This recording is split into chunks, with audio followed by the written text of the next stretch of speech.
Planet Earth. All are living their own little lives. Too many mouths to feed. Too many smartphones to choose from. Too many corporations producing e-wastes. Hide it. False advertise it. Their destiny is here.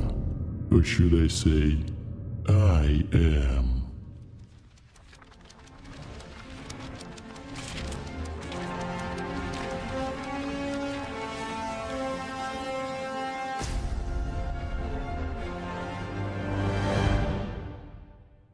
I got a gem phone of soul. Oppo Find X7 Ultra.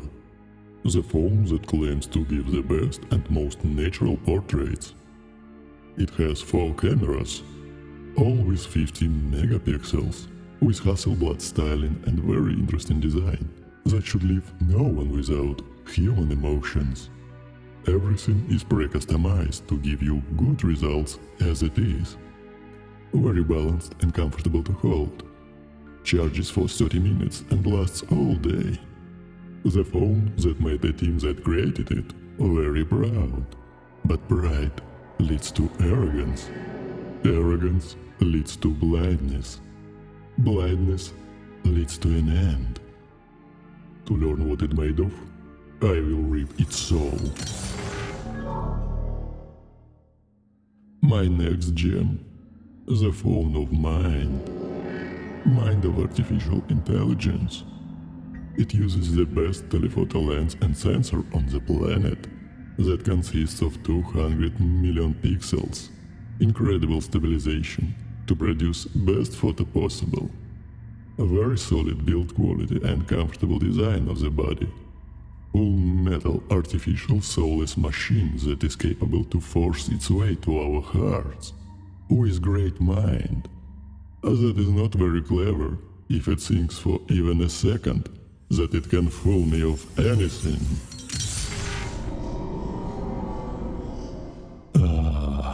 Phone of red gem. Power. Everyone seeks power. Xiaomi was always seeking the way to dominate the market. Buy out other companies that are on the edge of bankruptcy. From cheap phones that consisted ads to reduce its cost, to Xiaomi 14 Ultra. It slowly but thoroughly climbed into the tip of the large mountain, to spread its dragon's wings and bring the chaos to well-established authorities.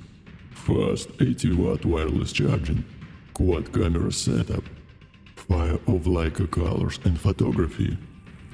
Fire burns everything to ashes, but it is nearly a spark in the endless freezing void of my grip. We will dissect each and every atom from its fire. Couple gem phone of space. Sony always tried to control the space surrounding it by looking at what is happening around them, what people need, but also by influencing the influencers, providing their products not only for reviewers, but market itself, manufacturing sensors, screens, audio equipment. This space naturally starts to attract followers, and Xperia 1 Mark VI follows its traditions. Clear and bright screen, audio connectors with good amplifiers, micro SD expansion. But when you attract more attention inside yourself without providing anything new, your space becomes empty, to finally realize everything left is an all-consuming black hole. I will gaze through its darkness. Orange gem of time. Time passes by. It sees life. It sees death. It sees new. It sees old. Legends are born through time, and time is needed to build your name, your brand. Over time, you become trusted, respected, and wanted. This gem affects not only one phone, but a whole industry. Samsung, iPhone, Google, You need aeons to get trust, but seconds to fall into the abyss. Time made you grow to the size of the galaxy, but this galaxy's light is slowly drowns in the entropy. And finally, I got the last stone. It will reveal the truth of what is happening and brings everything to reality.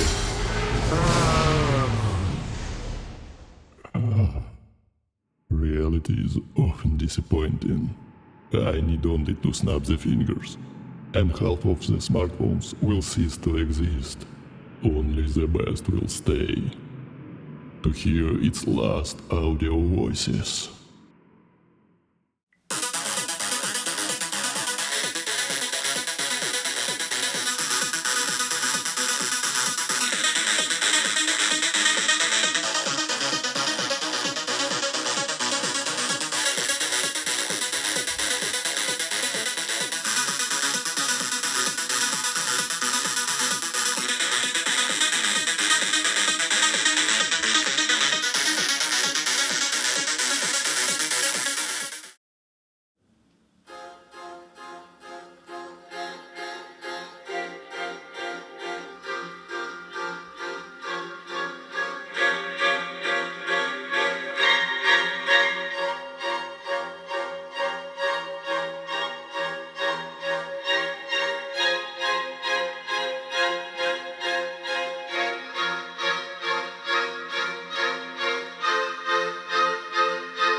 I want to talk to somebody in charge.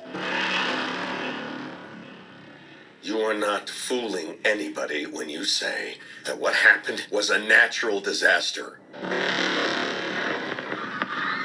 You're lying. It was not an earthquake. It wasn't a typhoon. Because what's really happening is that you're hiding something out there.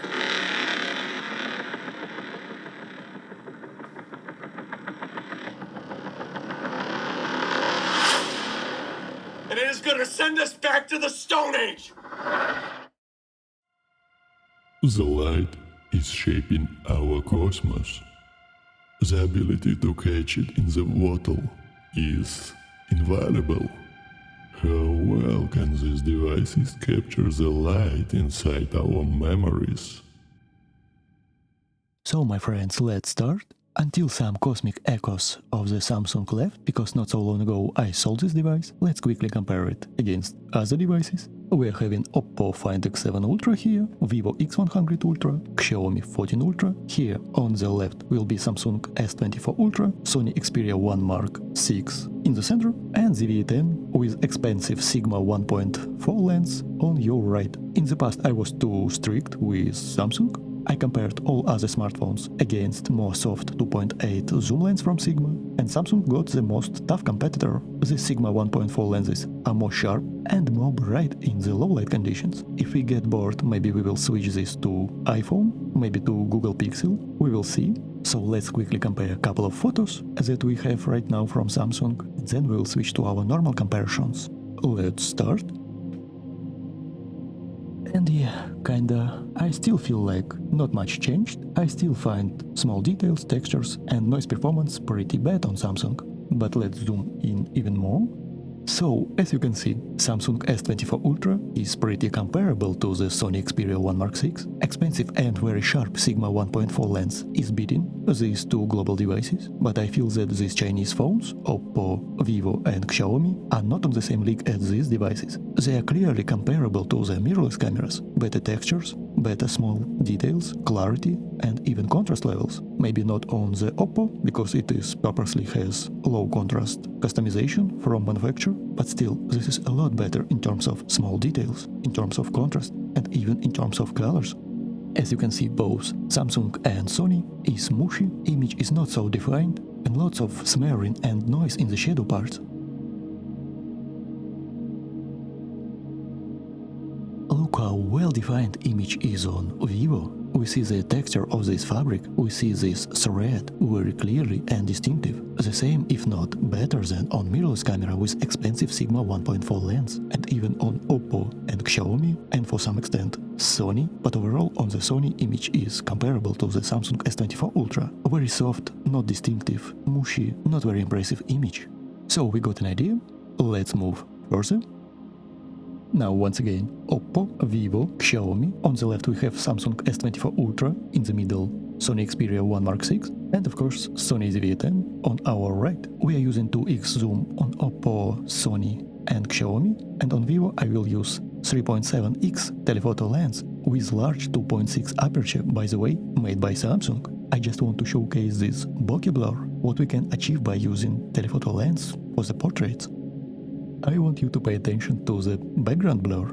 It is almost identical as 30mm 2.8 on APS-C sensor. Look how large and smooth it looks. This is not a fake bokeh, this is natural background blur from this large telephoto lens. This telephoto module has more physical size than main sensor on Samsung and main sensor on Sony. Pretty insane. Just look how big and smooth it is. This is so nice. Also, image quality is insane from this telephoto module.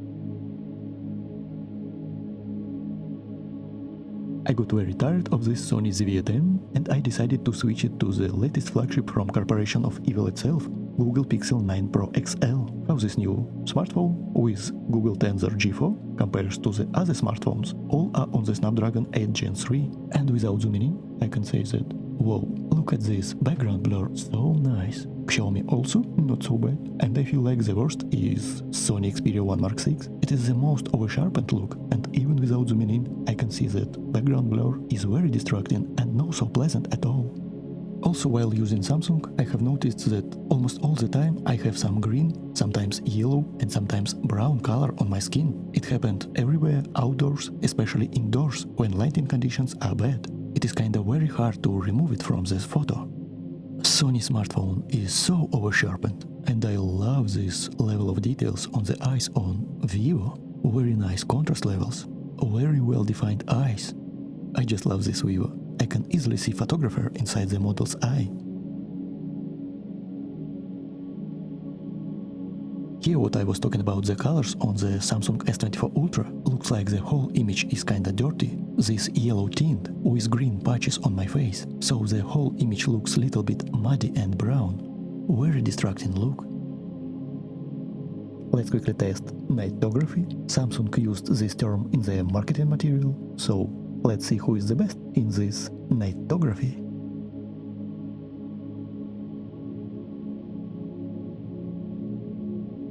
Samsung, I'm looking at you.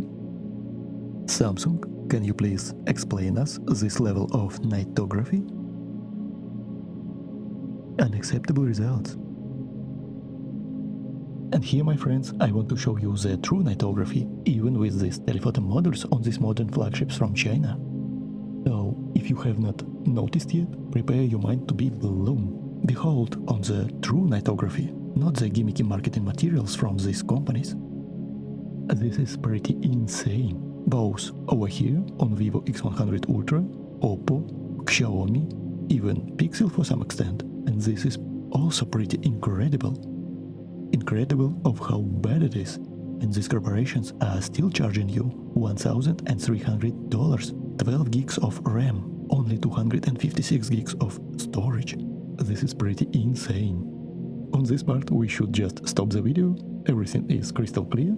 Insane performance on Vivo, but no, this is not how it works. Next we will have tons and tons examples after this quick comparison, so I hope by the end of it you will get an idea what to expect from these smartphones. From the Sony Xperia smartphone, we already discussed Samsung S24 Ultra a lot. Google Pixel 9 Pro XL is a new device. I'm already testing it right now against Vivo, Oppo, also against Huawei Pura 70 Ultra and Honor Magic 6 Ultimate. So next video will be with these smartphones, so stay tuned my friends.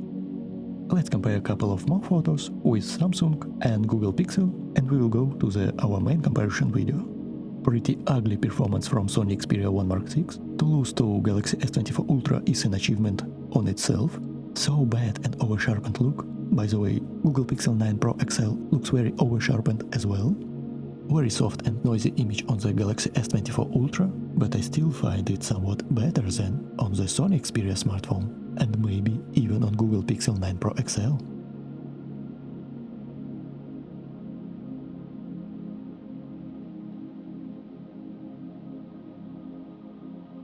Everything looks so distinctive on Vivo. This metal part, small text, texture of clothes, small threads and fibers, even this part. On Samsung everything is mushy, especially on Sony.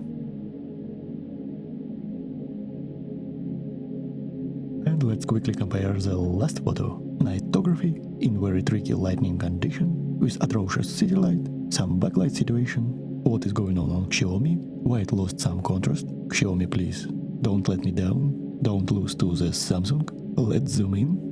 Ooh, looks like it will be pretty intense battle. I feel like Sony Xperia 1 Mark VI already lost, as well as Google Pixel 9 Pro XL. This look too overprocessed, too oversharpened and kinda mushy, both our model and background. Yeah, definitely, Sony is the worst, Google Pixel goes next, and now it is pretty hard.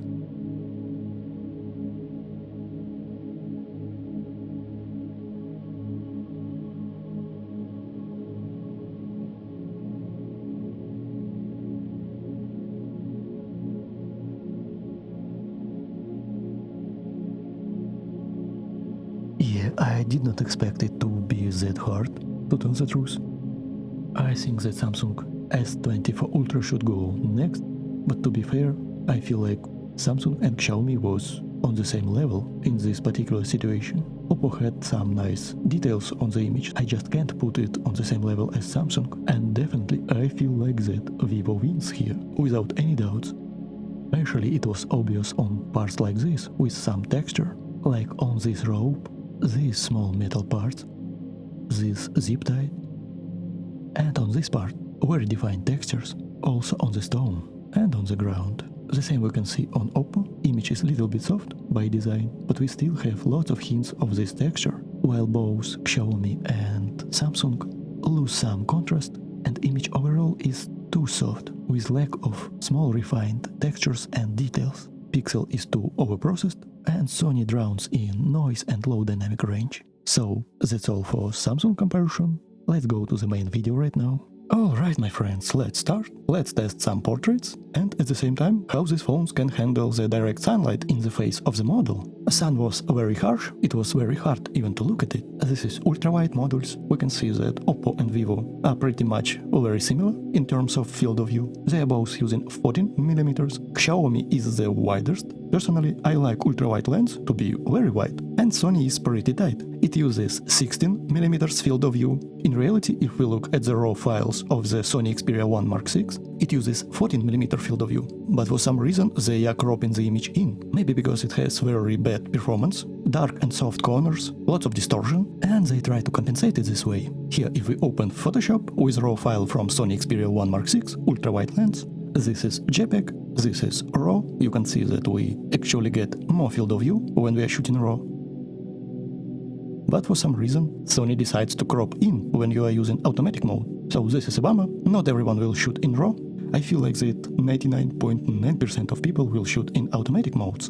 And even I love photography, I like cameras. Sometimes I love to shoot in RAW, even on smartphones, but not in this case. We will look at RAW files in the end. And now let's zoom in and see what we get in terms of image quality. We can actually see that Sony struggles a lot, even in the ultra-wide shots. You know, ultra-wide lens in all of these smartphones is not very good, but on Sony we can see lack of dynamic range, weird noise performance, we are losing lots of small details, texture, and lots of over-sharpening is going on. You can see the lack of details, lots of mushiness, noise, and over-sharpening.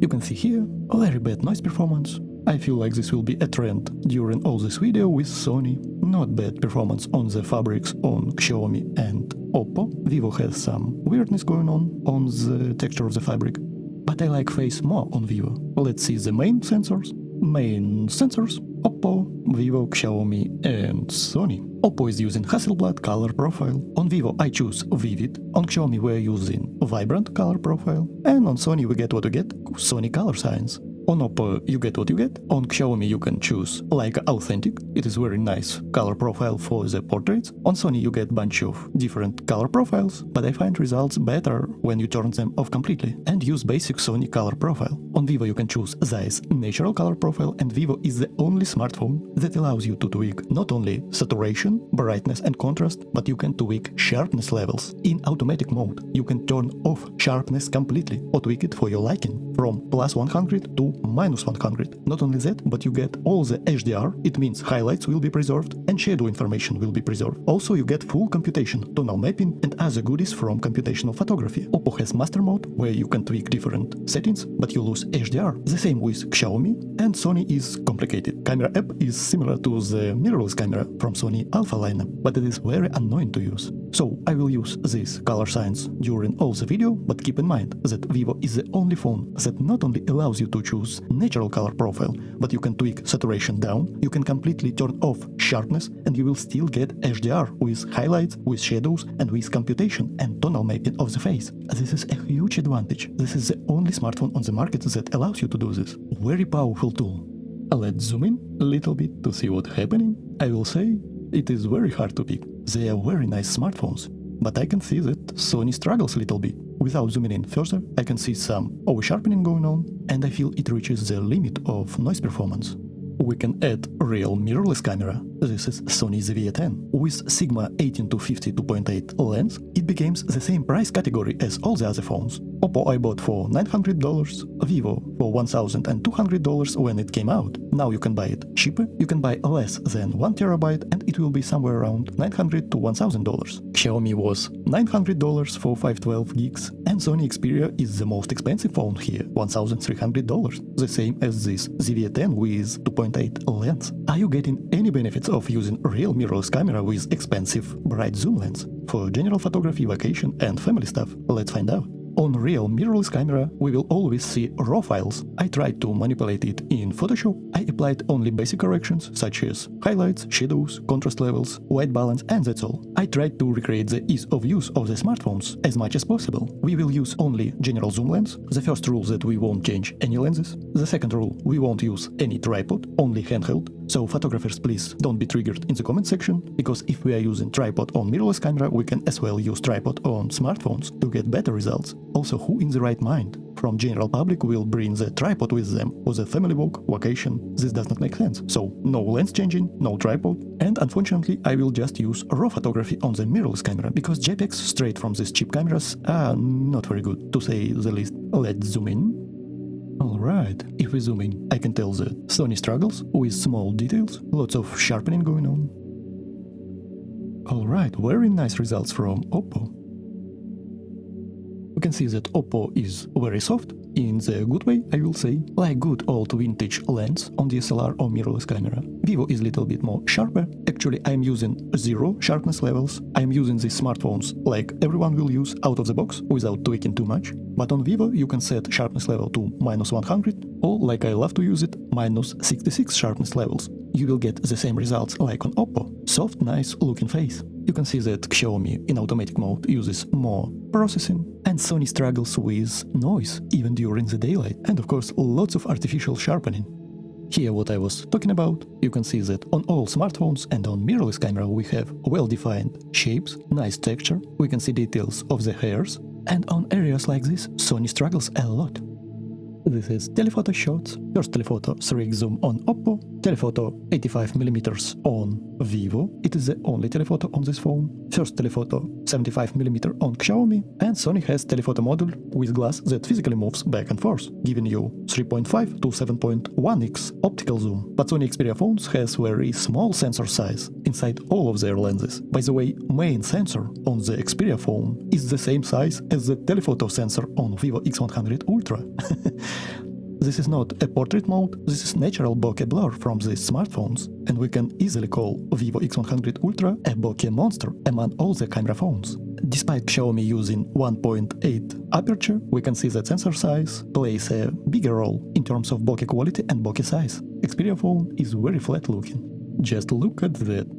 I love the look on all 3 of the smartphones. And look at the Vivo, natural and smooth blur, very nice bokeh performance. While Sony is definitely outsider here, very distracting, very weird bokeh performance, as well as overall image in general. Very poor HDR, lots of over-sharpenings going on, image looks flat and not very distinctive.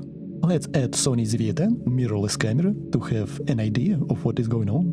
This is 2.8 aperture on the APS-C large sensor. Look how Vivo is very similar to the DSLR and mirrorless cameras. I love this. Look how Vivo, Oppo and Xiaomi are very organic in terms of small details, in terms of tonality, image looks three-dimensional. Unfortunately, Sony is the worst performer here. I'm a big Sony fan, but performance is awful here. And look at the Vivo. Look at the performance of hairs on these eyelashes. This is so natural and organic. And if you love even more soft look, you can actually reduce some sharpness on Vivo and get even more authentic look. On Oppo, I can see small veins. I love the images coming from these modern camera phones. And Sony is definitely an outsider here. Very poor performance in terms of everything. No texture, bad HDR, bad shadow performance, almost no details and lots of over-sharpening. And all of this during the daylight. I'm very intrigued to see what will happen in bad low light conditions. And here's second telephoto modules on Oppo and on Xiaomi. On Sony we have moved the lens to the second position, and to get the similar field of view, on Vivo we have to crop into the sensor. And even with this giant crop, still I feel like it is the best performer in terms of background blur quality. Very nice bokeh. On Sony, without zooming in, it looks very ugly and distracting. If Vivo is bokeh monster, we can call Sony Xperia a bokeh peasant. Oppo uses 4.3 aperture, that's why we see more of the background. On Vivo it is so creamy and dreamy. I love the natural and soft look of the face on Oppo, and on the other hand, I like small details on Vivo as well. To achieve the similar result on Vivo, you need to tweak sharpness to -66 or -100. I love the performance of Xiaomi as well, and the Sony is the worst here. This background bokeh blur is atrocious, and the performance overall is very poor. Almost no details, no texture, bad noise performance, bad background blur performance. For the portraits, I don't like Sony, not in terms of hardware, not in terms of software, and especially not in terms of final results. Let's see some selfie camera results. Personally, I almost never use selfie camera, maybe 2 times a year, but for some people it may be a deal breaker. Usually it is weakest points in modern smartphones. Without zooming in, I feel like I love the results of the Sony camera in terms of overall feeling, colors, pop-up. Let's zoom in to see the details. I even feel like some beautiful filters are being applied in the background on the Sony Xperia smartphone. Not bad results from the Oppo and Xiaomi, but on Vivo I see lots of sharpening going on. On Vivo, for some reason, you can't control sharpness on the selfie camera. I really wish they give us this ability, because selfie performance is not very impressive and very over-sharpened in my opinion. I kinda like Sony here.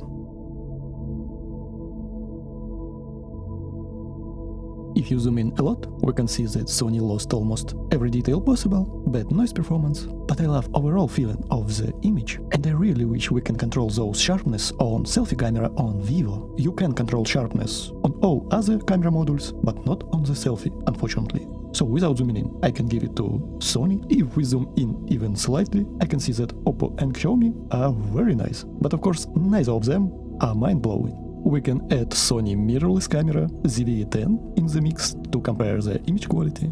And of course, immediately we can see the abyss. Selfie cameras on modern smartphones are meh, kinda just a checkmark.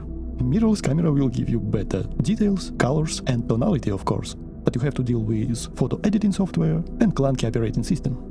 This is our second HDR test. We are near the window with lots of sunlight behind it. Can our cameras handle it? Preserve our model, shadow information and still give us information behind those windows. Oppo and Vivo are similar in terms of field of view. Xiaomi is the widest with 12mm and Sony Xperia is tightest with 16mm lens. Of course, in RAW we can get slightly more field of view, but in automatic mode it uses distortion compensation, crops in and we get this 16mm field of view. On Oppo we have some loss of contrast with these light leaks. Alright. Among all of them, I think that Xperia phone has the most overprocessed look. We see some bad noise performance, lots of over-sharpening,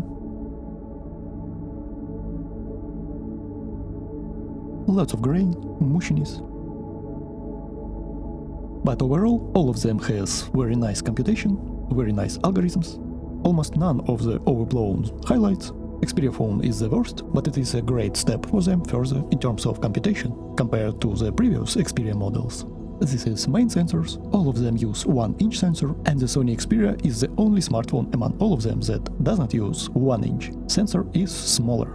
It is 1/1.4 inch, the same as Vivo's Telephoto. So it uses worst hardware, besides costing a lot more than all of them. It is what it is. Let's zoom in and see the actual performance. Maybe it can surprise us in terms of algorithms and computation. And what I can see, I feel like no. It is really not that bad, but I still feel lots of over-sharpening, bad noise performance. Let's add Sony mirrorless camera in the mix. And what we can see, despite having very nice tonality, we can see that we lost almost everything in highlights. Despite having a large APS-C sensor, it is 4 times larger than these 1-inch sensors, but without any computational RAW photography, we lost everything in highlights. It was very hard to balance between shadow and light information. This is a great limitation of modern budget mirrorless cameras. If photography is your hobby, I highly suggest you to skip APS-C sensors at all. Don't buy cheap APS-C Sony cameras. Go straight to the full frame.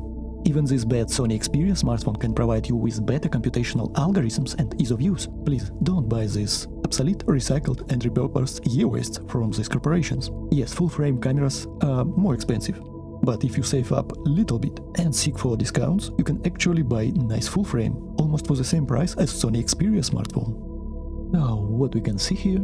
Actually, I like Oppo a lot. Nice texture of the skin, nice texture on the fabric. On Vivo, we'll lose some because of aggressive noise reduction. Sony is very overprocessed, over-sharpened. Mirrorless camera struggles a lot with noise and low dynamic range. We lost almost everything outside the window. And the further away we will be from the window, the worse its problems will become. We will have to raise our exposure to reveal the shadow information, and we will lose even more in terms of highlights outside the window. So this is the best case scenario for this mirrorless camera. I really wish those corporations implement computational JPEG photography and computational RAW photography, so we will have more information in the highlights and more information in the shadows. So this will be artistic choice and not the limitation of cheap mirrorless camera. But I feel like they will continue to milk their customers, because new modern cameras such as A7R5 or Canon R5 Mark II or Nikon Z8 cost more than $4,000 and $5,000. Pretty insane. Not to tell about the lenses. Something like RF lenses and Sony G Master lenses can cost more than $2,000. Telephoto shots. First telephoto on Oppo, the only one telephoto on Vivo, 75mm 1.8 on Xiaomi, and first telephoto on Sony. Let's zoom in. Without more zoom, I can see immediately that Sony is outsider here. I can see lots of small details on fabric on Vivo, and Oppo and Xiaomi are somewhere in the middle. Maybe Oppo has better skin details. Let's add real mirrorless camera with APS-C sensor, and again we lost almost everything in terms of highlights. Again, if you want to buy real camera for your hobby, please don't buy this obsolete e-waste, look at something else. Let's zoom in further. Very bad performance from Xperia. Nice skin details of Oppo. More defined texture of the fabric on Vivo. Xiaomi is somewhere in the middle.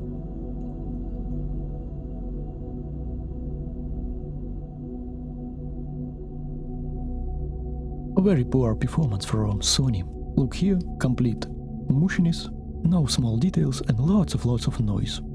Here on Oppo and Vivo, maybe a little bit of Xiaomi, we can see small hairs, skin details, but on Sony we completely lost everything. Second telephoto modules, on Vivo we have to crop in, on Sony we have to zoom in with a physical optical zoom 7.1x. Of course, without zooming in, it's hard to tell. On small smartphone screen everything will look okay, but the devil is in the small details.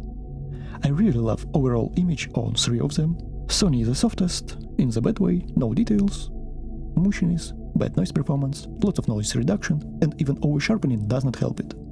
I feel like bokeh is most pleasing on the Vivo, even with these large crops. Remember, Vivo does not have second telephoto modules, you have to punch in and crop on the sensor. The V10 mirrorless camera 15mm, the maximum that we can use with this zoom lens. Remember, on Vivo we can reduce sharpness levels. I use default stock parameters. I tweaked nothing, so you can expect the same results from your own smartphone. Personally, I would reduce those sharpness levels to -50, -66, or even -100. Let's test some landscapes, architecture, and zoom capabilities. Oppo and Vivo uses similar 14mm lens, Xiaomi is the widest with 12mm lens, and Sony is the tightest in this automatic mode. On this wide end, each millimeter counts. 12mm will give you a lot more field of view than 14mm. You can capture more information. 14mm is the maximum that I would like to see ultra-wide lenses. 16mm is just too tight. Let's zoom in and see the image quality. Vivo looks to be the brightest, with lots of contrast levels. Xiaomi is the softest, and Sony is the most over-sharpened. Also, we have lots of variants in white balance. Sometimes it gives you more cold image, sometimes more warm image. Automatic mode is not consistent at all. In different lighting conditions you can get completely different results. Nothing too specific. Maybe in this vivid color profile, Vivo tends to make reds little bit orange, but I agree to have this trade-off for overall brighter and more punchy image with vibrant and vivid colors.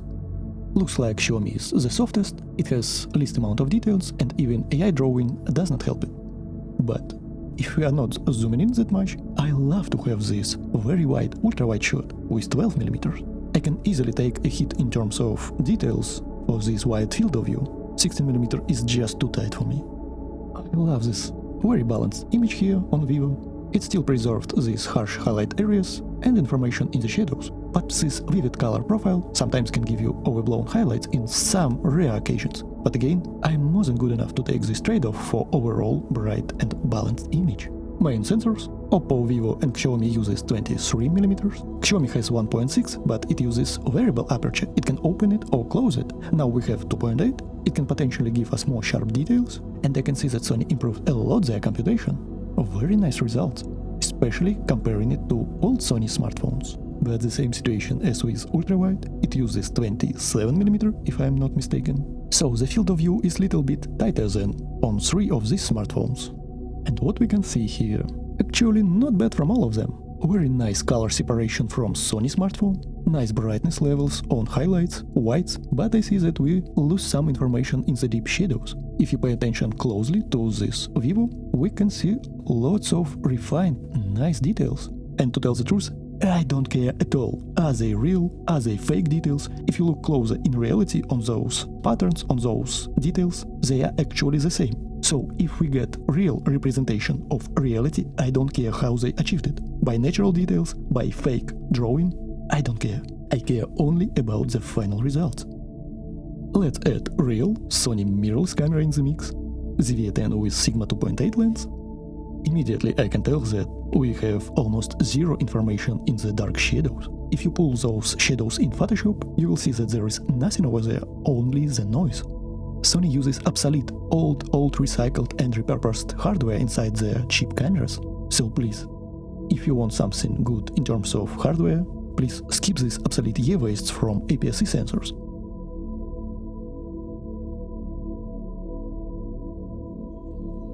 It was very hard on mirrorless camera to balance between shadow information and still preserve highlights in the skies.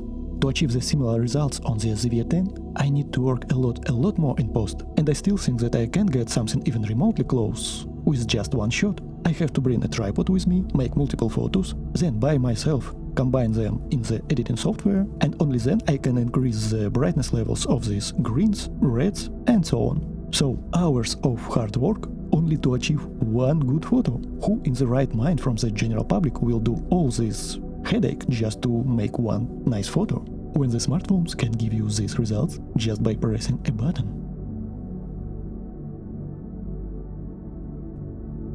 Look how it is well defined on Vivo, with lots of deep contrast levels and bright information in the whites. Very nicely balanced image.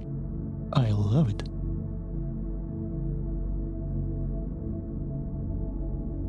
And we can see that despite very bad hardware, real mirrorless camera give very soft but natural results. This is the most organic and natural image, but we completely lose everything in the shadows, no information whatsoever, and this is during daylight. So you should ask yourself a question: do you really need a real mirrorless camera for just general purpose photography, family stuff, vacation? Do you need to bring tripod with you? Do you have to spend hours and hours in the photo editing software? I still have hundreds of photos from my old vacations that I'm too lazy to edit in the Photoshop. Let's use telephoto lens. First telephoto on Oppo 3x, 3.7 on Vivo, 75 on Xiaomi, and somewhat 85mm equivalent on the Xperia phone. 85mm, first position of this optical lens. Let's zoom in a little bit. Alright, what do we see here? Oppo's image is very dark, but we still have some details, but everything is hidden inside the shadow. Not so bad job from Xperia smartphone.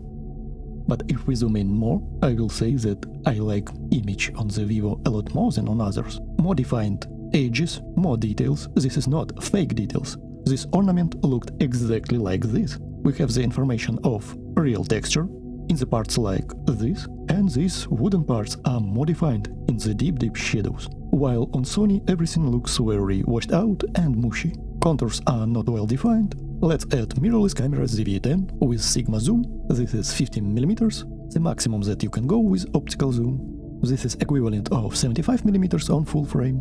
Let's zoom in. And what we can see? Lots of natural details.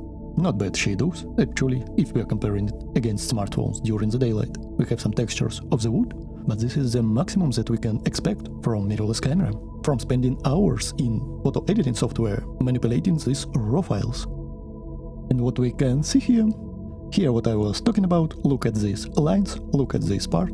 This is exactly the same as on mirrorless camera, so it is not just a fake details. Of course, it draws it by AI, but it tries to represent reality. So that's why I love Vivo, because it is using aggressive processing, but tries to create as much organic look as possible by drawing the details and textures that exist in reality on these surfaces. So I want you to pay attention for this part, with shadows, of course, for this small ornament, this texture. Look how well defined it is on the Vivo, this small flower. This is not fake details. If you pay attention, it tries to recreate the real look. Of course, on these parts, these edges, texture of metal, I will say not bad performance from Sony, but if we are comparing it against all other smartphones, and if we take into consideration that it is a lot more expensive than all of these competitors, this is pretty embarrassing. Sony is making sensors for all the industry, but still we get this level of performance. Second telephoto modules, on Oppo we are using 6x with 4.3 aperture. Second telephoto module on Xiaomi f2.5 aperture. On Sony we have second zoom position of optical zoom 7.1x. But Vivo has only one telephoto module, that's why we have a digital crop. But it has 200 megapixels on it, maybe it doesn't matter. Let's zoom in. If we pay attention, we can see that dedicated telephoto lenses are better, we have more defined edges, we have better representation of the texture. We see some mushiness inside those noise on Vivo, while both on Oppo and on Xiaomi, yeah, it is not drastically better, but texture gets some benefits.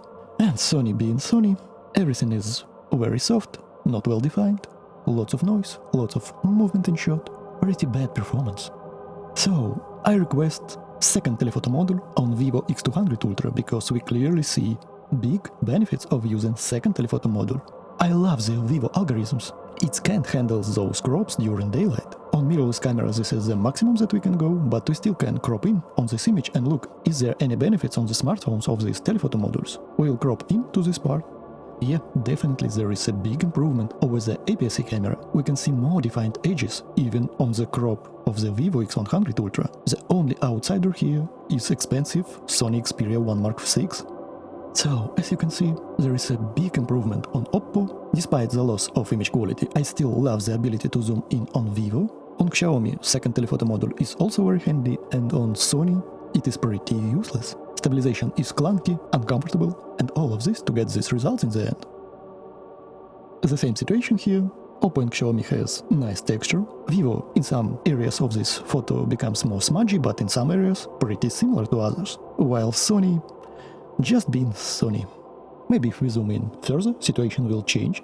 This is 10x zooms on all of the smartphones. Without zooming in, Oppo is pretty dark. It does this a lot in situations like this with backlight. It usually darkens your subject for some weird and unknown for me reason. All of the smartphones are using the latest firmware update, and Oppo does this a lot. If you look on my previous videos with photo comparisons, you can see the same trend on the Oppo. Vivo is the brightest here, but let's zoom in. If we look closely, we can see that Oppo actually have some very defined edges, but what is the point if all the image is dark? While on Vivo it is slightly softer, but we actually have lots of information in the shadows. Defined wooden parts, good enough defined edges, color information. Xiaomi is somewhere in the middle, and Sony looks like the worst performer. Just for my personal opinion. Sony fans, please don't be triggered in the comments, I'm the Sony fan too. But we need to accept the reality, harsh reality. We will use APS-C camera only up to 10x to get the point, because personally I think that you just can crop in on the APS-C sensor if you are using Xperia smartphone. On other smartphones you can get away with this image. Maybe on Oppo you need to do something with exposure compensation, bring this up, but it is what it is. I think there is no point to compare mirrorless camera with general zoom lens beyond 10x zooms. Let's remove it and focus more on the smartphones. So, as you can see, Sony is the weakest link among all of the smartphones, and something tells me that it will be the same situation during the whole video. I feel like the smartphones like Sony Xperia, Samsung Galaxy S24 and iPhone 15 are somewhat similar. They providing you yesterday technology for the future price. Maybe Google Pixel are in the same category, but I need to test it more before I came to any conclusions. Without wasting too much time, let's move further. This is more extreme, 20x zoom. On Oppo the same trend, it gives you very dark image. Vivo is the brightest, Xiaomi is somewhere in the middle, and let's zoom in to see what Sony brings us. Yeah, lots of mushiness, lots of noise, not very pleasant image. If we zoom in to the extreme, you can see what is happening in terms of fake computation. Personally, I will take this any day of the week over the mushiness and bad noisy image. This is extreme, 60x zoom. After testing all the modern flagships, I came to conclusions that 20x, 30x is very reasonable results, but above that it is too extreme, and I do not suggest you to use above 60x. 100x, 120x are way too funky. Personally 60x is the maximum I would go. 21x is maximum on Sony Xperia smartphone, that's why we will use digital crop. It is hard to describe, but I will try. If we look on the Oppo performance, it uses some AI algorithms to provide us this image, but as a result I noticed that textures look like paper little bit. But on Vivo it still resembles some three-dimensional metal. Of course it is not ideal. We are using small smartphone with small lens from our pocket. I won't expect results of the large mirrorless camera with gigantic $5,000 lens, but it is very handy and I still find these results kinda acceptable. Just for general use, for fun, for family stuff, for social media. Xiaomi, even after lots of firmware updates, need to do something with their optical image stabilization. Every shot that I made, and I made maybe 20 of them, they all have some movement in shot. And Sony being Sony, we won't talk much about this, you are seeing this with your own two eyes. Unacceptable results. That's why I'm using Vivo as my main device right now. Yes, it is not the best performer in all the situation, for example, as you saw on 6x crop, but above that, in 10x, in 20x, in 60x, I love the results from this phone. Very versatile, very handy. I like this. Next situation. Ultra-wide lenses, 14mm on both Oppo and Vivo, they look pretty similar. The widest will be Xiaomi. You can see that we have managed to get both of these lanterns. I love 12mm, and the tightest shot will be on Sony. While searching for the photo, I thought that it was main sensor. It looks so tight. But let's zoom in. What I can see, Xiaomi is the same, looks very soft, somewhat mushy. Of course, we have to zoom in more to get the same field of view. But even on the parts closer to us, we can see some softness going on. So, on the ultra-wide end, I feel like all of them are pretty usable. I won't be too harsh for the small details. I want to discuss just general feeling. Without zooming in, I love the brightness levels of the Vivo. I love dark moody image of the Xiaomi with its very wide field of view. And Sony is not bad also. But the image is too tight. I can easily mistaken it for being main sensor. Definitely not ultra-wide. So, please just pick your favorite. I love all of them. They all have something that is pretty nice. Main sensors, without zooming in. Hard to tell. Sony again is the tightest, with 27mm equivalent. And what I can tell from this distance. Look at this part, for example. For me, it looks very three-dimensional. We have some tonal mapping, some contrast in these areas. This is light part, this is shadow part, while on Sony everything looks very flat. It is very hard to notice, but it looks 2D, while here, on 3 of them, it looks more three-dimensional. And in this criteria, I think that Vivo is the best. You know, it is not like very huge, but I can see more defined texture, more color separation on the Vivo. But I kinda like all of them. Maybe Sony is a little bit an outsider. Image is very poor with lots of sharpening going on. So it's not an easy task. Please use your own eyes, your own vision. Maybe there is something that you will like a lot more than I do.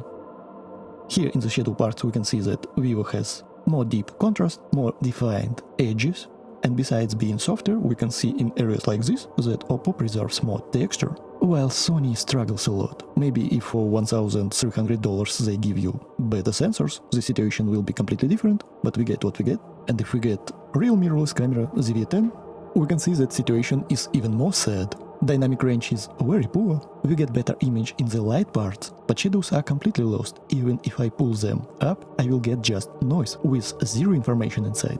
So, despite having a large APS-C sensor, large expensive lens, modern era camera phones are on par or even better in some categories than old era APS-C budget cameras.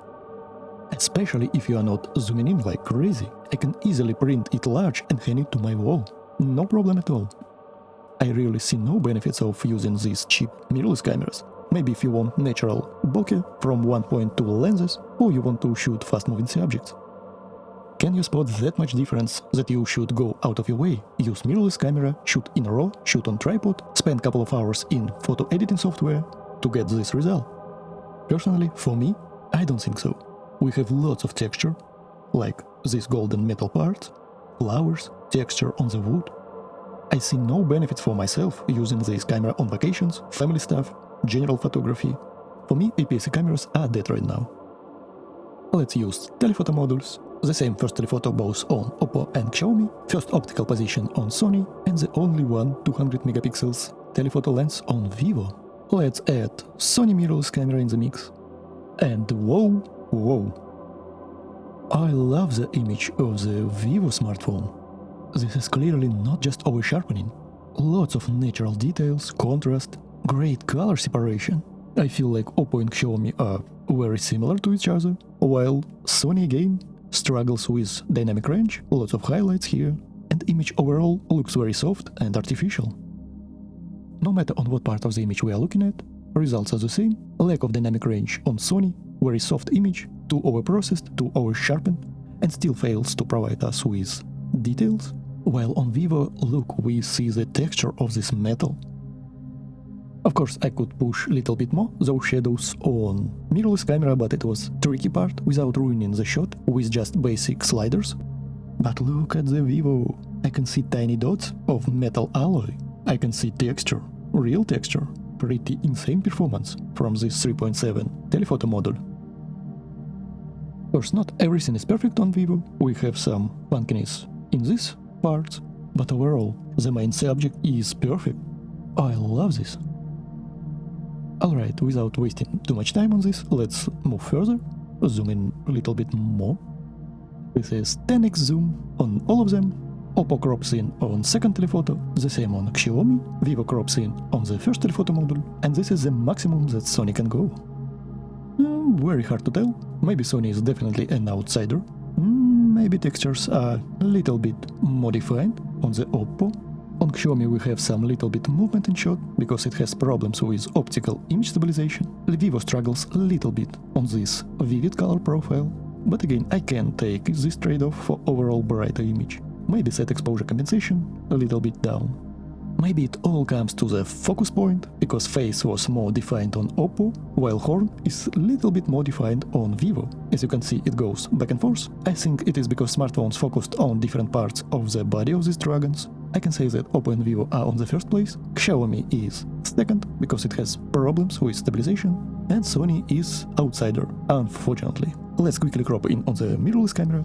And as you can see, Sony on the maximum zoom level will give you the same or even worse results than cropping in on photo taken from the V10. While on Vivo, Oppo and even on Xiaomi, I can see the benefits of using digital zooms. Image is more sharp, more defined, and on mirrorless camera you need to physically change the lens, and telephoto lens is very expensive. Nice Sony zoom lens can easily cost more than $1,000 and even $2,000. I love these modern smartphones. More extreme 30x zoom, Xperia can only shoot up to 21x without zooming in. Vivo with these vivid color profiles sometimes can give you harsh highlights. Xiaomi again struggles a lot with optical image stabilization. Let's zoom in a little bit. So please tell me in the comments, what do you think about performance of these smartphones? What are you liking better right now?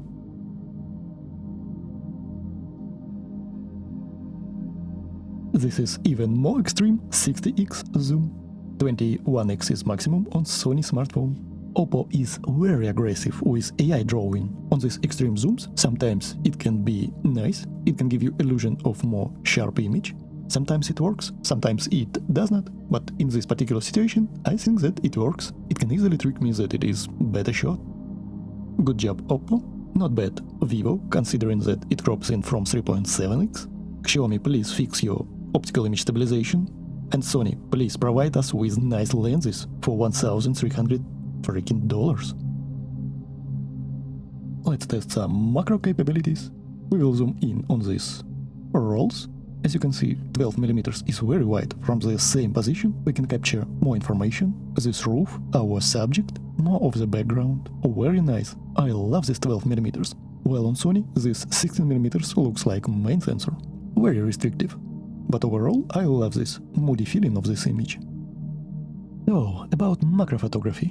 As you can see both on Oppo and on Xiaomi, I need to hold phone further away from this object, while on Vivo I can go a lot closer, but because of shallow depth of field, we will have some parts of the image blurred. Oppo uses 4.3 aperture. The biggest outsider here is Sony. Image is very soft, we have some weird artifacts on the highlights. It was not a pleasant experience at all. So it is not an easy task to explain the macro photography on these smartphones, but I will try my best. So you can get very nice results with 3 of these phones, not on Xperia, unfortunately, but results is one thing, but ease of use and comfort is completely different story. I feel like Vivo will give you a lot better shooting experience, comfort of use, and I will try to explain it on some different examples. Because of more shallow depth of field, we have more blur in these parts, but the parts that are in focus have very nice quality.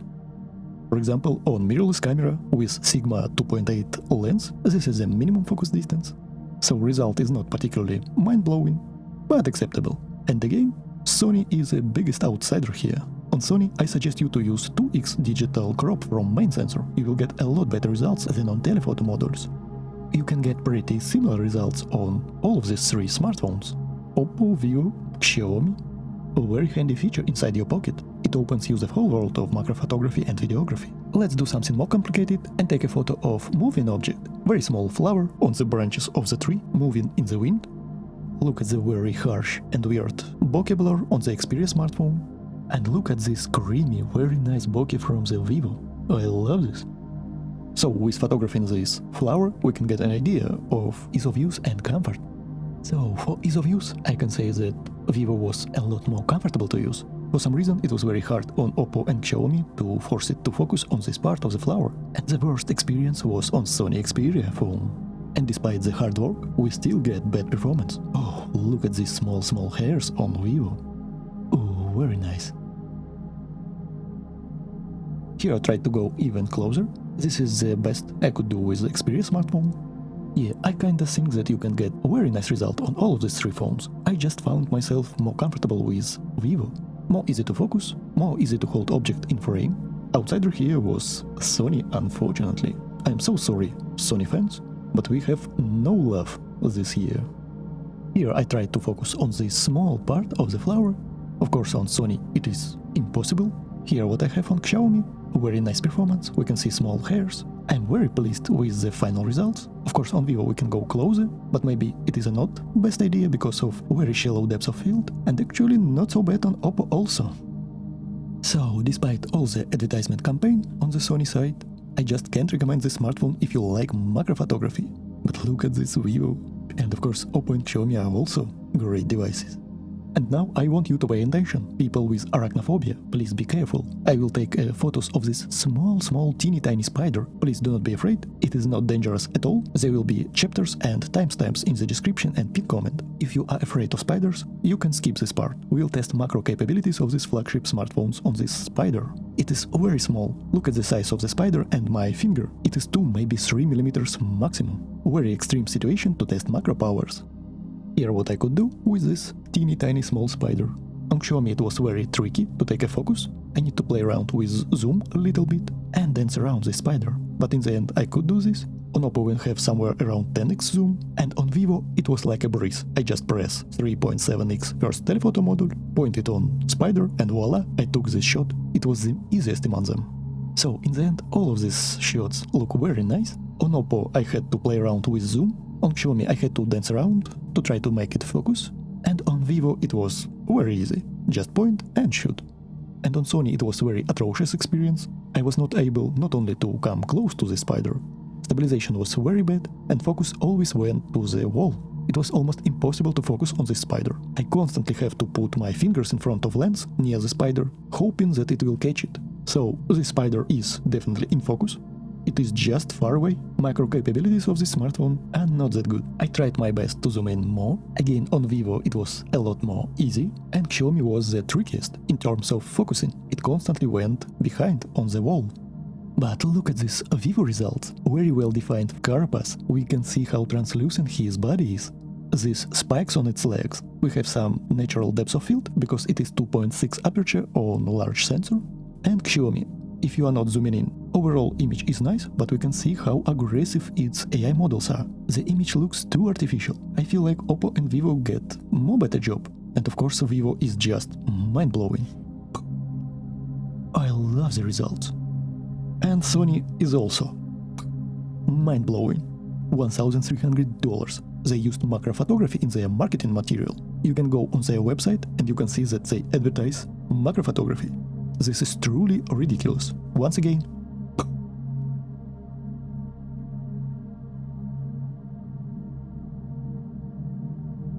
I tried to go even closer. This is the best I could go with Oppo. The Vivo I can go even closer.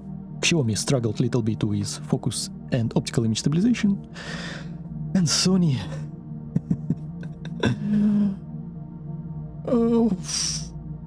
No, Sony, no. I feel like Vivo is a true winner. We have some weird funkiness with the AI models on Xiaomi. Oppo tried, really tried, but look at the Vivo, well-defined hairs, well-defined spikes. I love this. Sony, please go away from my eyes, it is painful to watch. So definitely I will say that you can get very nice results with 3 of these phones, with Oppo, with Vivo, with Xiaomi, but Vivo will give you better user experience, a lot more comfort of use, and potentially better results. On Vivo smartphone I can easily do a lot more with macro photography, from almost any possible focal length, from any point of view and from any angle. Look at these lovely pictures. It was almost impossible to shoot from these angles on another smartphones. very pleasant macro photography experience, very natural results with lots of texture, small details. And by the way, I want to remind you, this is smartphone. Small teeny tiny smartphone inside your pocket. To do this kind of stuff on the conventional camera, you need a specialty macro lens. So I'm very pleased with these modern era smartphones. Can't wait to see what the future brings us in terms of this alien technology. Let's test some fast moving subjects. This is ultra-wide lens, complete automatic mode.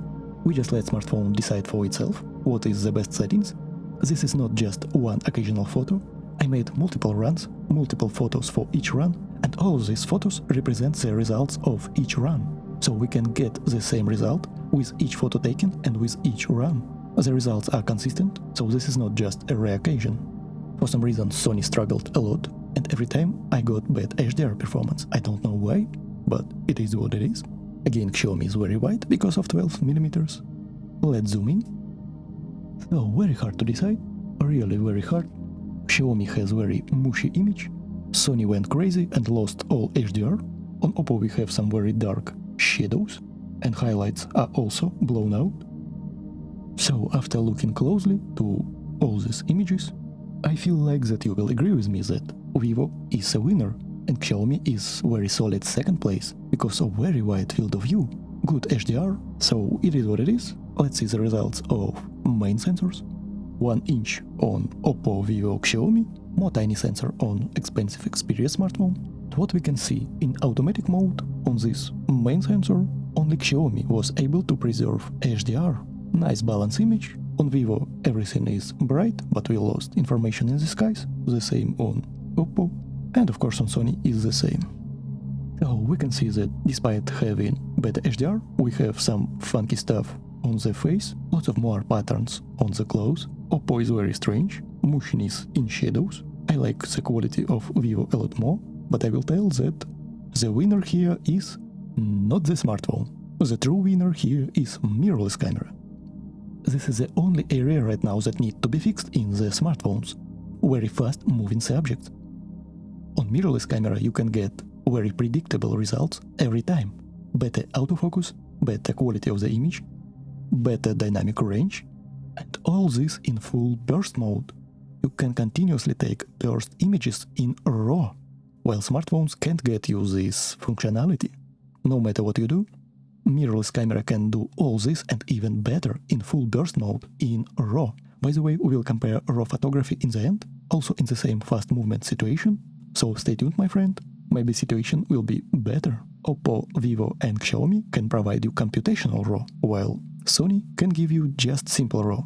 Computational RAW can give you better highlight performance, better shadow information, with all the benefits of the RAW format. Almost the same situation on telephoto modules.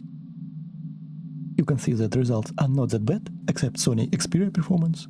Maybe I love results better on Vivo, but still none of them in automatic mode can preserve highlights well. Once again, if you want to take photos of sports, fast-moving subjects, mirrorless camera is a way to go. A lot better, a lot cleaner image with predictable results, with good autofocus and with burst. So sports and fast-moving subject is the next logical step I want to see from the innovation of the smartphones. It will be the final nail in the coffin of the cheap budget mirrorless cameras. And by cheap I mean $1,000, $2,000, not cheap by any means. So as you can see, it can get the job done. But I really want smartphone manufacturers to innovate in the sports and fast-moving subject category. For now, mirrorless cameras are still untouchable, unfortunately. So it is not only sports, wildlife the same. If you want to take pictures of flying birds, animals, mirrorless camera will be better.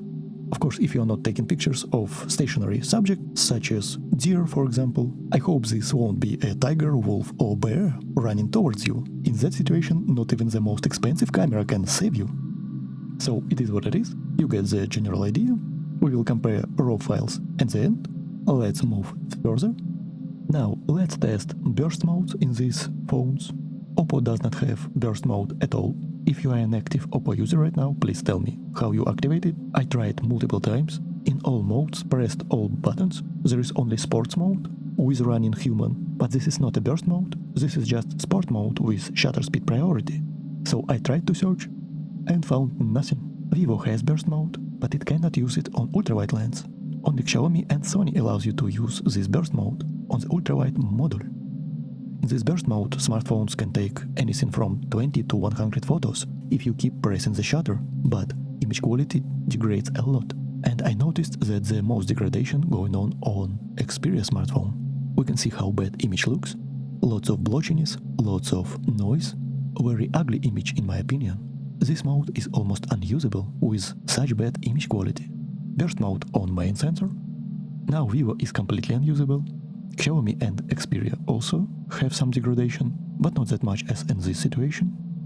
Again, I don't recommend to use this burst mode on any of the smartphones. Telephoto modules, let's zoom in. So now Xperia is the most bad one here. Actually Xiaomi holds very well, but still neither of them look good. We have a big hit in terms of dynamic range, but on Xiaomi I can be a little bit more comfortable of using it.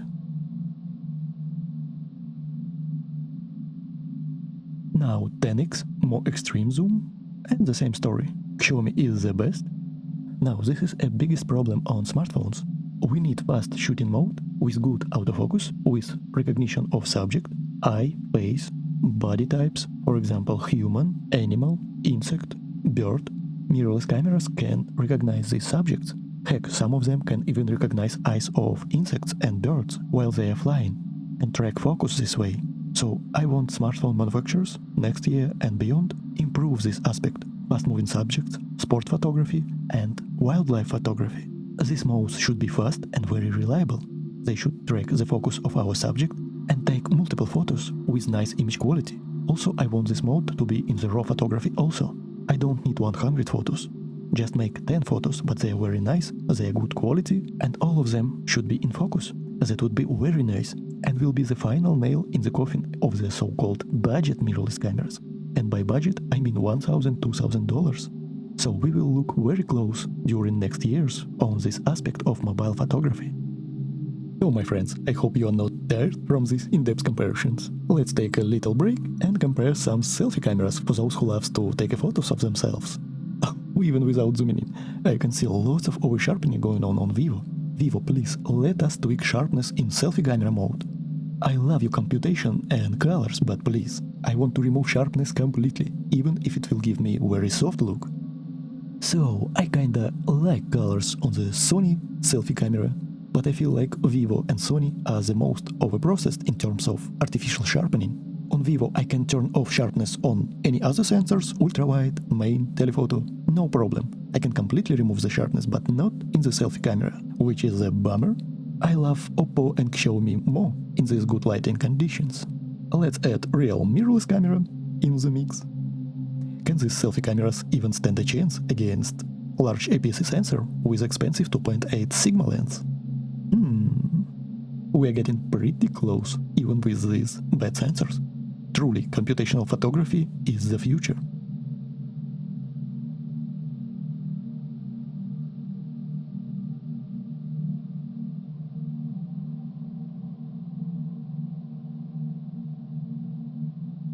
So, I kinda like all of them. I just wish we can remove sharpness and control the amount of it. So manufacturers, please add this functionality. So our first landscape cityscape architectural type test was during very harsh sunlight. It was shining directly into the lenses. Now sun set a little bit and we turned away from it. So in theory we should get a lot more better contrast levels. Let's try it again, and immediately without zooming in, I can say that Sony Xperia fixed lots of its problems with harsh highlights. So my friends, if you want to have better contrast in your shots, move away from the sun. This is ultra-wide lenses. Again, Sony is too tight. We lost all the information in the corners. Xiaomi is the widest, 12mm. Look how much of the scene we are able to capture. I love 12mm ultra-wide. So I kinda like all of them. Contrast levels are nice. Oppo and Xiaomi has some soft look. Vivo and Sony has lots of sharpening going on. Remember, we can remove sharpness on Vivo. We can tweak the slider. Vivo struggles a little bit in these highlight situations. I'm using vivid color profile, and on vivid color profile sometimes it can give you overblown highlights on very harsh areas. Be careful with this. So, next year I want to see a lot more improvement in terms of ultra-wide lenses from all the manufacturers, because now it is not mind-blowing at all. I love the image overall on all of them, but I enjoy 12mm on Xiaomi a lot more, but on Sony I feel like it is too tight, almost like main sensor. Let's look at the main sensors. Again, Sony is too tight. We are using 23mm on Oppo, Vivo, Xiaomi. On Sony we have 27mm. Here I think that they all look great. Maybe Xiaomi is somewhere between Oppo and Vivo, but it is just nitpicking. It will be very hard to find any noticeable difference between two of them. Not bad job, but we see lots of sharpening going on.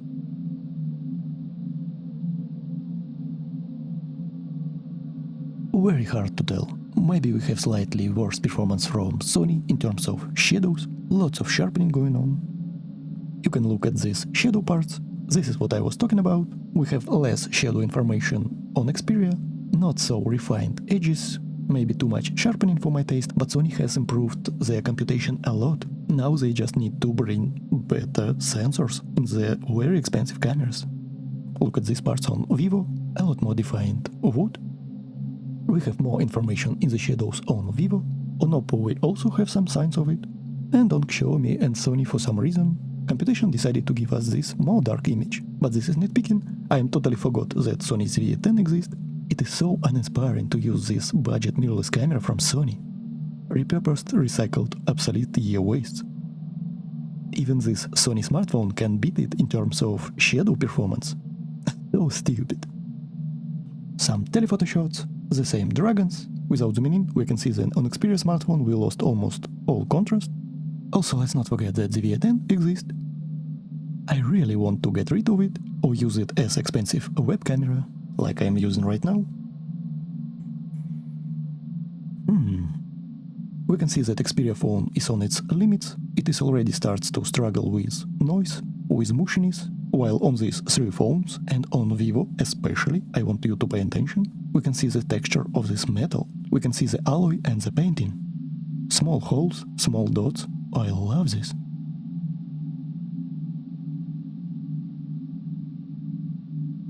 Of course, both on Oppo and on Xiaomi we have second telephoto module, as well as on Sony we can use this optical zoom, and only on Vivo we have to physically crop in on this 3.7x sensor. And even after cropping in, I can say that results are actually not that bad. Maybe it is even better than Oppo and Xiaomi. Very solid results. Of course, I am nitpicking, and talking about this, I'm 100% sure that I'm not nitpicking when I'm talking about Sony. Very bad performance with these telephoto modules. Bad stabilization, bad contrast, no details whatsoever. Image is soft, mushy. I don't like it. We can see more information in the shadow on Oppo and Vivo. Let's go above optical zoom on all of them. 10x zoom on all the smartphones. Definitely Sony is an outsider, painful to watch. On Oppo and Vivo, very nice texture. We can see these small granules inside the paint. While on Xiaomi we have slight little movement in shot, but still it is the abyss between this Sony image. What is the point of having these fancy, physically moving lenses inside when we get this level of performance?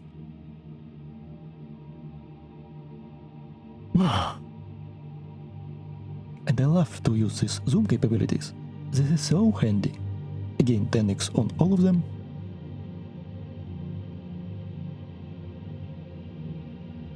Again, Vivo struggles in some areas with highlights inside this vivid color profile, but as you can see we get a lot more overall brighter image. We can pull more information from these shadows, and Sony is again an outsider. Maybe some people don't care about the ability to zoom in and crop, but I love to zoom in, watch my images, and sometimes I want to crop in some parts of the image. Maybe you want to make it as a picture profile, or send it to someone else. The ability to crop in and still get better images is very nice. Who in the right mind want to take this mushy image from Sony instead of modified image, especially if you pay this amount of money?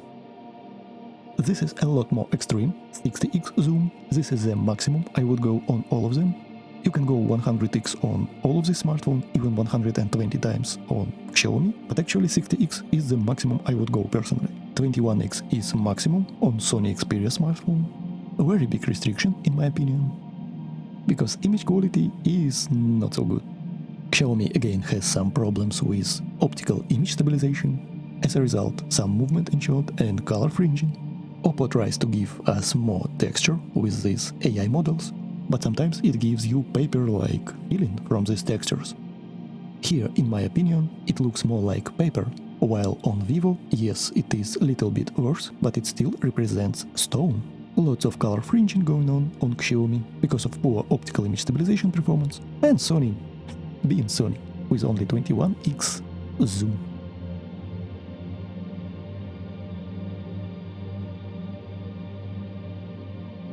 While we still can, before sun goes down behind the horizon, let's see how our camera phones behave with direct sunlight against sunset sun. Again, the most obvious, Sony is very tight, you could easily mistake it for being main sensor. I love the ultra-wide shots and let's zoom in. So, not much to talk about here. Maybe on Sony we have the most amount of contrast loss and the biggest lens flare. Yeah, definitely Sony has the least amount of contrast, but it is nitpicking, this is ultra-wide lens. It is not the most important factor on the ultra-wide lens, especially if we pay attention to the sides. We have contrast loss only in the center, sides are still very nice. So, not much to talk about. Ultra-wide is ultra-wide.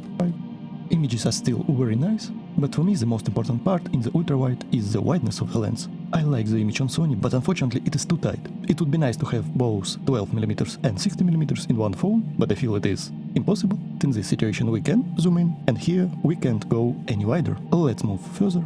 Now let's test main sensors. 23mm 1-inch sensors on these Chinese smartphones, and smaller and 27mm on Japanese guy. And once again, I feel like the most amount of contrast loss is on the Sony, with the largest amount of sun flares. Oppo has also lost some contrast, as we can see here. On Xiaomi we have this interesting effect. This is because Xiaomi has variable aperture f2.8. It can open and close the leaves of the aperture.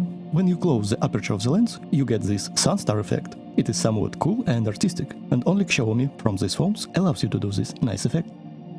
I feel like that only the Vivo have preserved the most amount of texture on this horse.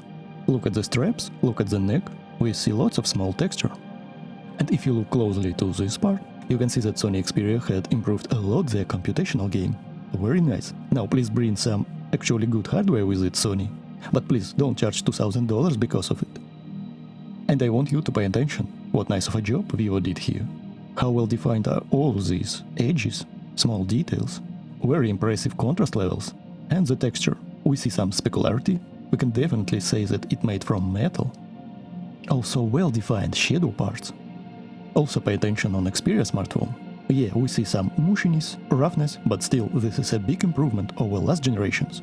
But of course not for $1,300 or $1,500. Imagine if Sony puts 1-inch sensors and telephoto sensor. I bet they will charge $2,000 or $2,500 for their smartphone. Again, in these shadow parts, I can say that Vivo is a winner here. I feel that you will agree with me. For some reason Xiaomi decided to hide all this shadow information. This is their computation. Some people maybe will like darker shadows. Want to mention Sony here, because of some improvements over the years. But price is still ridiculous. So very nice performance against sunset on Vivo. We'll commend some Xperia efforts here, but we see some softness, mushiness, a little bit. The same situation on Xiaomi. For some reason against sunset lots of mushiness here. Too dark shadows, not very defined text. So it is what it is. I feel like Vivo is the winner and all other smartphones are fighting for the second place. I won't comment any further, it is for you to decide who deserves what. Let's move further. Let's see some telephoto lens in the same conditions. For some reason Xiaomi was very hard to make it focus on this subject. I tried multiple times, but for some reason it kept focusing on the background. Almost the same situation was on Sony, but finally I was managed to force it to focus on our main subject. But to be more fair, all of them struggled a little bit. Vivo went out of focus in some situations, Oppo the same. On Xiaomi for some reason I couldn't make to focus. My nervous system started to break and I gave up trying. Not worth it for this shot. Of course this is one of the worst situations for lenses. All cameras hate when you do this, direct sunlight. This is extreme and artistic choice. Actually, after looking closer, look, background is in focus, subject out of focus, the same on the Xiaomi, background is in focus, and on Sony.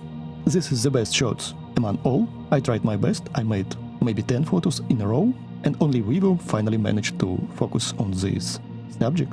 It is the most obvious on Vivo because it has shallowest depth of field. Very nice creamy bokeh for the smartphone. Let's quickly see second telephoto results.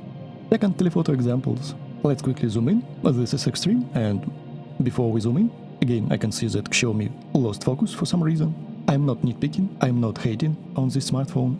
I love Xiaomi smartphones, I used their smartphones a lot in the past. I'm telling you only my observations in the real use cases, in the field, in the real life, so please take it as it is. Don't hate me in the comment section because your beloved smartphone was not the best, but this is reality, I should embrace it and comment on it.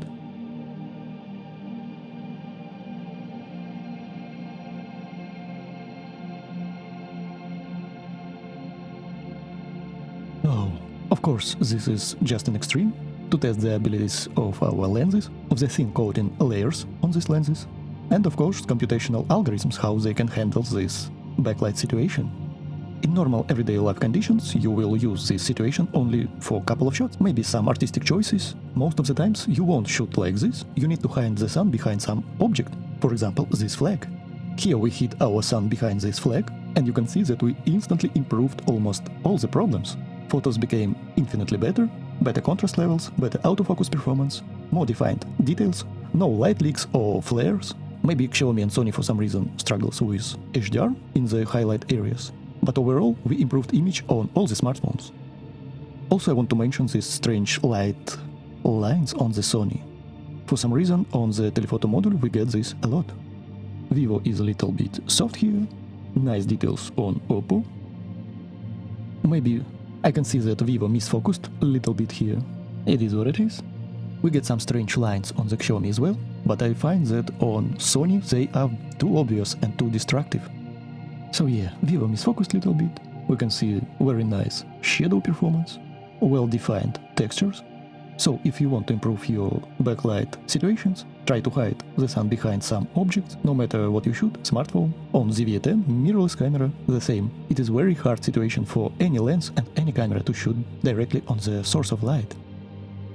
We can see that, again, it is very hard situation, Oppo focused on background, Vivo misfocused also. If you pay attention we can see that it is slightly out of focus.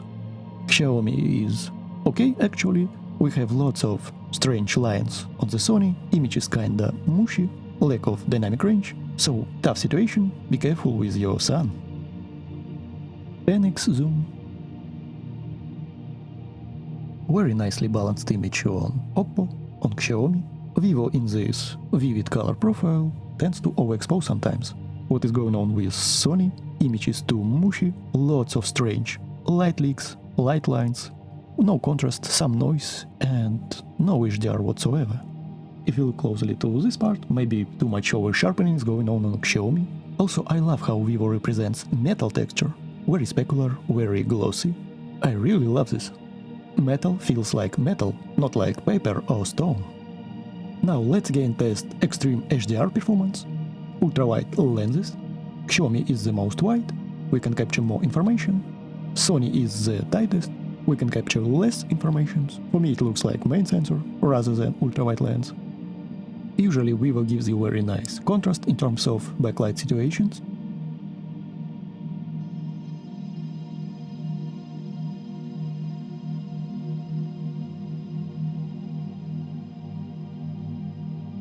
Now let's look at main sensors without too much zoom in. I feel like Vivo is very nicely balanced, good contrast levels, still some information in the shadows, very solid work from Xiaomi, but we lose some information in the shadow, very contrasty look, kinda like it also. We have some sun stars from f2.8 variable aperture, tons of lens flares from Sony, but still not bad in terms of contrast and color separation. Let's zoom in.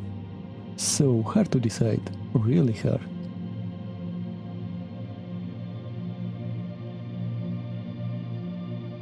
Sony looks the most over-sharpened here. I kinda like this Xiaomi shot. First telephoto lens. After all the firmware updates, we can see this weird outline on the Oppo, without zooming in, very nice overall balance on Vivo. Good job Xiaomi here also. And Sony, we need to punch in to understand what is going on. Let's also add mirrorless camera ZV-10 with Sigma 2.8 lens. Actually, nice job Xiaomi. It is hard to beat mirrorless camera in this light leak situation. It has more glass, it has more physical sensor size, that's why it is a lot more easy to mitigate this effect, while on teeny tiny sensors with small lens, light rays will fill with light everything on the shot. So that's why we will get better tonality in situation like this. Second telephoto module, Oppo, Xiaomi, second optical position on Sony, digital crop on Vivo, and we use maximum zoom possible on this Sigma lens. Something wrong with the Sony, we see these weird blocks and lines. Look here, very strange, very distracting. Very pixelated and mushy image in the shadows on Sony smartphone. Of course, it is too extreme situation, but it can reveal all the weaknesses of these very expensive smartphones. Also, quickly I want to test facial reconstruction on Vivo. Vivo has this very nice portrait mode with facial retouching and facial reconstruction. I find that in situations like this, it helps a lot to preserve facial details against bright sunlight. I want to see and test, are there any benefits? Here is with facial reconstruction, here is without. Yes, it kinda helps, but this is not extreme situation, so it's hard to see the whole effect. We need to test some telephoto shots to get an idea. Without facial retouching and with facial retouching. Yeah, it helps a little bit. Modified outline, modified eyes and mouth. Very subtle effect, nothing crazy. Against other smartphones. Yes, it definitely helps a little bit. Once again, very subtle effect, but somewhat helps. Now let's test the behavior against sunset light, ultrawide lenses. Alright, I feel like Vivo made better job than all other smartphones. Alright, nice HDR performance, Oppo, Vivo. Xiaomi is on the edge, but still it managed to preserve sky. And Sony lost almost everything here. But otherwise, not so bad. I feel like we need some improvements in ultrawide department on all smartphone manufacturers.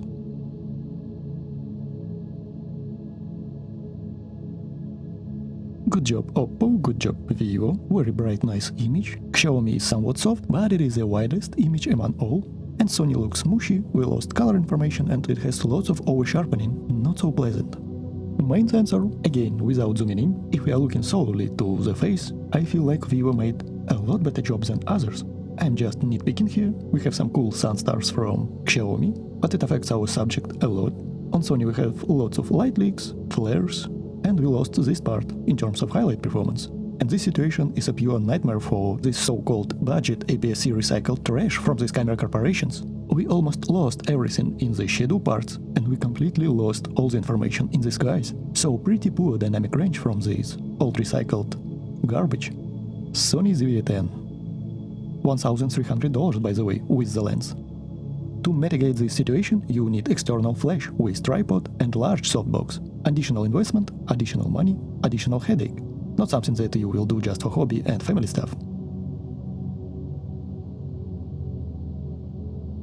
We have better textures and small details on Oppo, but I love overall brightness levels and contrast on Vivo more. I feel like it is more important factor in this situation.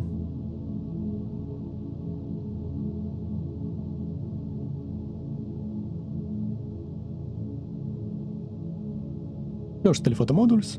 What is going on with Oppo? This is a very big problem that is going from firmware to firmware. They are not fixing it, it still persists on this phone. Weird outlines in these high dynamic range situations. Overall, I feel like better job with face on Vivo, but we have to trade off some dynamic range. Sony Xperia is going to heaven, and Sony ZV-10 lost all possibilities to earn any dynamic range. I feel like Vivo wins. Let me add facial retouching mode here. Here is Vivo with facial retouching. It adds some outlines on the eyes, eyebrows, nose, and on the face. Pretty cool mode, I love this a lot. It's like full retouching on Photoshop, but only with one button. It makes it kinda fashion plastic fantastic look, but you can actually tweak it, reduce it, make it minimal, and still get some benefits. For example, in this heavily backlight situation. Second telephoto shots. Oppo struggles a lot in this situation, as well as Sony. Xiaomi tries, and Vivo is flexing with its facial retouching mode. And that's why I am using Vivo right now as my main daily device. Pretty flexible, pretty versatile. Maybe results are not perfect in every situation, but pretty reliable. Alright Vivo, enough flexing, let's go further. In situations like this, photographers usually use external flash. They have trigger on their camera and flash with large softbox near their model. They press a shutter, make a photo, and flash provide enough light for the model, and you can still preserve all the highlights. I tried to recreate this with a smartphone. Unfortunately, it is the second big problem. First problem is sport, fast-moving subject, wildlife, and second is flash photography. I was hoping that smartphone will understand that I want to lead my model and preserve some highlights, but unfortunately this did not happen in automatic mode. Maybe you can try to do this in Pro mode, but not in the automatic mode. Here, as you can see, I used built-in flash on the smartphones. These three phones do not allow me to use exposure compensations. On the Sony Xperia review video, I said that it did not allow me to control exposure compensation, but I tried it more, and in reality, yes, it allows you to control exposure compensation, but for some reason it did not help. I still got blown out highlights. So, I really want smartphone manufacturers to implement this flash photography, where it leads up our model and preserve all the sky information. Please implement this, it will be very cool. Also Sony, oh my god, very poor performance even with built-in flash, very mushy image, too noisy, so bad. Oh, poor Sony. So what I want to say from this high dynamic range sunset test, I'm very impressed with Vivo, with and without this facial retouching mode. You can get pretty nice result. For example, this situation on the right, I used facial retouching portrait with built-in flash, and result is very pleasant. Lots of small details, nice texture of the skin, and very nice color separation with contrast levels. I love this result. If only Vivo preserved the sky, it would be perfect. So I love this result, and I think that Vivo clearly wins. You are free to argue with me in the comment section, my friends. Maybe you have something to say about it. Maybe you enjoyed results from different smartphones.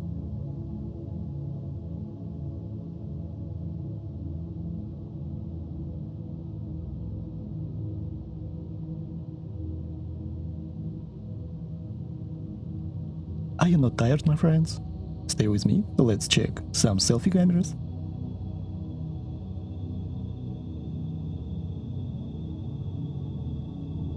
So what we can get from this? Sony is the softest looking, bad shadow noise performance. Vivo is the most oversharpened for some reason in the selfie department. Oppo and Xiaomi, not that bad.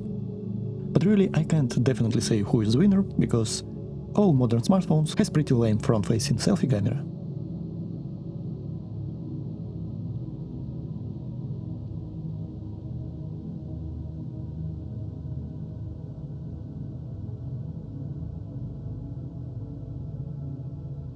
Before our mysterious fireball sun hides into the horizon and mystical skies switch to the night mode, let's quickly test HDR and image quality.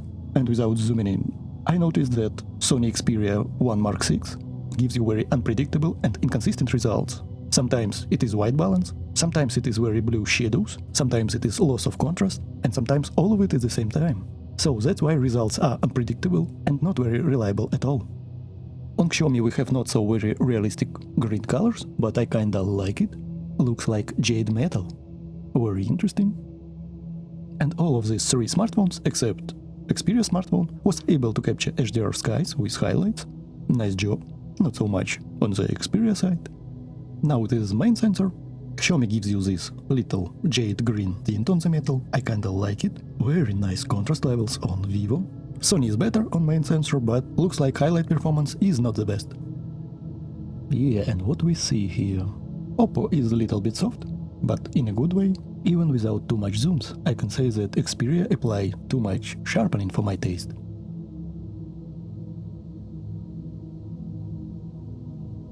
And again, all of three smartphones managed to capture HDR situation, highlights in the sky, and Sony let us down in both situations, on Sony Xperia smartphone as well as Sony APS-C mirrorless camera, ZV-10.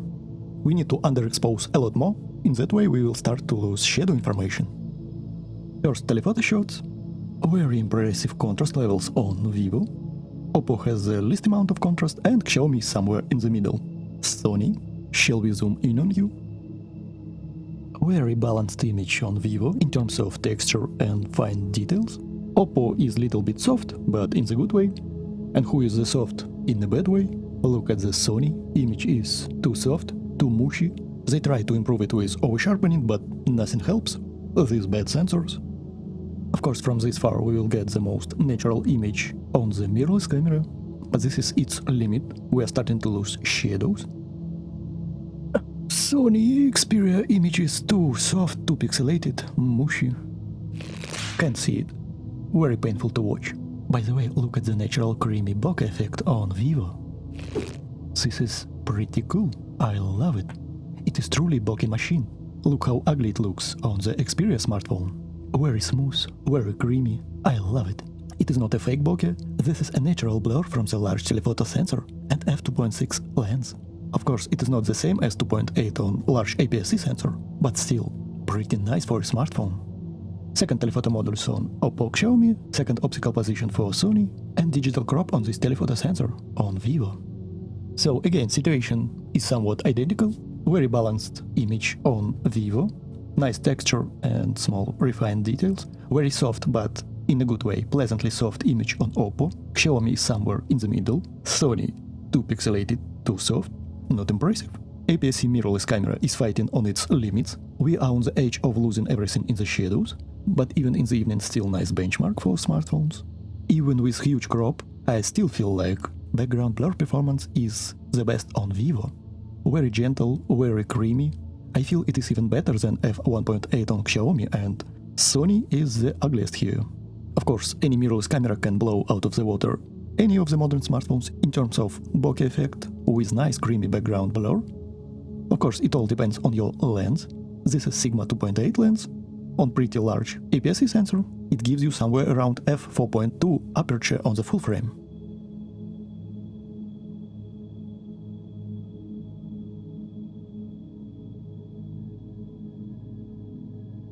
More extreme 10x zoom. Sony Xperia smartphone already started to struggle with optical image stabilization. It was very shaky and it was almost impossible to frame it identical to other smartphones.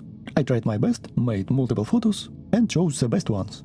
Let's zoom in if there any benefit of digital zooms on these smartphones. Very nice job Oppo, not a bad job Vivo, Xiaomi, little bit soft but still very acceptable. Sony, what is going on? In terms of blur, they are starting to look closer to each other, but I still feel like Vivo holding up better than other smartphones. Even in 10x we get more blur, and it is more creamy. Pretty insane. Very powerful telephoto module. So as we can see, pretty acceptable results from all the Chinese smartphones. Japanese Sony Xperia telephoto module is too poor. It gives you pretty trash image. By the way, let me check. So this is Sony Xperia telephoto 10x and this is 1x main sensor. We are just cropping in, so I really see no point and benefit of using this telephoto module from Sony. Pretty embarrassing to tell the truth. Sony's main sensor is fighting against 10x digital crops from Chinese phones. Really pretty embarrassing results for $1,300 phone. I will even argue that 10x from Oppo looks better than 1x from Sony. Wild stuff, my friends. Let's go even further. Even more extreme 30x zoom, 21x is the maximum that we can go on Sony Xperia smartphone. Nice contrast levels. Vivo, let's zoom in immediately. Alright, maybe not the greatest, but pretty acceptable results from all of them, especially for fun stuff, social media. We won't even touch Sony. No comments here, everything is crystal clear, maybe I should say muddy and dirty. Alright. I wonder how many generations Sony needs to catch up to the current level of the Chinese phones. 2 generations, 3, 5, maybe never? Enough of the sad stories, let's transition into the night.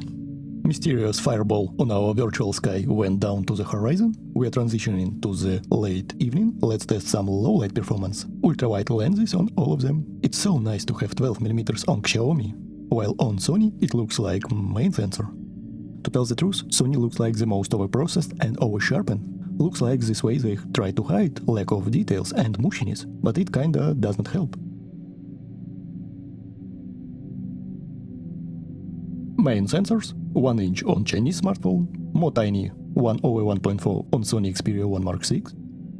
Sony struggles a lot in these low light conditions, huge lack of dynamic range, lots of noise on the skies, on the shadow objects. Let's add Sony mirrorless camera ZV-10.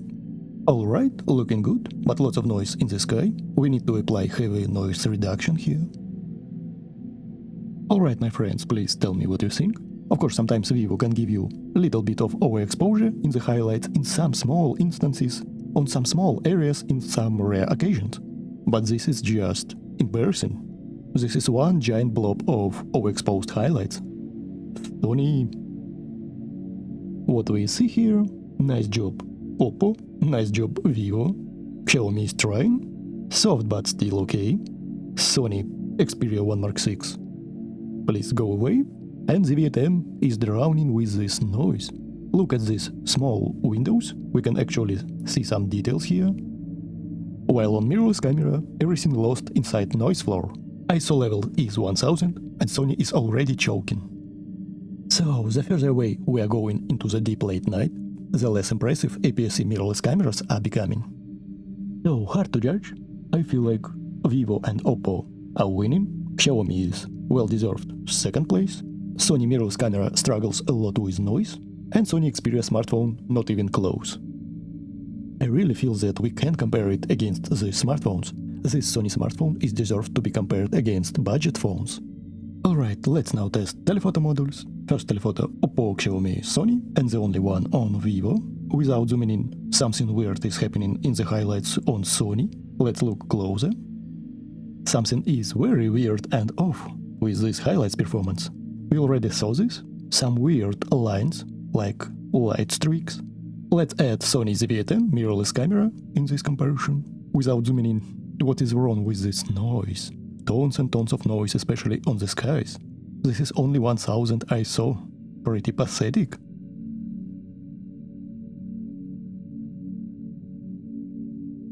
As you can see, very poor performance from Xperia 1 Mark 6.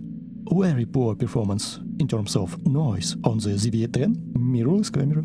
I have noticed that all of these smartphones have some kind of astigmatism, some kind of aberrations on the light, but nowhere near that distracting as on Sony Xperia phone. If you look on these windows, actually very nice performance on Vivo, not so bad on Oppo, not so good but still very acceptable on Xiaomi smartphone.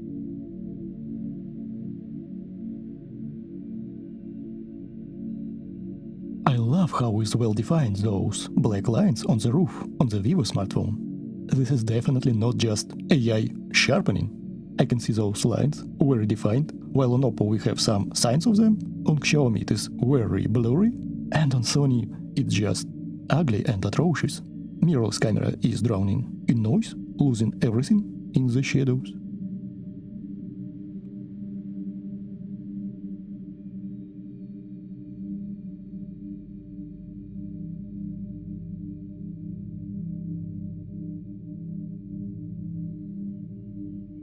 Oppo and Xiaomi has second telephoto modules, let's test them. We're switching Sony in the second optical position, and Vivo will use digital crop on this only one telephoto module. Alright, I feel like, again, Sony is the worst performer here, no doubts about it. Xiaomi looks kinda soft, but still it is one head over the Sony. Oppo and Vivo, who is better? Optical but dark second telephoto module, all large and bright, but digitally cropped telephoto sensor from Vivo.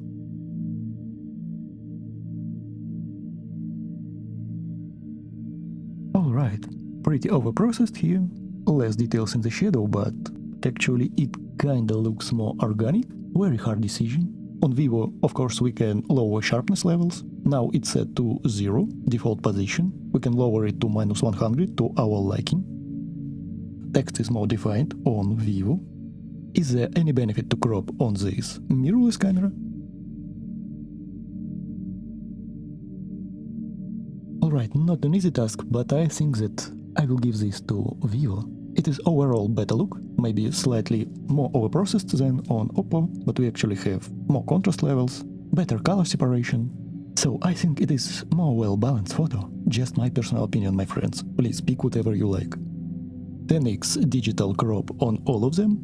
Sony is very blurry. It was a nightmare in terms of stabilization. Everything moved, was very shaky on the viewfinder, on the display, so very unpleasant experience in terms of zoom photography. What we have here is some numbers, kinda hard to read on Oppo, but it is still possible. On Vivo, I can easily read these numbers. 1890 to 1893. This is a close-up shot of this entrance. This is exactly these numbers. On Xiaomi it is impossible to read. And on Sony Xperia smartphone, everything is impossible to read. Not only text, but small details, textures, everything is lost. Just complete mushiness. Very ugly shot. I kinda want to give this to Vivo. It is definitely AI drawn, but who cares? I have the general idea of the place. Here we have some textures. Look here on this stand, very defined white and red lines, texture on the stone, these small bricks. I think that you can agree with me, my friends, even without taking in consideration the text clarity. And now let's test some extreme zoom levels. 30x, 21x on Sony, this is the maximum that we can go. And before zooming in, I want to say that it was nice performance in terms of stabilization on all of these three Chinese phones. Maybe it was a little bit harder to find the target with Xiaomi, but stabilization was rock solid on the display, while on Sony everything moved back and forth, it was too shaky. It was very hard not only to find your target, but keep it in the shot. Very unpleasant shooting experience. It goes back and forth between Oppo and Vivo, but personally I want to give this to Vivo. I feel like it did a better job in showing specularity of this metal, also some small textures on this line. On Oppo it looks a little bit more matte, like paper texture. Xiaomi is kinda soft, not well defined. Sony is unacceptable. Alright, let's move further. And now our mysterious skies turn dark. We are transitioning into the late night. Let's explore some low-light portraiture, ultra-wide lenses. Before we start and before we zoom in, I will say that even without taking image quality into the consideration, Xiaomi will always have advantage for me. And this is once again very wide 12mm. I love this focal distance.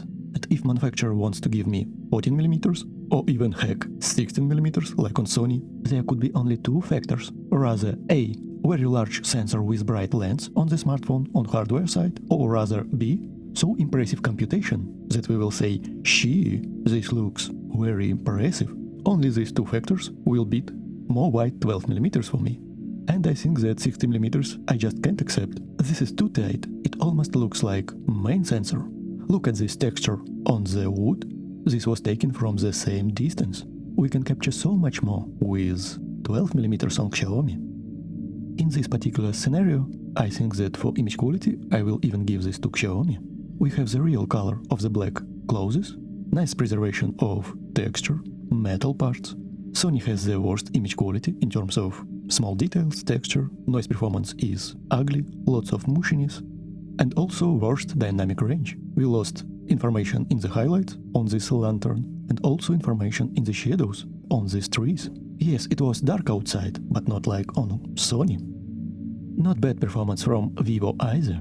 I love emerald colors of the foliage on Oppo. No information in the shadows whatsoever. And this is not just a character of a smartphone, so-called true dark nights in the night mode. No, Sony just has bad noise performance and dynamic range in low light situations. And now let's check main sensors. Colors are a little bit different on all of them. Oppo little bit more blue, Xiaomi slightly green, and Sony tends to go to magenta. While on Vivo we have everything, but overall I feel like it is a better representation of colors of the blacks. But colors is very subjective topic. In terms of colors, I kinda like all of the results. You just pick what you like. On Vivo and Xiaomi, I can tweak colors and pick different color profiles. So I'm more interested to see the level of details. Again, I feel like Sony is the weakest link here. In terms of overall image, it has some movement and shot on all photos that I took. Noise performance is kinda ugly, with very aggressive noise reduction that gave these mushy blacks. By the way, let's add even more weakest link here. Sony ZV-10, very aggressive noise generator machine. Looks like we lost almost every detail possible in shadows. Dynamic range is awful. These raw files are abysmal to edit inside the photo editing software. When we have good light, image is acceptable and has possibilities to surpass these modern camera phones. But as soon as we enter dark territory in low light, all image quality goes down the drain. Everything is lost in this abysmal noise performance. Nothing over here. Complete emptiness.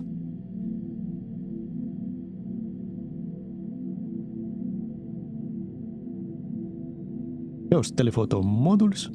I see some small parts with weird blotchiness of noise on Vivo. Maybe because ISO is 37,000. Well, on others it is 5,000, 4,000 ISO. Vivo, please calm down. I really need that high ISO in this situation, but alright. And unfortunately Sony is out of focus. This is not one occasion. There is multiple photos and all of them are out of focus.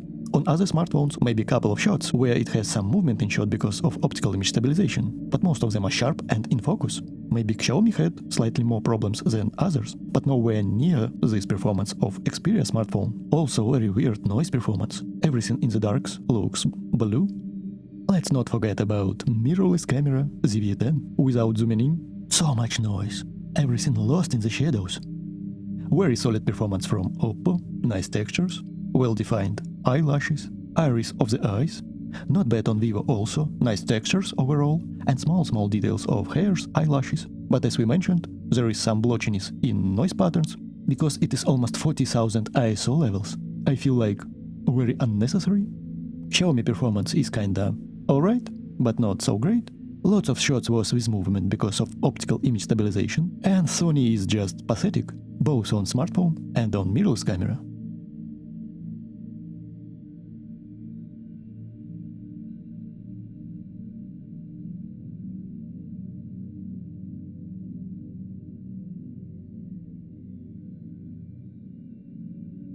Second, telephoto modules. Oppo using crop from 3.x, not enough light, but who cares? We only care about results, no excuses, because Vivo also uses crop from 3.7x. Xiaomi has second dedicated telephoto module for this situation, and Sony physically moves glass inside. Also, let's not forget about ZV-10. If you do not have enough noise in your life, Sony APS-C has you covered with noise.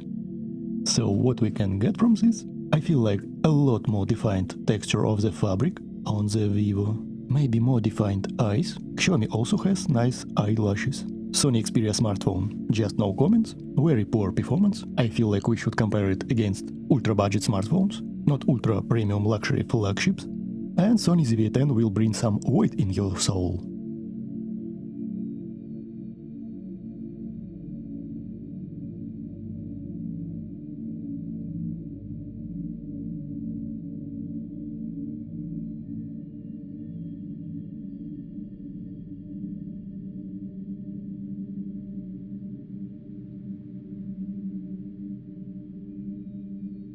Low-light evening selfie. I believe that selfie cameras won't be great in any of these smartphones. Also Vivo, calm down with those ISO numbers. Alright, they are so much different. Oppo, hard to comment. Vivo, not bad, but I definitely want sharpness slider on the selfie camera. If I could remove half of this sharpness, I would definitely do this. Image would be a lot better. And Xiaomi is overprocessing everything with AI models. Something weird is going on with my eyes. Xiaomi tends to do this in low-light situations. And Sony, actually, performance is very atrocious in terms of hardware quality, but no weird over-sharpness, no this fake weird eyes like on Xiaomi.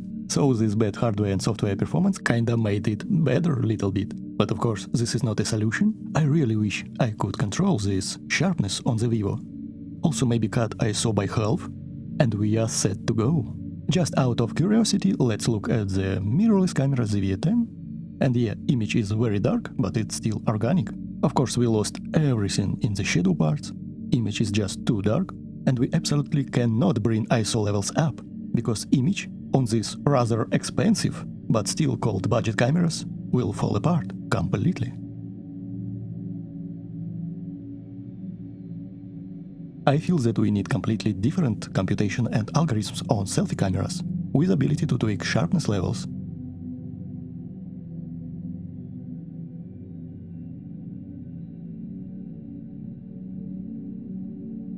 Also, I want to quickly test this night mode. Just a basic shot from the window. Can we see any huge difference between them?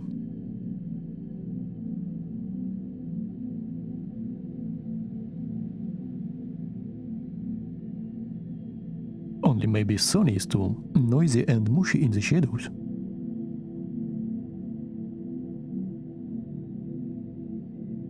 I kinda vaguely can read this plate number. On Oppo as well. On Xiaomi a little bit harder, and it is completely impossible on Sony.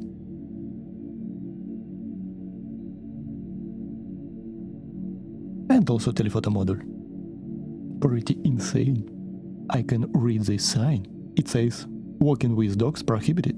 Выгул собак запрещен. Pretty insane. On Sony it is complete mushiness. It is even hard to understand what is it. But here I not only can understand that this is a sign, I can read the text.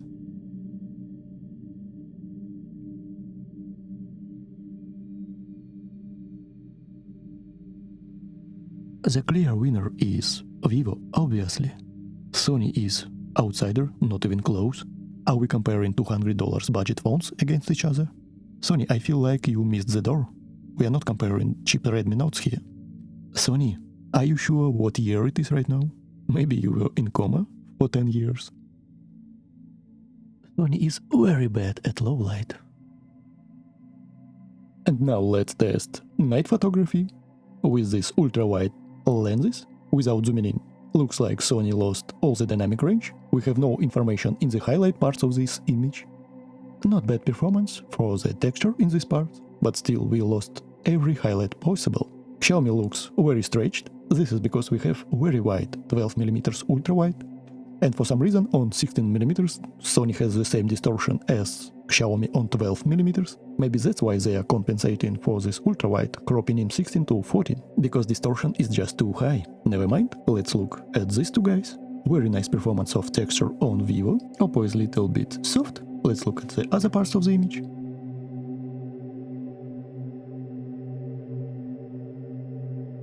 Image on Oppo looks kinda soft, but still very organic. Vivo is the most processed, with the most defined edges, textures, lines. If you want to get it more soft, you need to tweak the sharpness. Now I have sharpness set to 0, this is default position out of the box, but you can drag it all the way to -100. Xiaomi is kinda soft for my taste, but considering that it is 12mm very wide lens, this is pretty acceptable. And what is not acceptable at all? This performance of the most expensive smartphone on the planet. Sony, where are all the highlights?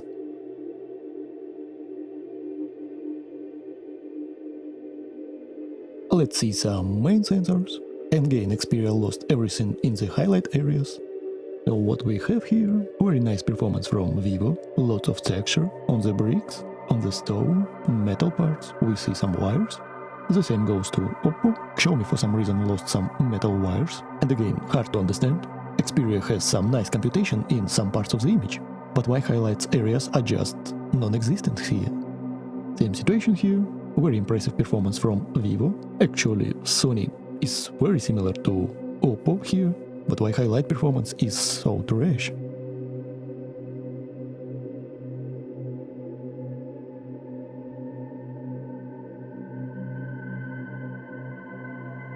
Everything is just overexposed, overblown highlights. Everything else is acceptable, except this. This is night and day difference between these smartphones.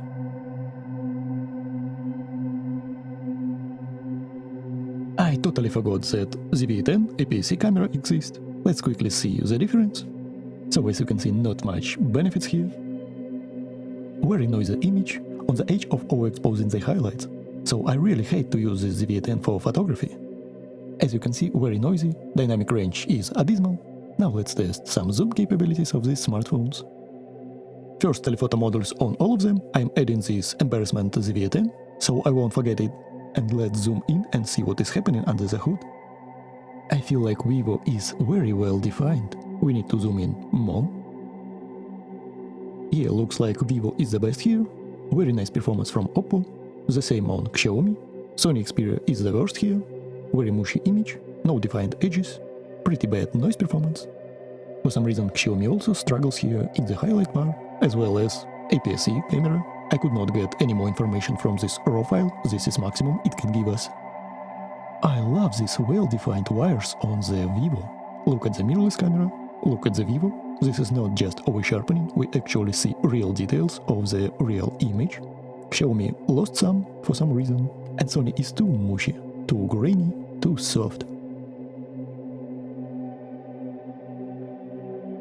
Second telephoto models on Oppo and Xiaomi, and digital crop on Vivo because it has only one telephoto module. So very solid performance from Vivo and Oppo, they are going neck and neck. Xiaomi is well-deserved second place, not bad at all. And I feel like this Xperia smartphone is the worst, not even third place.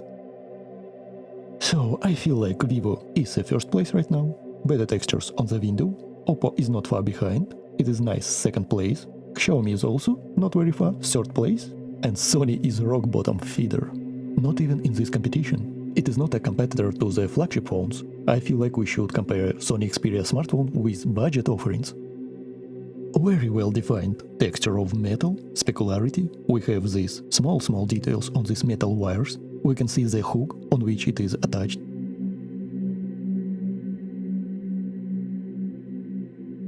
Now it is 10x digital zoom on all of the smartphones. Mind-blowing performance from Vivo.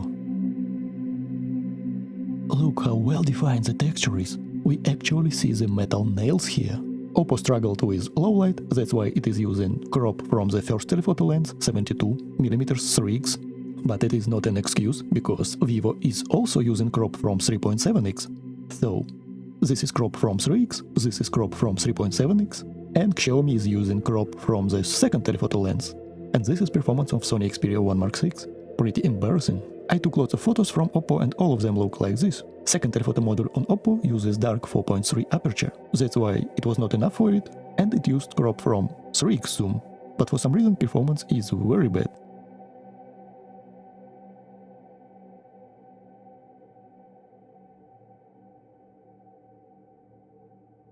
Once again, 10x zoom. Now Oppo actually uses second telephoto module with dark f4.3 aperture. Maybe this time it will improve. Second optical position on Sony. And yes, image improved a lot, but I still feel like Vivo is better and will be the winner in this situation. Sony no comments, atrocious performance. Look how well defined wires. These small textures. Also highlight performance is very good. I feel like Sony should be excluded from this competition. But it is what it is. We need to understand everything. I want to people know what they are paying for, what they will expect after buying these smartphones. Very well defined textures on Vivo. Texture of these metal parts. It is shiny, it is specular, I can get the idea that this is metal, this is stone. We can even see this icon inside this frame. I love this performance. Also, we have the possibility to make the image softer here by tweaking sharpness slider. This is the only smartphone that allows you to do this. And if for some reason you want even more sharpness, you can apply it to +100. This is just 0, default position. Next one, the same 10x zoom. Here Oppo again struggled with low light, that's why it is using crop from 3x, first telephoto sensor, but no excuses, because Vivo also uses crop from 3.7x, and Xiaomi uses second dedicated telephoto lens. Sony also 10x, let's zoom in. I have 10 shots from Sony Xperia 1 Mark 6 from this situation, they all look exactly like this. This is the best shot out of them all. Now look at this insane performance from Vivo X100 Ultra, well-defined textures, well-defined edges. Just look at that. This is, by the way, from the same place where we took ultra-wide shot. We are standing here, our target is all the way over there, and this is the result that we are getting on Vivo. We can see how this hook is connected. Pretty insane performance, I love it. Very impressive.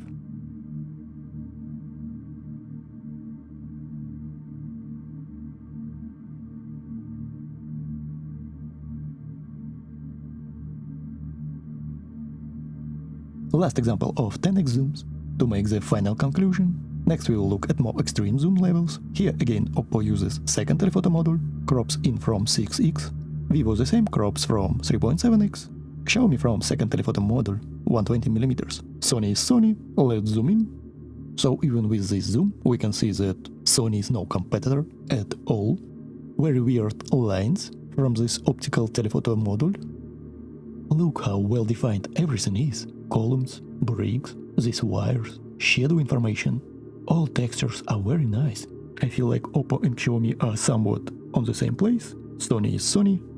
Yeah.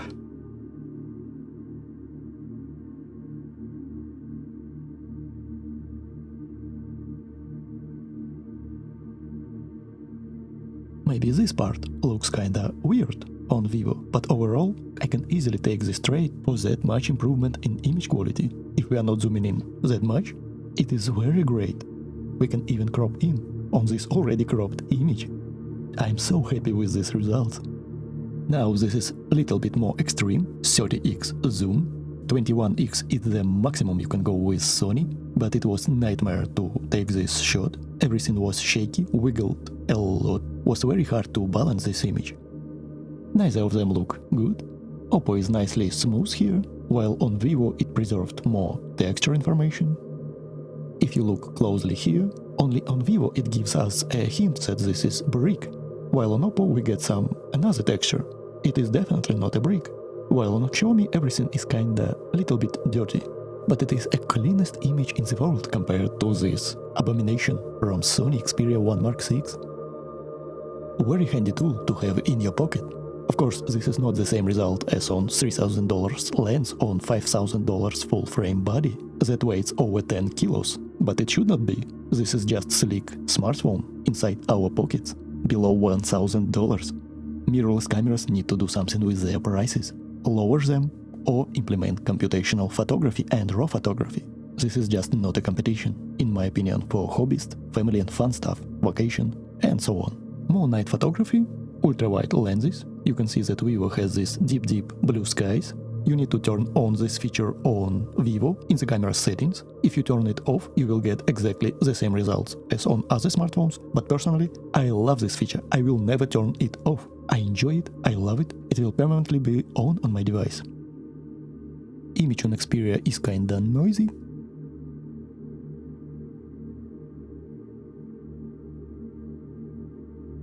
For some reason, Oppo struggled in this situation. Lots of photos have movement in shot. Now it is main sensors.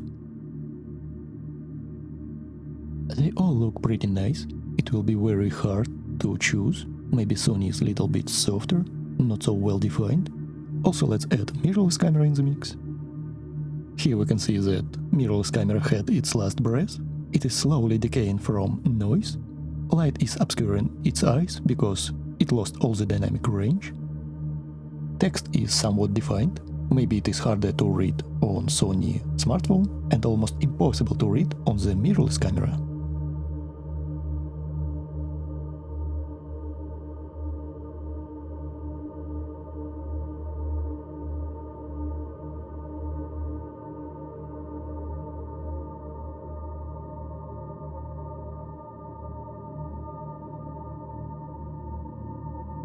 I need to give slight edge to Vivo, well-defined texture of this brick. Also here, I can see this is a brick, otherwise very hard decision. By the way, ISO is 1250 on mirrorless camera, and we already lost almost every information possible. Pretty poor performance. Please don't buy these budget cameras, they are not worth it. We can look on this photo all night long. Very hard to find differences on these main sensors. Only will say that I will give slight edge to Vivo, because it has better brick texture, and Sony Xperia smartphone is the softest here, but difference on main sensor is not very drastic. First telephoto modules on all of the smartphones. Let's look closer. Xperia already lost everything in shadows, bad noise performance. For some reason Xiaomi struggled a lot with optical image stabilization. Let's add some Sony ZV-10 camera, ISO is 2000, and the image is too noisy and very mushy. The best image in terms of text readability is Vivo X100 Ultra, very easy to read, everything is well defined. So I feel like not only the text is better visible on Vivo, also texture is well defined, as well as edges and details on this metal sculpture. It looks more three-dimensional, better contrast levels. I feel like it is not even a competition here. Definitely this one is a lot better. I can easily recognize faces on these sculptures. This is a woman, this is man. Very nice results here. I'm very pleased, I love this. Oh my god, I realized that it is second telephoto module on Xiaomi. Sorry my friends, let's change it. I checked, I don't have first telephoto module on Xiaomi for this particular scenario. It is what it is.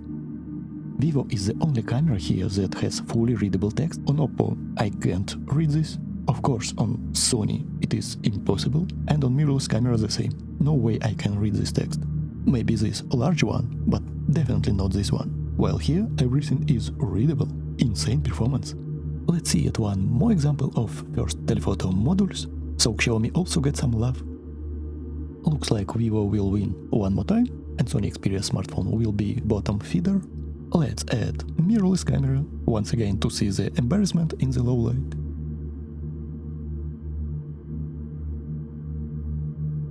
The same ISO is 2000, not bad performance from Oppo, but Vivo is just better. We can see this small plant here, very well defined edges, textures. I don't want to talk about Xperia smartphone, it does not deserve to waste our time on it. We can easily see everything with our own two eyes.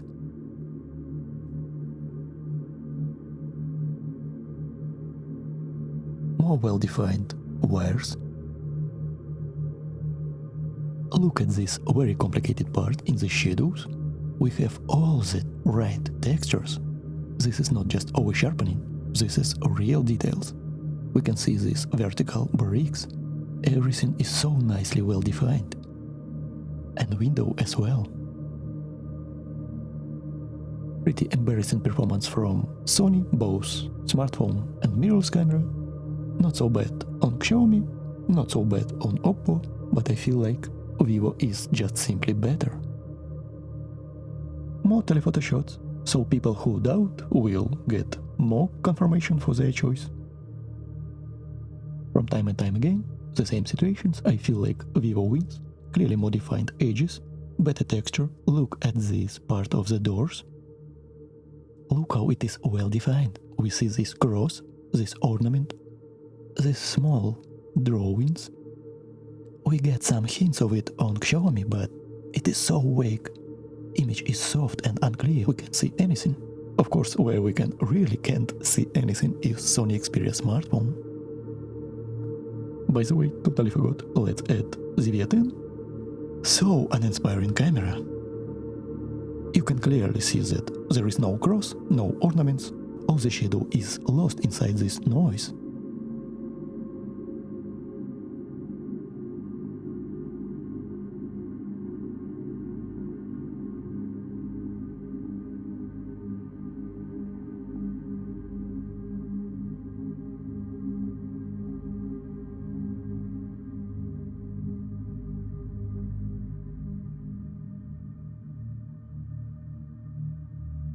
Everything is so well defined on Vivo. These shadow parts, metal, texture of bricks. On Sony everything is just complete mess. Even this complicated area is very defined on Vivo. It's just so hard to beat it.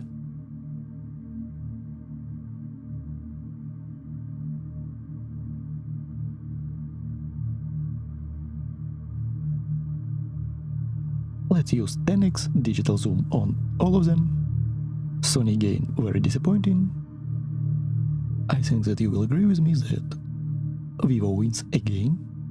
Even if we add mirrorless camera in the mix, I think the situation will be the same. A very bad performance, tons and tons of noise. From all the shadow parts of the image, look how well defined is Vivo. Here, here, here, everywhere.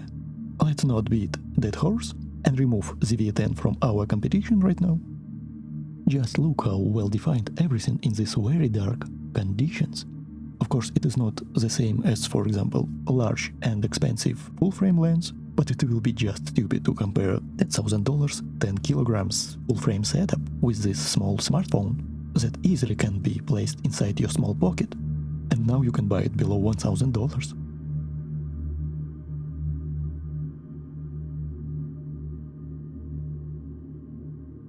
Definitely, Vivo wins here. Again, 10x digital zoom on all of them. We need more examples, so people can definitely understand what is going on. They can be sure in their choice, and there will be no more questions, who is better and who is not. Please, my friends, watch for yourself, choose what you like. So, the same situation, Vivo is more defined, we can see small hooks here, metal nails on top, better texture, and better refined edges.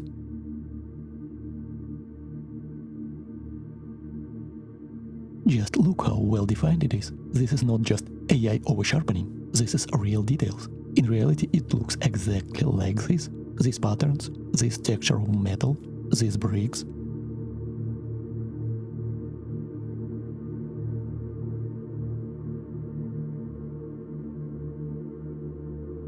Also, I want you to pay attention for this texture of these metal sheets. It is so good, it is not even close compared to other smartphones. More examples of 10x zoom. Oppo uses its first telephoto module, 3x zoom, because it is too dark right now. Second telephoto module can't handle these lighting conditions. It crops in the same as Vivo crops on its 3.7x zoom. Xiaomi uses second telephoto module. Let's zoom in. I feel like it's very obvious. Vivo is the first place, Xiaomi is the second, Oppo is unfortunately third. Image is too soft, too much noise, no details whatsoever, and Sony not even funny. How embarrassing it is. For that much money. By the way, 12GB of RAM and 256 gigs of storage. It is almost $600 more expensive than Oppo. Almost $500 more expensive than Xiaomi. I bought Vivo the most expensive because I bought 1TB of SSD storage and the same day it came out. But if you want to buy 256 gigs, the same as on Sony, it will be somewhere around $800 to $900. Actually, you can buy Vivo almost $600 cheaper than Sony smartphone. You will get more RAM and you will get this level of photo performance. Sony, this is not a joke. Your smartphone costs $500 maximum, maybe $600 if you want to charge premium for your brand, but nowhere near $1,300. Get out of here. I'm really big Sony fan. I enjoy this brand and its products, but please, embrace the reality, this is just trash. Now we will step up our game. This is 20x zoom. This is maximum zoom from Sony. This is the best shot we got from Xiaomi. It is the most stable shot out of 10. Most of the time I got this result. Very shaky, definitely has some problems with optical image stabilization. Again, I feel like Vivo is a winner. We can actually see this texture, this is metal. It better represents reality, we have better textures, better small details. We can better understand that this is metal parts. Very nice color separation. And of course, better representation of texture, even on the parts like this.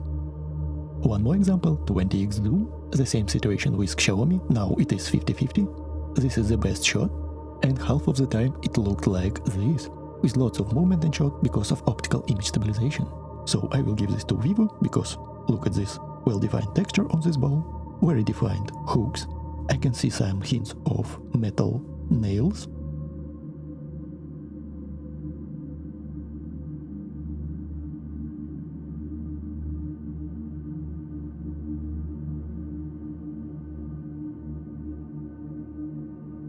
In 20x zoom.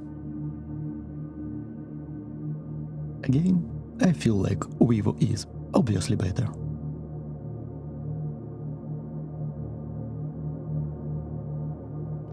Some more 20x zoom.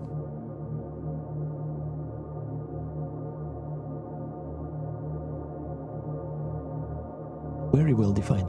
You can easily understand what is going on this sculpture. Faces, arms, legs, clothes.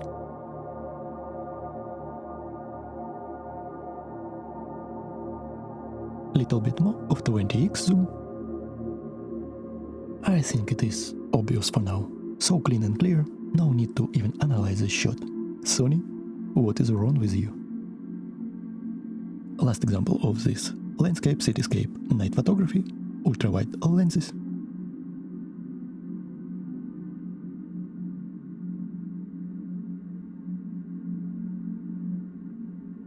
Now it is main sensors.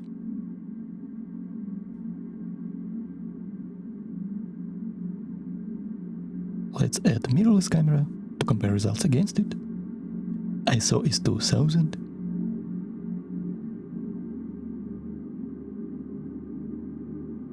Atrocious noise performance on CV10. Very solid performance on textures on Oppo and Vivo. Very poor performance on Sony. I still feel like Vivo is better in this situation.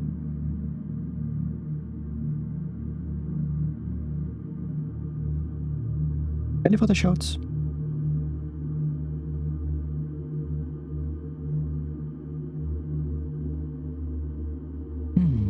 Sony is outsider. For some reason Xiaomi is not that impressive also. Certainly better than Sony, but not so clean as Vivo. Maybe Oppo is a little bit better than Xiaomi, but look at this Vivo performance. The text is actually readable. I actually can see some texture on this white wall on Vivo, and overall image looks cleaner.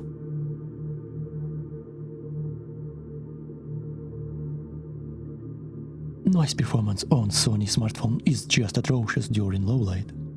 Look how mushy and ugly it is.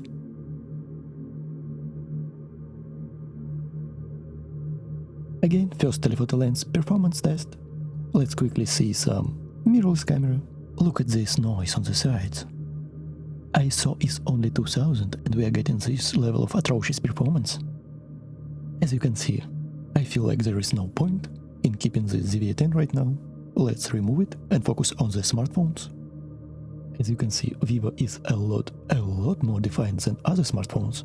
Xiaomi and Sony are outsiders because Xiaomi has some problems. I don't know, is it computation, is it optical image stabilization, but it happens a lot, especially during the low light. Sony is just too mushy, lots of noise, very poor performance.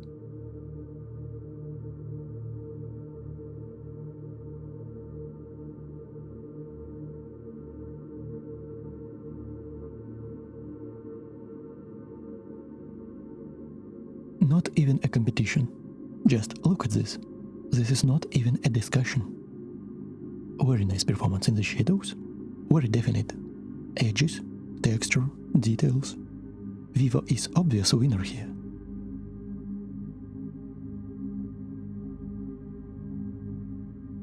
Very nice color separation, as well as very defined texture.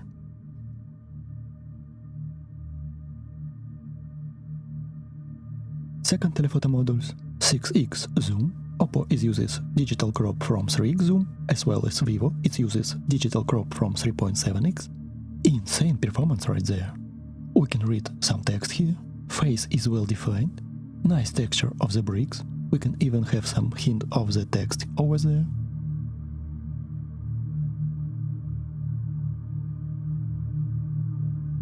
I can easily recognize that this is a person over here.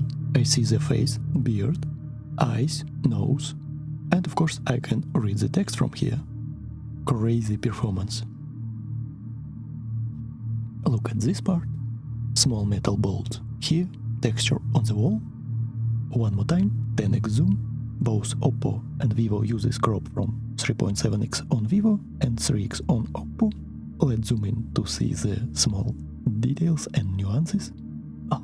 Just ugly performance on Sony, somewhat soft on Xiaomi, not very defined on Oppo, and actually very clear on Vivo. Very nice textures, very nice details. I can read this text. Very nice texture of the bricks, and we can clearly understand that there is a text on this stone. I can easily understand that this is a human person. This is face. I can see facial parts here, nose, eyes, text, clothes.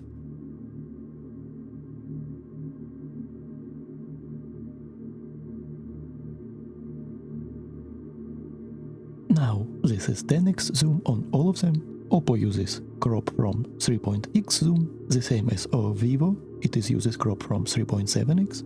Let's zoom in to see the results. Look at the Vivo, how well defined are those edges.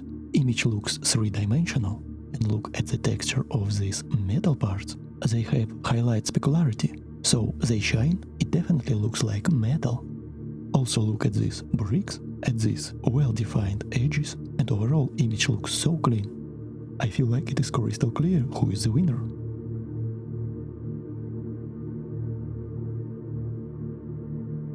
Look how clean this looks, how well-defined those bricks are.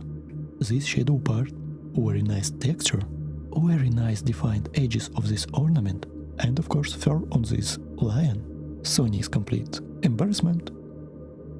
This is so good.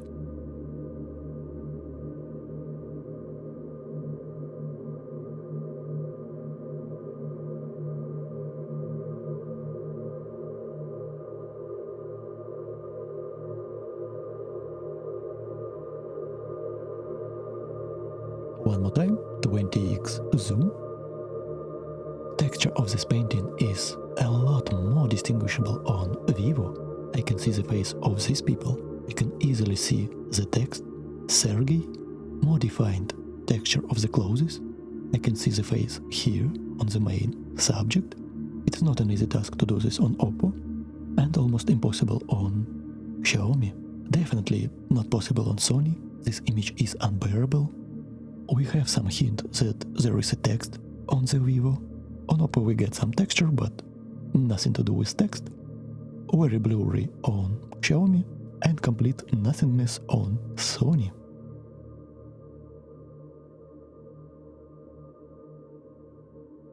More extreme 20x zoom, the maximum that we can go on Sony. Let's zoom in. Again, very good performance from Vivo. Xiaomi here is on second place. Oppo struggled a lot, and Sony didn't even try it. It just gave up before I pressed the shutter.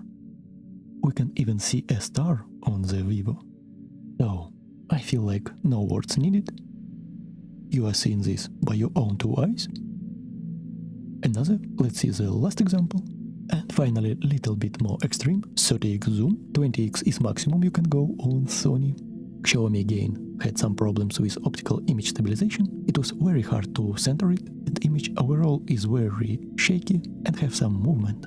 After the last firmware update, Oppo have some magic on these extreme zooms, but still I feel like Vivo is more defined. But clearly we are reaching the capable limits of these smartphones. So very nice, handy feature in your pocket. I really enjoy using it. Let's try some Astro Photography. This is just a basic night mode. What will happen if we point our smartphone in the sky? Only Vivo managed to capture not only the sky but also the surroundings.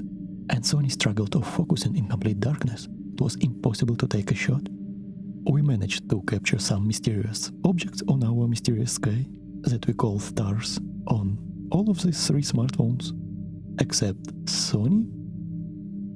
Everything is out of focus on Sony.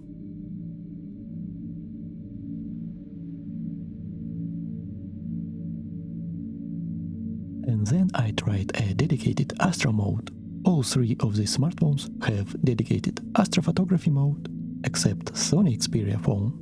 It does not have anything interesting, and I tried to expose in Pro mode. It was a 30 seconds exposure, maximum that I could go, but as you can see, it is still not enough. And as you can see, only Vivo managed to capture all the surroundings. This forest, leaves, foliage, in these complete dark conditions. And as you can see, we managed to get a lot more stars this time.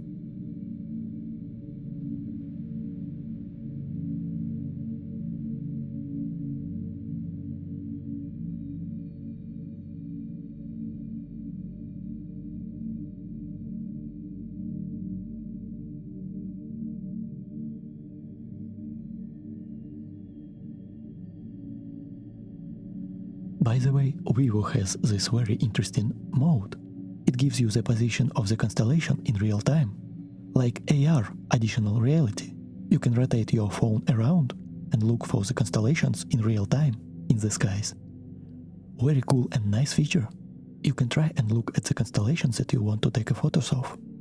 Now let's discuss extreme low light performance. Does any of these smartphones has ninja detection? Let's zoom in. Ultra-wide lens. Not so bad performance from Xiaomi's ultra-wide lens.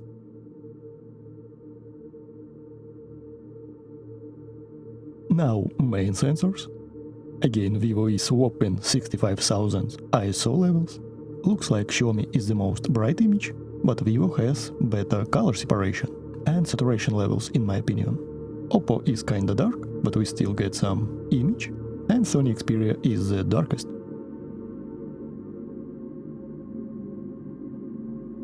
By the way, let's add mirrorless APS-C camera in the mix.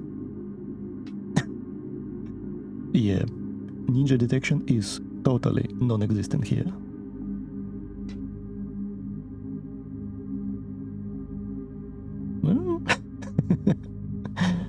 Xperia 10. You are getting eternity and beyond. All the noise possible in this universe. is yours.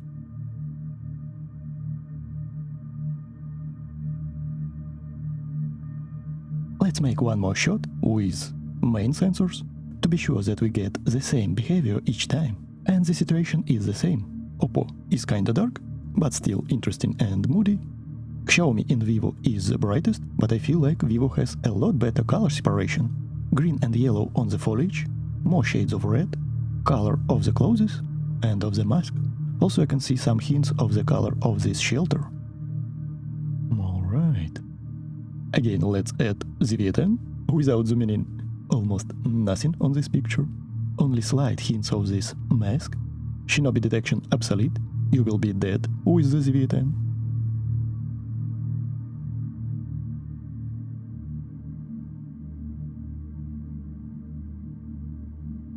Not so bad on the V10. Very nice abstract art.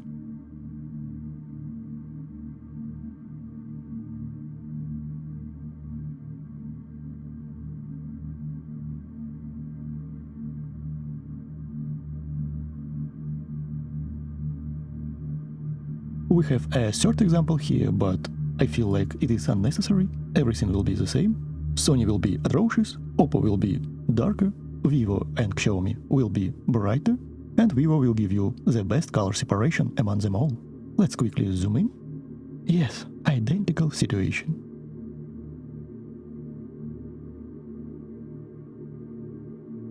I won't add mirrorless camera here, because we will have complete darkness, nothing will be in the shot, only noise, only void, only emptiness and sadness in our hearts.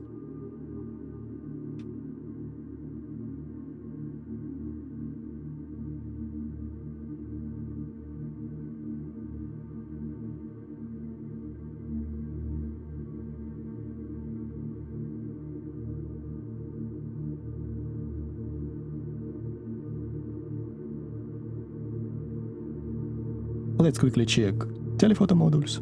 First telephoto modules on all, only Oppo used its telephoto module, while Vivo and Xiaomi for some reason switched to the main sensor. So it will be a crop from the main sensor on Vivo and Xiaomi. Sony Xperia completely gave up. I really wish Vivo tried to implement telephoto module in this situation. I feel like on hardware side it is very capable, and knowing their computation, I feel it is very possible, but who knows? I really want to see how it will look like with telephoto module, but not crop from the main sensor. So it is what it is. Again here how APS-C camera from Sony will look like.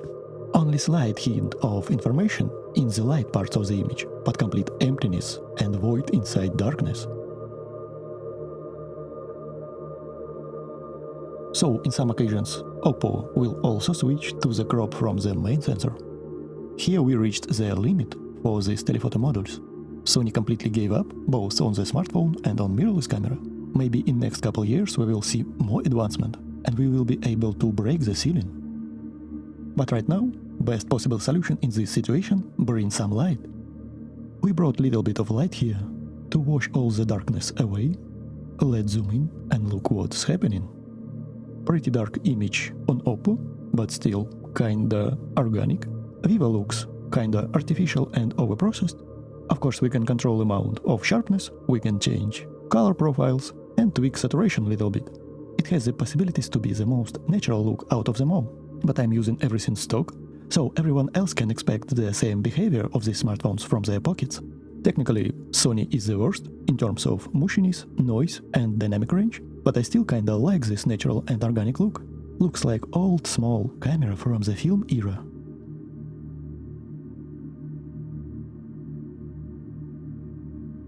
Now it is 1-inch sensors, and what is going on?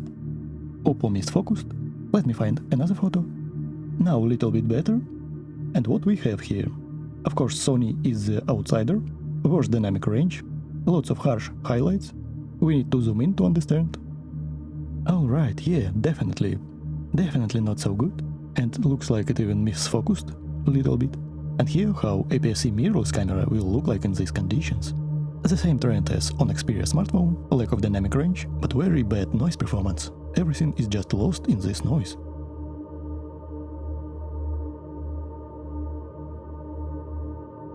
Even these bad sensors on the Sony Xperia smartphone handles this situation a lot better. that this obsolete recycled e-waste from APS-C camera, ZV-10. All this because of computational photography. Now we have almost zero implementation of this technique inside conventional cameras.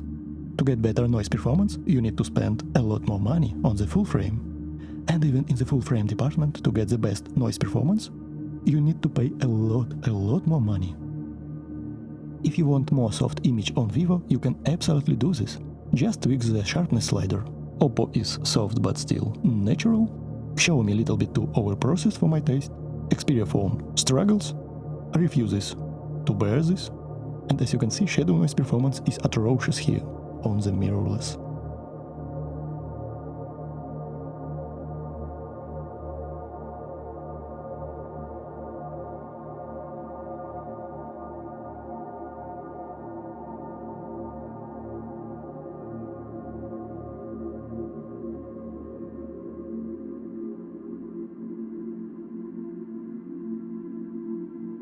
First telephoto lens, without zooming in. Sony struggles a lot with this low light performance. The brightest image is on the Vivo, more darker and moody image on the Oppo. Xiaomi is somewhere in the middle. Hard to tell about the colors, maybe Oppo is somewhere closer to reality. Then vivid color profile on the Vivo. You can always switch to natural, but I kinda like vivid color profile for everything else. Let's zoom in. Alright. Even without big zooms, it is dark as night. We can see that Sony Xperia struggles, and performance is worse than everyone else. So many details on Vivo. If we feel the need, we can even pull this sharpness slider all the way down. We have this possibility here. Here our mirrorless camera, Sigma Zoom 2.8 lens with expensive bright aperture. ISO level is 16,000. Otherwise we would lost all the shadow details in the noise floor.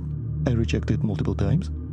And we lost almost every color information. Everything became bland and boring. We see lots of desaturated orange tint. It is pretty hard to fix in post. I think that winner is clear. Vivo is the only smartphone that allows us to control the sharpness levels. I feel like that we could remove sharpness completely, and it still will win in terms of details. I love this.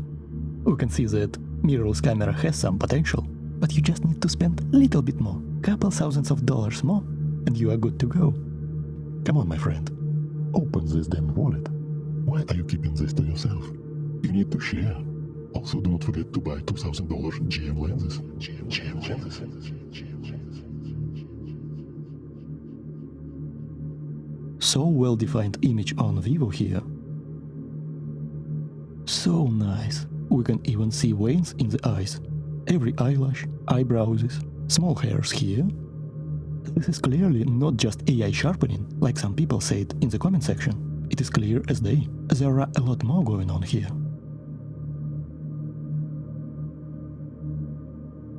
This is a constellation from where I came from on this mortal virtual reality game. Now let's try to use second telephoto modules.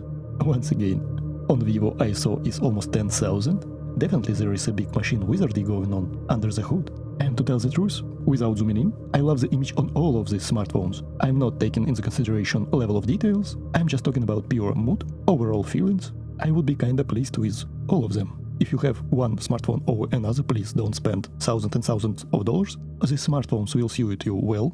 Look at the results, and maybe you can switch in a couple of years. Don't sell your very expensive gear just for slight improvement. Even with this Sony Xperia smartphone. In this case, it is very hard to recommend anything. You can see for yourself, only if you are really disappointed with the results. I'm trying to sell it right now, and some Sony fans offer me $600, $500 with protection case with hydrogelic film in brand new conditions. I bought it for more than $1,300 for half a terabyte, and lots of people want this much discount. I feel it will be a pain trying to sell it. I feel like no comments needed here in the Xperia department. We can add mirrorless camera to see the results. So I want you to look at this ZV-10 with Sigma 2.8 lens. Look at the Vivo, look at the Oppo, and maybe even Xiaomi. Only if optical image stabilization works. And can you tell me with a straight face that you still need budget APS-C camera for fun, family stuff and vacation, with all the pain and hassle that comes with it? You need expensive and slow SD cards, preferably a tripod, very expensive lens, heavy backpack, and after all of this you need to spend hours in photo editing software trying to massage these RAW files. You need a computer or laptop even to look at the results and edit. Are you willing to go through all of this?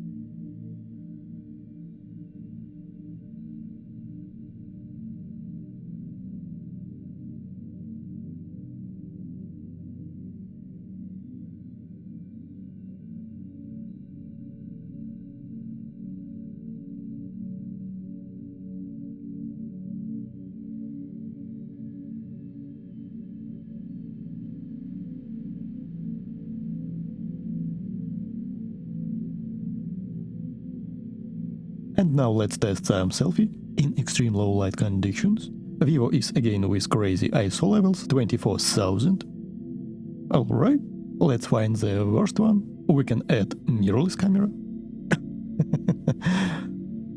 Alright, what is wrong with these noise levels? True dark abyss. I don't even know, is this overprocessed look is worse or this atrocious noise performance?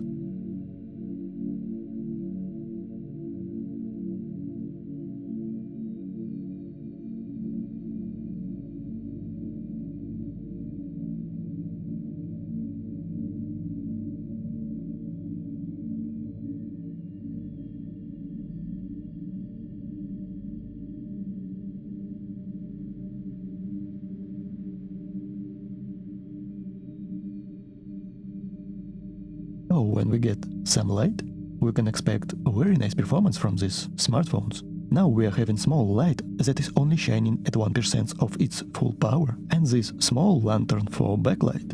Ultra-wide lenses, let's zoom in. Obviously Xiaomi will be a lot wider, while Sony will be very tight. I feel like Vivo is the brightest, Sony also, but we lose color information, Oppo is the darkest in the shadows, and Xiaomi is somewhere in the middle. Also we are losing dynamic range in the Sony shots. And I love the color separation on Vivo even in these very dark lighting conditions. So as you can see from the same distance on Sony we are not able to capture all this information.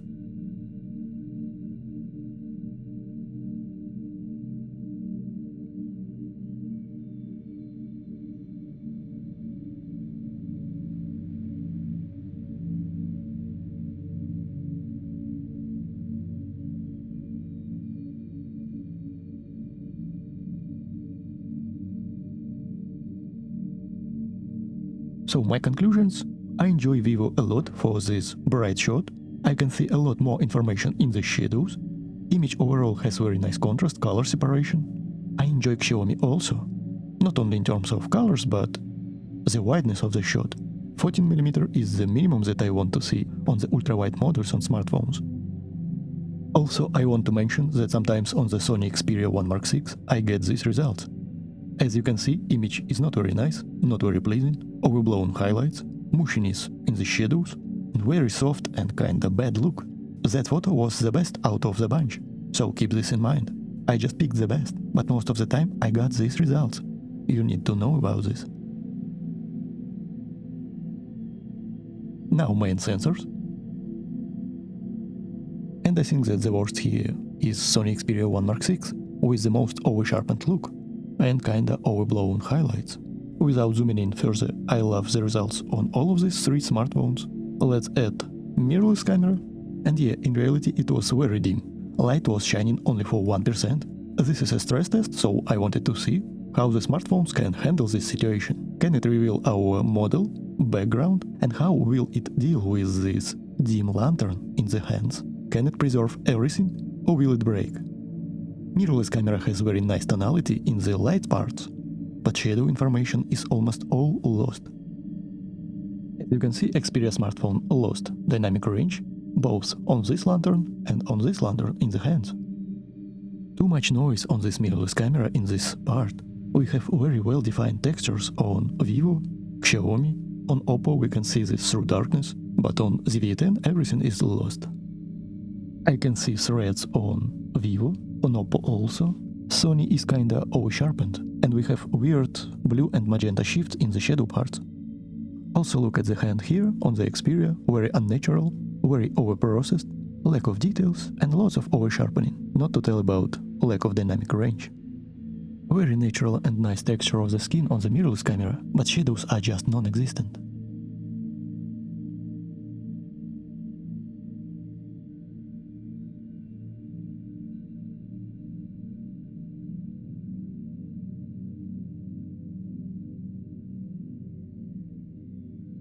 First telephoto module. Without zooming in, it is hard to tell. Maybe Sony is a little bit soft. I feel like it is a problem with optical image stabilization. Also dynamic range suffers a lot. On Xiaomi we see this harsh spotlight. Not like it's a huge problem. Let's zoom in. I want to remind you that Vivo is the only smartphone that allows you to correct contrast levels, brightness, saturation, and the most important part, we can completely remove sharpness in automatic mode. For example, on Oppo and on Xiaomi we can do this in Pro mode. On Oppo it's called Master mode, but we completely lose HDR and most of the computation. So highlights will be overblown and shadows will be dark. But on Vivo you can quickly correct it in automatic mode and still preserve highlights, shadow information. To say shortly, it preserves HDR and computation in automatic mode. Pretty cool and unique feature of the smartphone. Here I am using zero sharpness as always. It is default levels. You can tweak it to -100 or +100 to get softer look like on Oppo, or over-sharpened look if you're that kind of a person who enjoys it. All powers to you. Definitely Sony Xperia is on the bottom of the food chain here. Very bad performance here.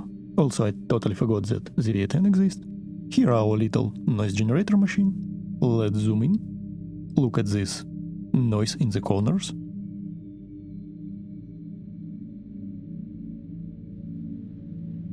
I can definitely see myself removing sharpness a little bit on Vivo. But overall, a very nice job with details. Oppo is looking already soft. I am very pleased with the results of the skin. No need to tweak it. Also, even if we wanted to, not like we can, but still, okay. Xiaomi is kinda a little bit over-sharpened, over-processed, but kinda acceptable results for the smartphone.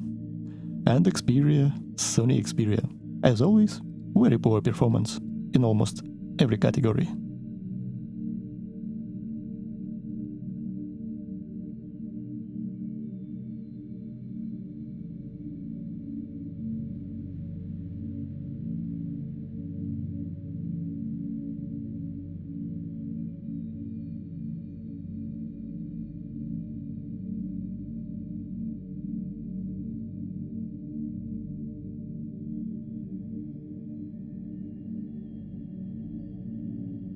And second telephoto modules. Actually, Oppo was able to use this module even in these very dim low light conditions, as well as Xiaomi. Vivo always uses digital crop in such situations, and Sony uses optical zoom. Let's zoom in to see what is going on. And of course, there will be no surprise to anyone that the most expensive smartphone on the planet is the worst performer here. Everything is like it should be. Who would thought otherwise? And I totally forgot. The mirrorless camera that no one wanted, no one asked for, but here it is, as always with us. Let's zoom in even more to see small details, to get a conclusion. You know, very tough choice. I kinda like all these three smartphones in this situation. Maybe Vivo is a little bit sharper, more small details, eyelashes, better texture of the skin, but only slightly. Maybe Oppo is even slightly overprocessed than Xiaomi on this second telephoto module. And now Xiaomi has this pretty nice soft look. Of course on Vivo we can easily correct it. So after closer look, I have to give this to Vivo. I will explain why. I'm really pleased with the performance of all these three phones. I will be happy with the results on all of them. But on Vivo I feel like we have more balanced image in terms of texture, small details, like these eyebrows, eyelashes, and this is on default position of sharpness. We can add sharpness to +100 or make the image pleasantly soft with -100.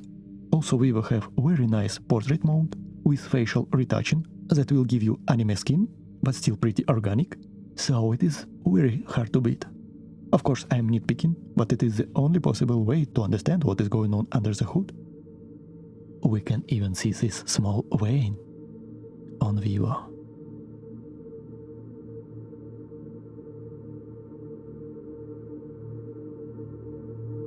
One more test. Very extreme low light conditions. pitch darkness, no light at all, maybe a small little lantern. Far away from here, without zooming in, I can see stars on Vivo, also on Xiaomi. Sony is too dark, also on Vivo freaking 30,800 ISO levels. Let's zoom in.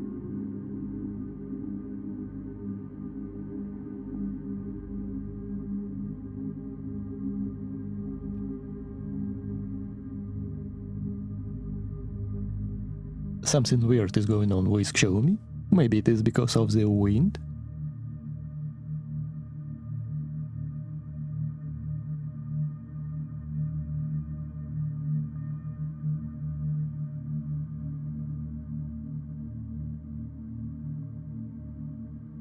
This time main sensors. Vivo is playing with ISO 35,000. Alright, very bright image on Xiaomi actually, but I see more color separation on Vivo, maybe even slightly more details, we need to zoom in. And of course, let's not forget about the V10. How will it surprise us this time? Let me guess, more noise again. Thank you, Sony, you are so creative. It was so hard for me to guess.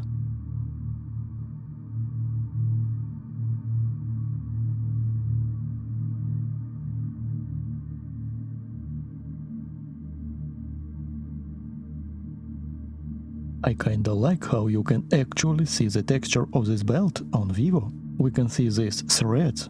Pretty insane, this is pitch black conditions. Also, I love the textures. They are very well defined. Not so bad on Xiaomi also, but we lost some color information. And also, this small metal part is more defined on Vivo and inside structure of this lantern. Very nice job from Vivo on this night mode. Xiaomi is also very nice. We even won't discuss this embarrassment from Xperia 1 Mark VI.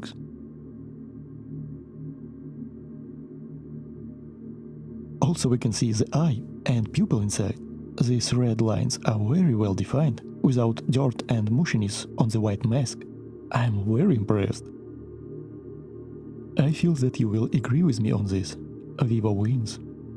Unfortunately, neither of them can use the telephoto modules in these pitch black conditions. Pretty understandable, because in reality it was almost impossible to see anything with naked eye, only the silhouettes and some parts of this mask. But I kinda want these telephoto modules to be used, even in these tricky conditions. I think that it is possible. Now these smartphones are using crop from main sensor. Maybe in the future we will see more advancement in this situation. We will watch closely during next couple of years. And now let's quickly zoom in. Also let's add the insult to humanity, Sony ZV-10. And you can clearly see that in light parts of the image we have some potential, but everything in midtones and shadows is just completely lost, without any ability to revive it in post. Too much noise, just unbearable. This is unfixable. Please don't buy these very expensive so-called budget cameras.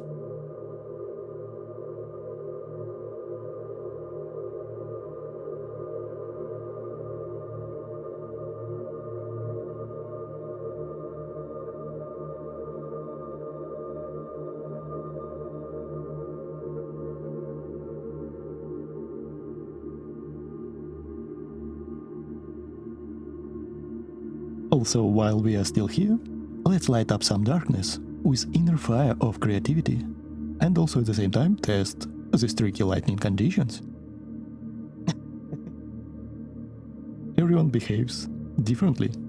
All phones are very confused by this single source of light.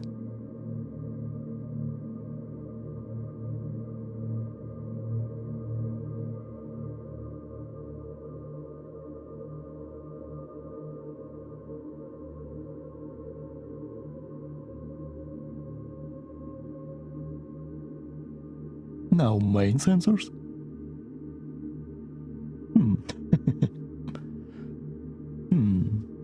Here is Sony ZV-10.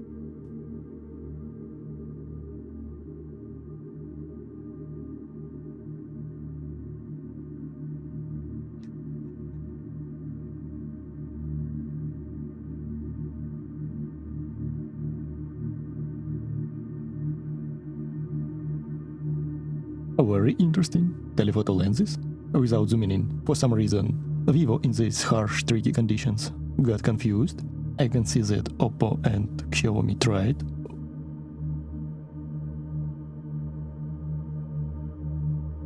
The V10, when no one expected, you became our new hope. And no. I don't know what happened here. Why, Vivo, are you get confused with this red light? I will give this tricky situation to Oppo. But we can see some signs of texture on Vivo on the forehead. But still, this is not enough. Second, telephoto. Oppo is using RAW from 3x telephoto lens, and situation is not improved for Vivo. It is still better than Sony, but being better than Sony Xperia smartphone is not a good compliment.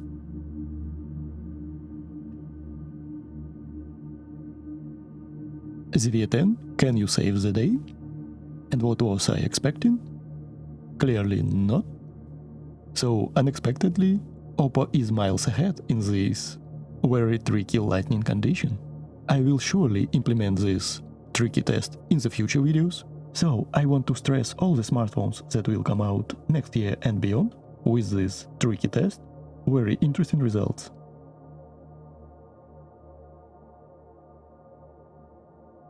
So my friends, I feel like we need to stop and end this photo test. There were lots of examples, more than enough to make some conclusions. As a result, very mixed feelings in the end. So I want to express it and make some conclusions on all of these smartphones. I kinda liked all these smartphones. We definitely have some outsider. I hope you already understood what it is. It is definitely Sony Xperia 1 Mark VI. I'm very disappointed with the results. You know, it is the most expensive smartphone among all of them. And I feel like the most expensive smartphone on the planet, period, if we consider price to performance. 12 gigs of RAM, 256 gigs of storage, Wi-Fi module, all the hardware, and the results in the end. Very poor performance. Some pictures I can compare only with ultra-budget smartphones. This is definitely not a flagship experience. It is not a bad smartphone for everyday use case, but specifically for photography, this is very bad performance. Bad dynamic range, bad shadow noise, sometimes it is very over-sharpened, not predictable results, weird white balance. And overall, I'm not pleased with user experience as well as the results. You saw it in this review, this is not a joke. I picked the best photos among all, and everything that you saw were the best results of these smartphones. No more talks about Xperia smartphone, I'm very disappointed. Oppo and Xiaomi. It is very hard choice. I love something about all of these smartphones. On the Oppo, I love ease of use. Not much that you can customize, but everything already pre-installed for you to take nice shots. Especially if we are talking about portraits. In my review, I called Oppo a portrait king, and this title is not empty words. If your priority only portraits and nothing else, this smartphone will be your great daily device. You don't need to customize anything. Out of the box, you will get very nice portraits and faces of people, all kinds of humanoids. And Xiaomi, also a very versatile device. If you need something on global firmware, it will be a very nice contender to be your daily device. Very nice ultra-wide module. I loved results almost every time. You can fit everything on your screen. Very nice contrast levels, pretty compelling night mode. But sometimes optical image stabilization lets you down. In some rare occasions you can face very aggressive post-processing, but despite this, I still feel like this is a very nice device. Not like it will break all the records, but you will still get very nice results. But this overprocessing and not reliable optical image stabilization are kinda deal breakers for me if we are talking purely photography. And finally, Vivo X100 Ultra. It was very clear from all the tests why I called this device as best camera phone right now on the market. It is very versatile, very reliable. Yes, of course, I have some questions for it also, but only in some rare occasions. And to tell the truth, most of the times it is just a nitpickings. I enjoy using this device, and it sparked a fire inside me for my hobby of taking photos. In some situations, like night mode, extreme zoom levels, this is without a doubt best smartphone for taking photography on the market right now. I don't feel like any smartphone can come even close to the final results that we are getting from this smartphone. Also for portraits.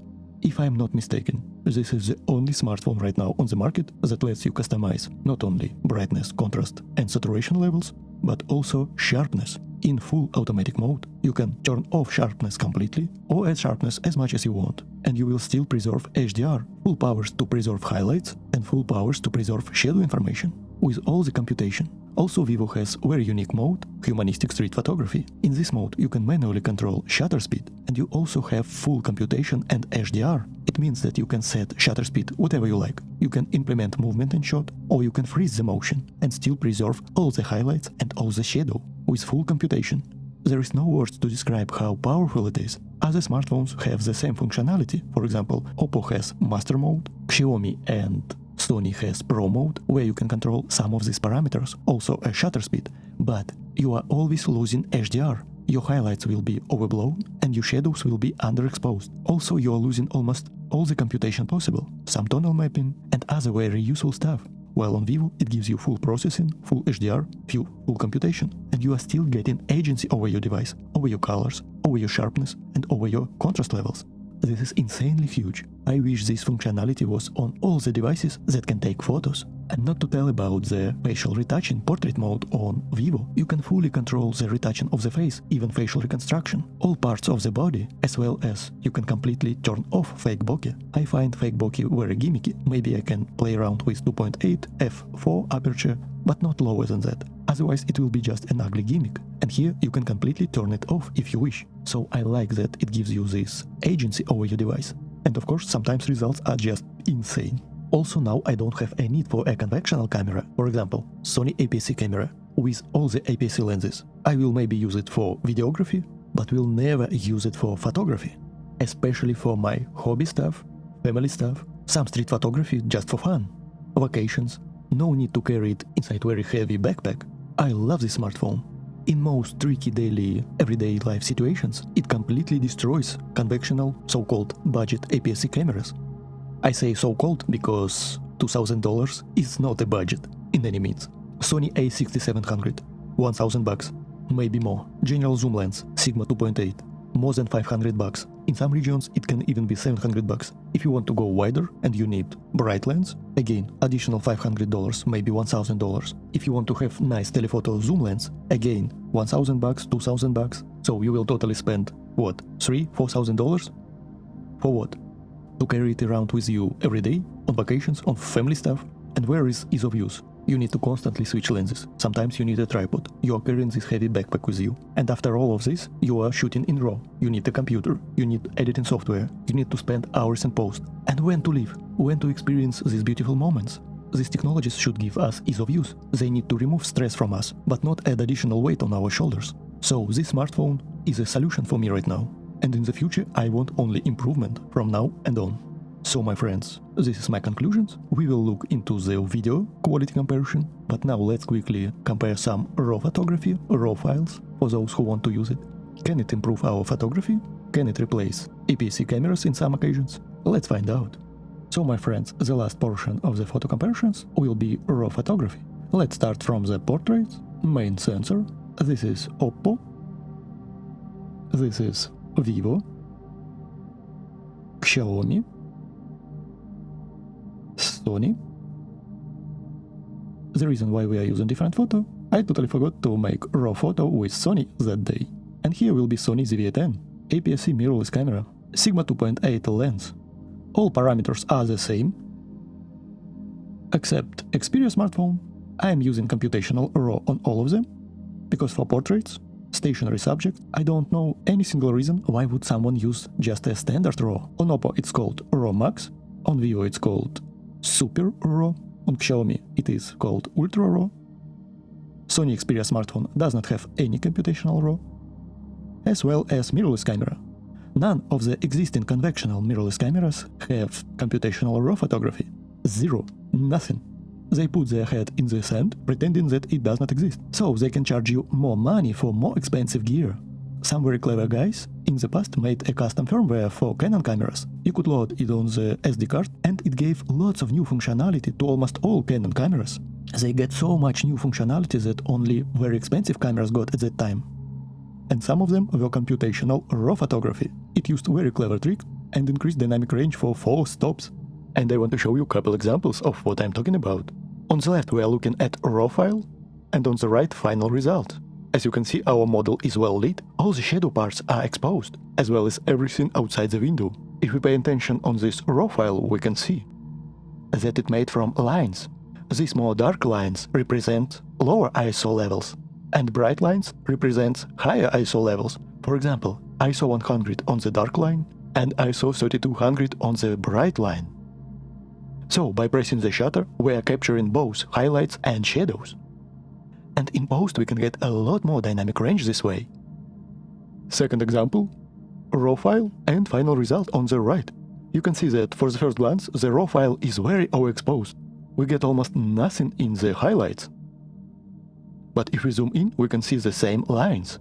By this very clever technique we can get a lot more dynamic range and a lot cleaner shadows. We can drastically reduce noise and gain dynamic range.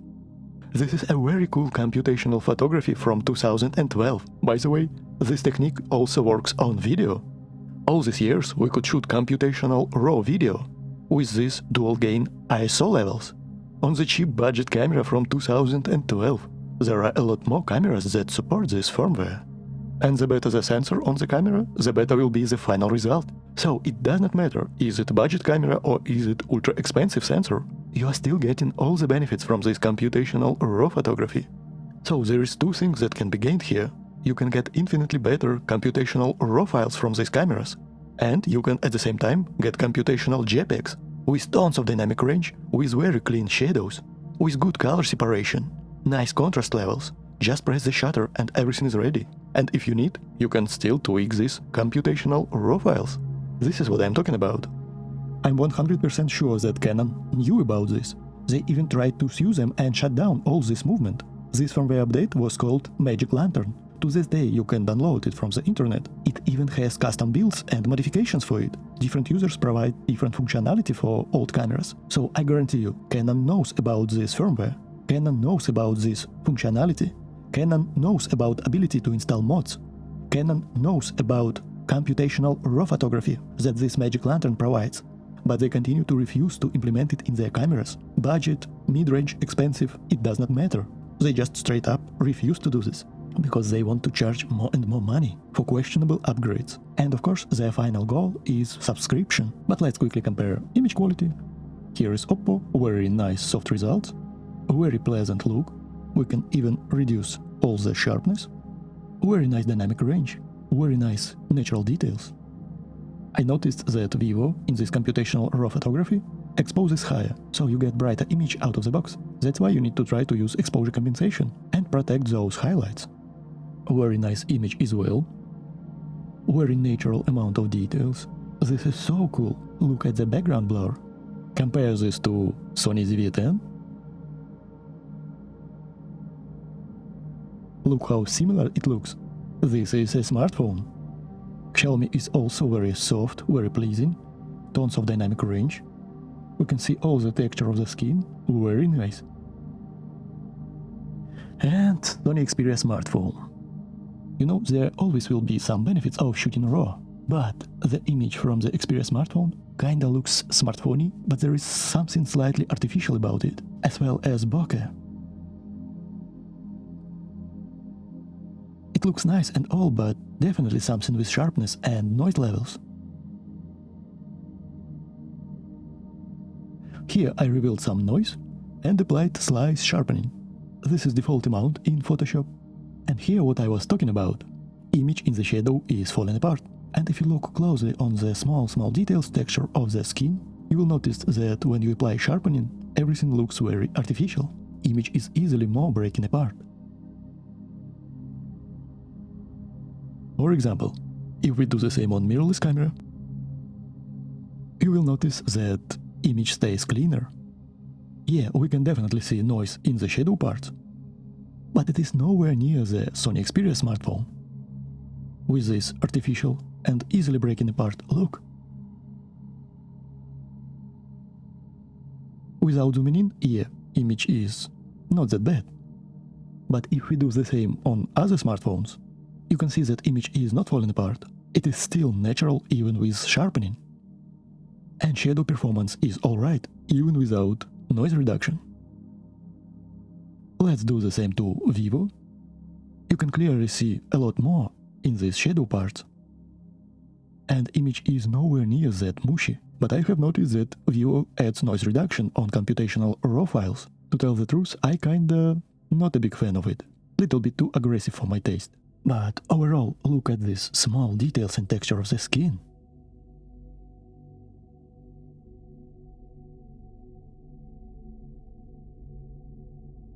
It does not break apart that easily. The same goes to Oppo. We can see a lot more in the shadows. Image is more clear.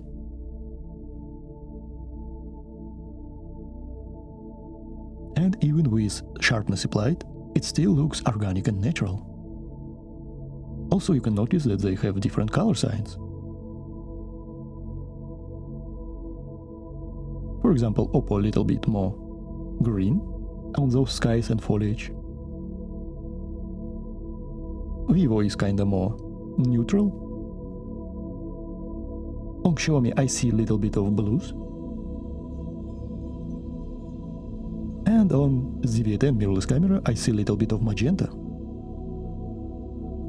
There is nothing criminal, this is just a manufacturer's vision and personal preference of everybody. I suggest you, before you messing around with white balance, with color mixtures, color grading and all this kind of stuff, go to the calibration panel. Here you will find a bunch of calibrating tools.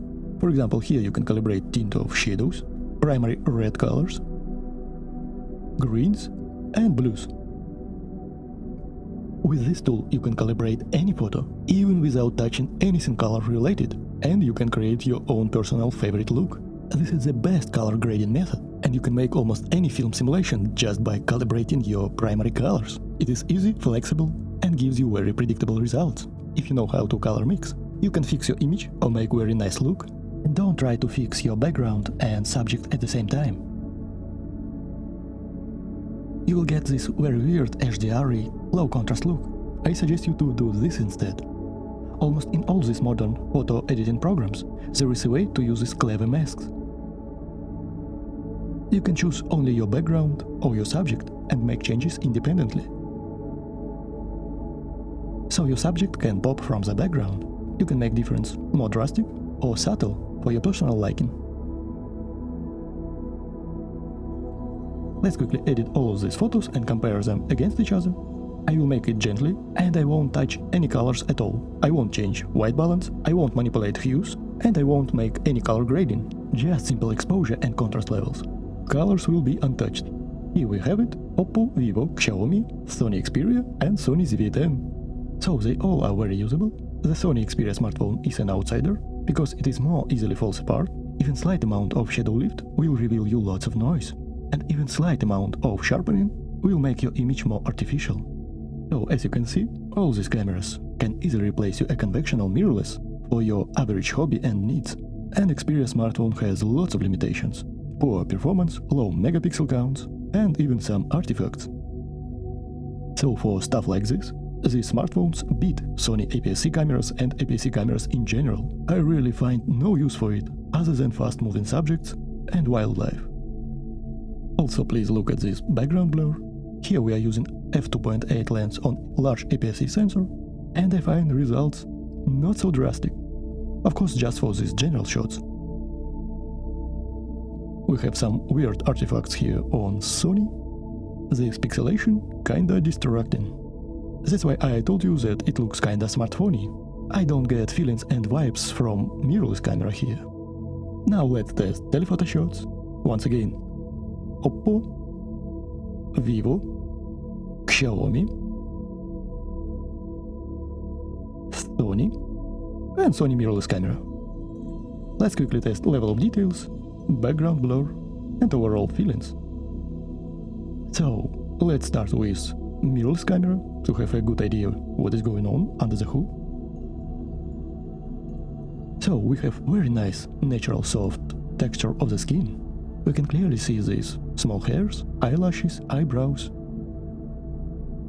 If we zoom in, we can see these small hairs on the nose. And if we pull shadows up, we can see all the texture of the hair, not so much noise. So this is a solid image from budget APS-C sensor. Let's look on Oppo. The same story here. Very nice soft texture, lots of natural details, small dots, hairs. If we zoom in, we can see the same hairs on the nose. We can see the texture of the hair. Not much noise going on. This is very nice image. I would argue that in some ways it even surpassed the ZV-10. The same on Vivo. If we zoom in, tons and tons of small natural details.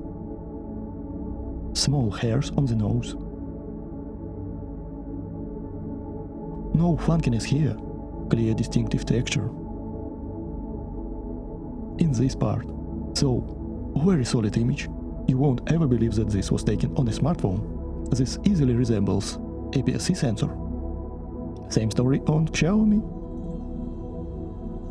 If we zoom in, very nice soft image, in a good way, with nice texture of the skin, with good performance in the shadows. Very nice. So I have zero complaints. And Sony.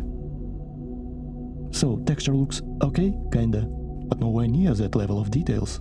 Almost no small little textures. Not so definitive. Eyebrows, eyelashes. If we zoom in, there is not enough resolution here. Everything is kinda lost. If we look on the hairs, everything is mushy, noisy. We lost everything. And this part also. Kinda bad performance that we used to have from smartphones. And this background blur is kinda distracting. Not very distinctive, very rough, rude. For example, look at this creamy bokeh on Vivo. It is so nice.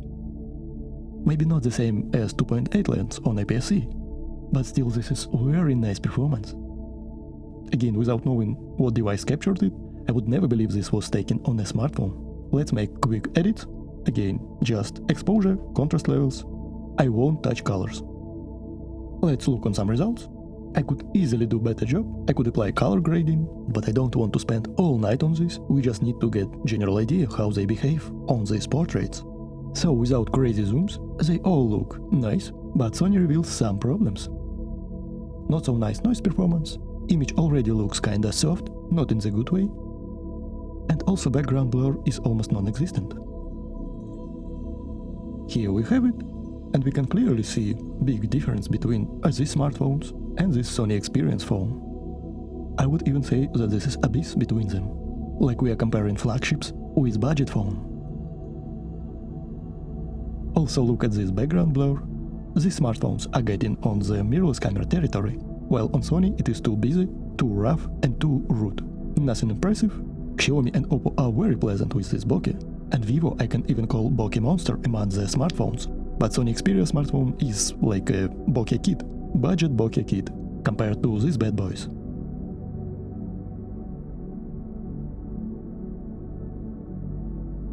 Now this is big comparison, but I want to make this as quick as possible. Fast moving subjects. This is normal RAW, not computational, while Xperia smartphone does not have any computational RAW at all, as well as mirrorless camera. Let's reveal everything. Mirrorless camera. We have everything in this case, but this is not the point of this test. We just want to see fast moving subject performance. Also let's remove sharpness and noise reduction. On Xperia smartphone we have clip-in highlights. The same on Xiaomi. Same on Vivo. Whoa. And actually some magic happening on Oppo. You know, this is not a normal behavior. I believe that Oppo is making computation on all the RAW formats. Oppo has RAW and RAW Max, and the main difference between them is just file sizes. No way Oppo can preserve this level of highlights without any computation. If we zoom in, we can see that it applies some level of noise reduction. So this is definitely a computational RAW. So I can come to conclusions that Oppo does not have just simple RAW. Simple RAW is a computational RAW, just half a resolution. 4K image versus 8K image. Alright. Also we can take a subject and make it brighter or darker. So we can see that subject is out of focus, This is the biggest problem in smartphones. They don't have reliable subject tracking with good autofocus in bursts. This is the main reason of this test to see fast-moving subject performance. On Vivo it is hard to tell. Looks like background is in focus. Same story on Xiaomi. Very hard to tell. But I feel like that our main subject, our model, is out of focus. Everything is on background.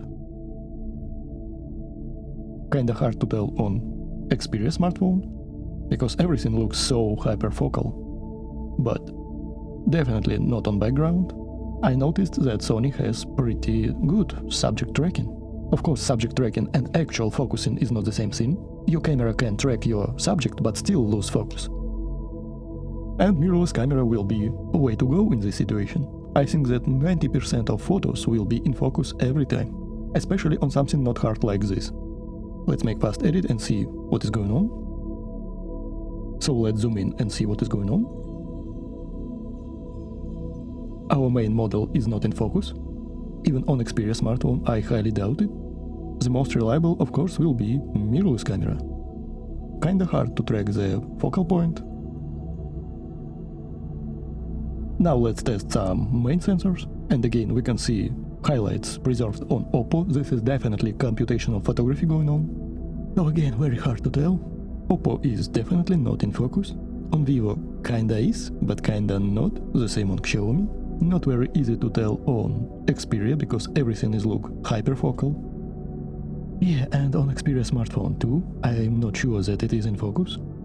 I feel like it focused on this part, it is very contrasty. So none of them are reliable in this sport, fast-moving subject situation.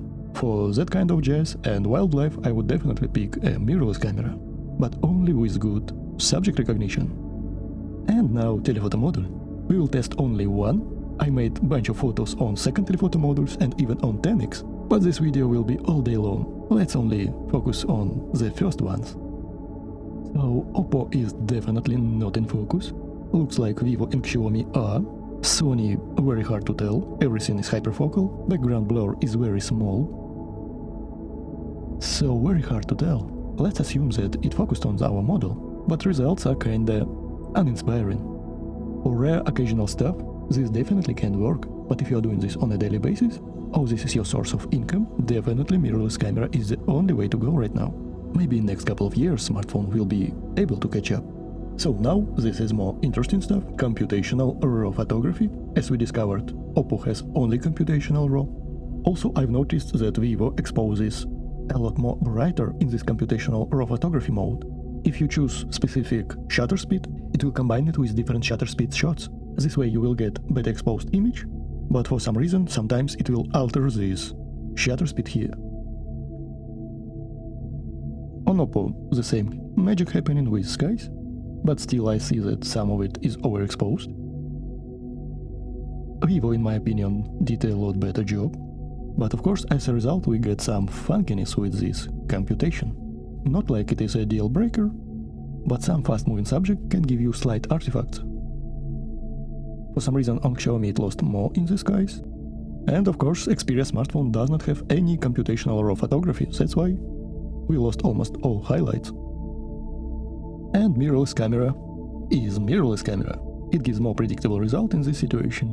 Let's see the results for this computational RAW photography. Ultra-wide lens. Looks like neither of them have focus on our subject. Hard to tell on Sony Xperia smartphone. Let's assume that it did focus. And of course mirrorless camera is in focus. I feel like Vivo did a lot better job in terms of highlights. Now main sensors. And something weird happened on Vivo. For some reason it exposed shot very high, so I had to bring exposure way down. And as a result it destroyed highlights. So I feel like I should expose a little bit lower, but this is not main point of this test. Let's look how it handles fast-moving subjects and focusing. It does not look that on all these phones our subject is in focus. Kinda looks on Vivo and Xiaomi, but at the same time I feel it is not. Background is more defined than our main subject, and on Sony Xperia hard to tell because it has very small sensor with poor background blur. That's why everything is hyperfocal and looks like in focus, but I will assume that it is in focus. Also, I have noticed on Vivo these weird lines. Looks like it is a part of the algorithms, like some sort of interpolation. I can accept them in some rare occasions in automatic mode, but not in the RAW photography. If you look closely here, you will see what I am talking about. Weird interpolation lines. So I will say none of them have all check marks. Not even all the check marks. It is not even enough check marks to recommend them for fast-moving subjects. Just use a mirrorless camera. And telephoto lens. I can see highlights on Oppo, on Vivo, Xiaomi for some reason lost everything, and Sony does not have any computational photography. Let's zoom in. So, Oppo kinda feels in focus, the same as Vivo. Xiaomi questionable, because background is too defined, but let's assume that it is acceptable result. And on Sony again, the same story, very hard to tell, everything is too soft, too blurry, too hyperfocal to understand what is going on, very noisy, so let's assume that it is in focus. Even if it is, image is very poor. Mirrorless camera wins, as always. Please, smartphone manufacturers, get your stuff together. It is very unacceptable result for sports, wildlife and fast-moving subjects for this RAW photography. Also, even if results were nice, the speed and snappiness is not there. It is kinda slow for just standard RAW, but computational RAW can take up to several seconds to compute the image, and while it is computing, you can't use your camera app. So one photo takes anywhere from 3 to 6 seconds. You need to wait. We are not even talking about burst modes. It is so slow and unsnappy. So no burst here, and even Xperia smartphone does not have any burst mode for RAW photography. It feels slow and clunky. I had to make several runs for each lens for each mode. Imagine how many calories I lost this day. And on mirrorless camera it was like a breeze. Only one run, and we got multiple photos. Everything is in focus and all in RAW. Now let's quickly see the boring side of this. Overexposure test. First of all from normal RAW. For some reason I don't have photo from ZV-10 mirrorless camera. I ran its display several times. The first time I forgot my battery at home, and the second time I forgot SD card, so I had to run twice. I have lots of SD cards here, maybe 15 of them, and I checked 3 times, all of them. I spent 2 hours trying to search this photo, but there is none, so we will use just smartphones, and this is more than enough to get an understanding of what is going on. I will remove sharpness, I will remove noise reduction. So as we can see, on Oppo we have highlights, because Oppo using computational RAW. Oppo does not have just normal RAW mode, only computation. On Vivo we have some hints of highlights, but still everything is overblown. The same on Xiaomi, not even signs of highlights. And of course on Xperia smartphone everything is blown out, as expected. So let's quickly zoom in at some parts of the image. Oppo, Vivo, Xiaomi, Sony Xperia. So as you can see everything is blown out. Oppo uses computation, Vivo actually preserved some metal wires, on Xiaomi also, but we are losing information in the sky, and Xperia smartphone struggles the most. Text is somewhat more readable on Vivo, and on Sony we get complete mushiness. Now this is computational RAW. Done. Oppo reveals all information in the highlights. Shadow information of course is alright. Here on Vivo, I have noticed that Vivo preserved a lot more shadow information as well as sky. Also for some weird reason, look here, we have 1/60 shutter speed on all the smartphones, but for some reason Vivo have 1/2500, despite me setting it differently. First time I thought that I messed up with settings, but I'm very sure that I set it correct. I checked other photos. Also I made another test right now and want to show you the results. Here for some reason Xiaomi again lost everything in the highlights. I rechecked it multiple times. This is RAW Ultra. This is not just a standard RAW file. So I don't know what is going on and why highlights are blown out. This is not the first time I noticed this behavior.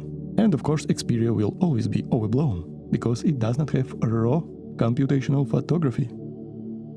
Here I made bunch of photos, 1/60, and we can see every time it preserved the skies. On every occasion. All highlights are preserved. So I tried to break it. Now I used 1/100 shutter speed. And still we have lots of highlights in the skies. Alright, let's lower shutter speed even further. Now I used 1/25 everything looks blown out.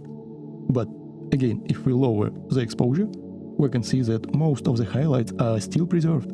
Here how I took these photos, and if we look closely, have you noticed? When I pressed the shutter, it used multiple shutter speed shots. Let's try to pause it. Here it uses different shutter speeds and then combines multiple photos together. So here it is, overexposure test. Don't know why, but for some reason Xiaomi lost highlights. I checked triple times, this was ultra raw, maybe it is bugged, but I saw these results couple of times already.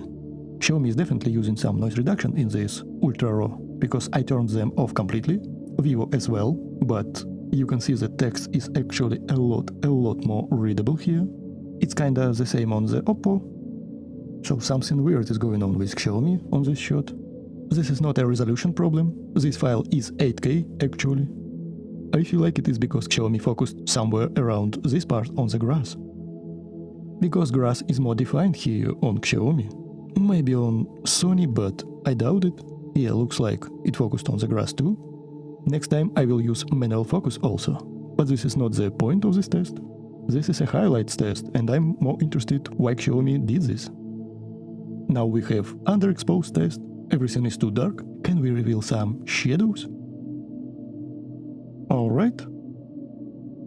So Oppo does not have normal RAW, so we won't account on this. On Vivo we have some green tint in the shadows. Maybe it is white balance issue. On Xiaomi we have some magentas in the shadows. And Sony is kinda poor without even zooming in. So let's edit them to normal state and look at the results. So here it is underexposure test. So for some reason Xiaomi and Sony decided to focus on the grass on the foreground, which is a bummer. Need to adjust focus manually in the future. So noise is somewhat comparable between them, maybe a little bit more on Xiaomi for some reason. Sony is very mushy, very harsh image. Oppo applies some noise reduction, because it is a computational RAW. So we have more green noise on Vivo, more magenta noise on Xiaomi, and more ugly noise on Sony. And now computational underexposure test. So similar story here. So without more words, let's see the results. So without zooming in, very hard to tell. Maybe on Sony, without any zooms, I can see this ugly noise. As you can see, not pleasing at all. Need to apply tons of noise reduction, and image will be very soft and mushy after. And again, what's wrong with you, Xiaomi and Sony? Why are you focusing on the grass in front of me?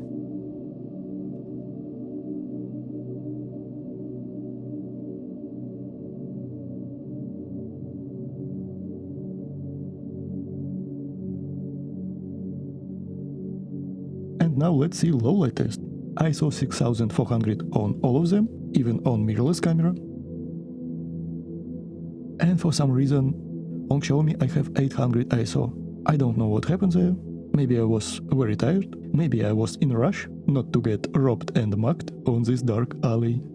But it is what it is, we can still get something useful out of it. And I already noticed something. Look at this part, this is Vivo X100 Ultra, and this is Sony ZV-10. Look at the noise performance.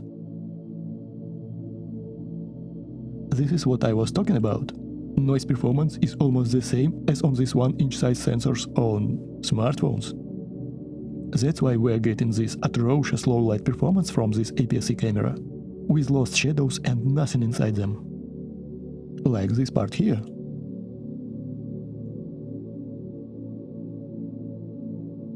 It looks almost the same.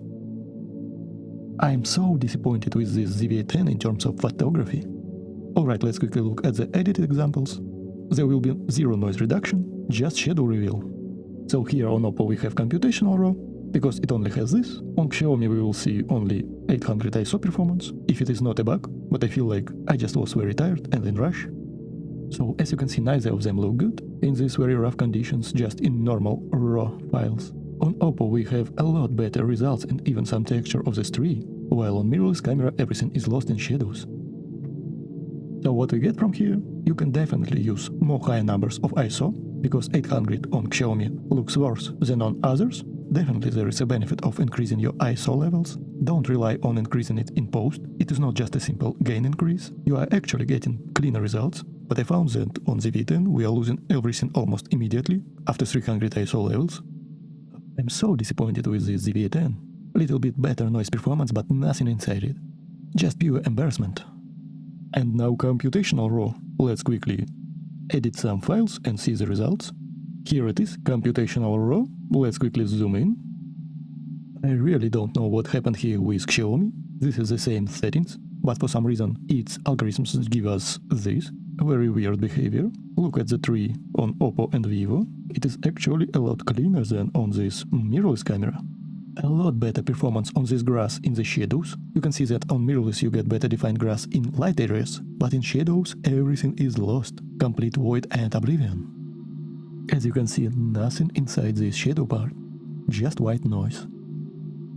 Oh, this is the reason I want computational RAW photography inside mirrorless cameras. Embarrassing, pathetic, ugly, and kinda sad. Alright, my friends, I feel that we need to stop here. We discussed a lot today, not only in terms of automatic photography, but also RAW. I want to say some conclusions, because this unedited photo comparison part is already almost 20 hours. After this I will have to cut this in parts. I hope this won't take a week. I think that you saw everything for yourself. Please make your own conclusions, pick what you found the best for you.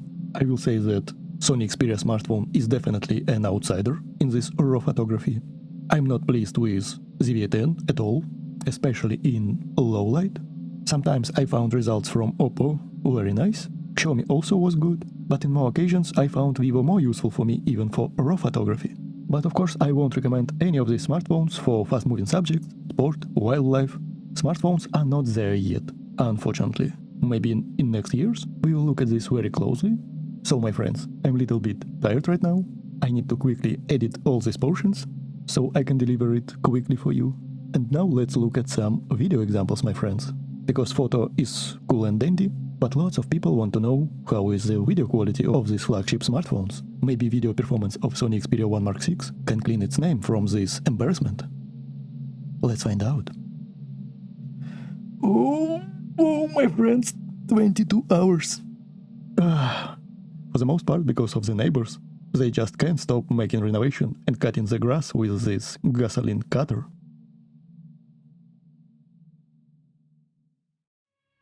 If your beloved small e-waste device performed bad, I know what it's like to lose, to feel so desperately that you are right, yet to fail. Nonetheless, photo quality is nearly a speck of cosmic dust in the giant expanding universe of video potential. The only possible way to understand it, to see the video examples.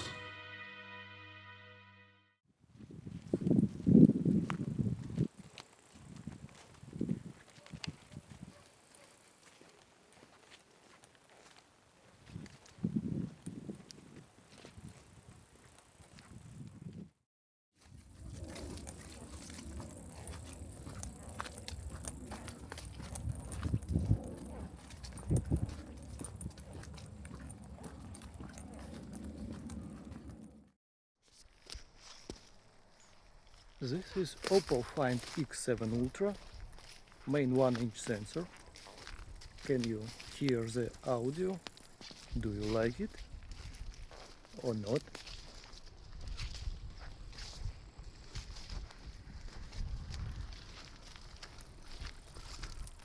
This is Vivo X100 Ultra, main 1-inch sensor. How is the audio quality?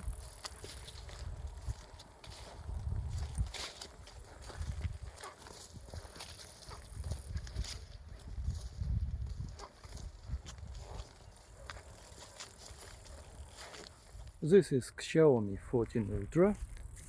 How is the audio quality? Do you like it? How it is compared to other flagship phones?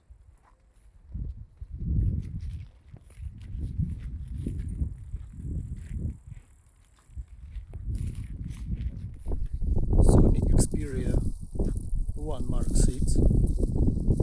This is main sensor.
Sony mirrorless camera, ZV-10, Sigma 2.8 zoom lens.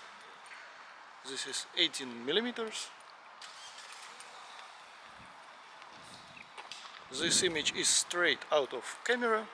I am using dynamic range boost.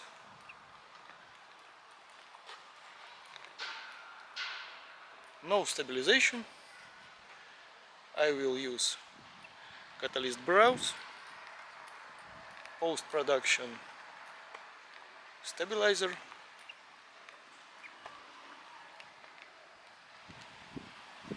roll and shutter is almost unbearable on this camera. It's pretty heavy.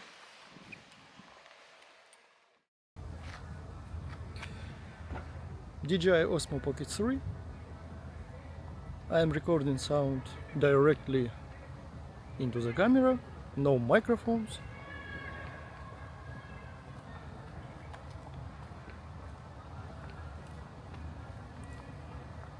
And now I am using wireless shotgun mic. I connected it via USB Type-C.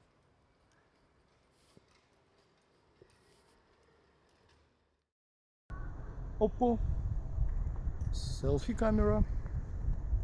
I am speaking directly into the phone, no microphones attached.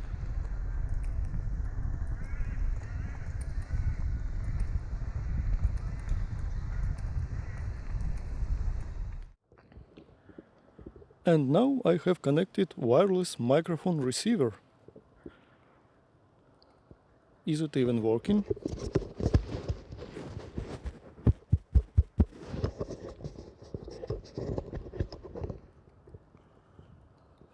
Alright. This is front selfie camera, Oppo, third-party application. It will show us the support for the camera API. Does it have stabilization?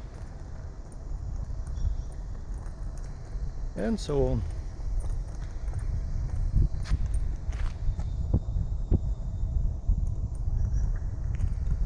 On Android phones, usually it depends on each camera manufacturer.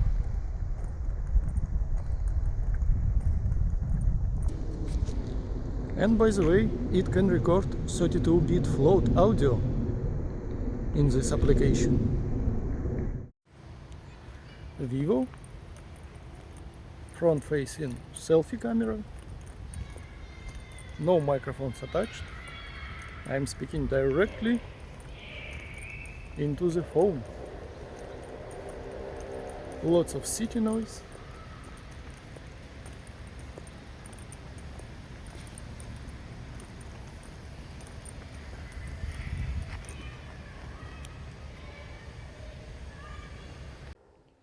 And now I have attached wireless shotgun mic.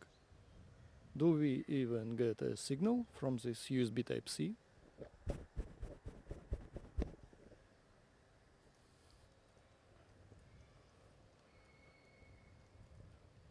So, is it working? This is the main problem with these phones, because audio jack is not only for headphones, it is also for microphones and all sort of audio hardware that we can attach. Front-facing camera, Vivo, third-party application, and straight away stabilization does not work. This is not the fault of the application developer. This is purely manufacturer's fault.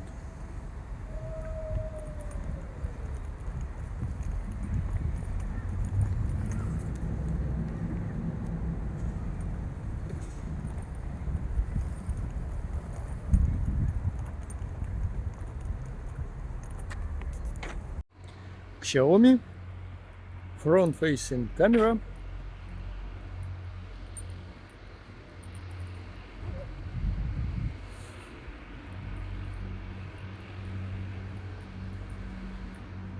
lots of noise in this city, no microphones attached right now, I'm speaking directly into the smartphone. And now let's attach microphone. And now I have attached wireless shotgun microphone. Does it even work? Is there any difference?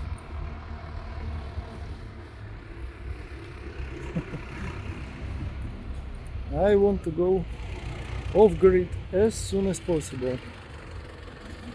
I'm so tired of these noisy cities. Xiaomi front-facing selfie camera, S-Log3, Panasonic V-Gamut, but for some reason 10-bit doesn't work on selfie camera. We have 8-bit. Also, we have digital stabilization, and from what I can see on the screen, it is true. It is really working. Артюр.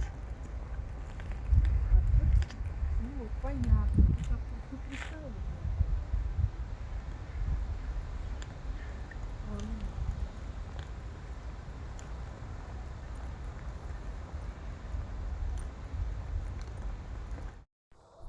Sony Xperia phone,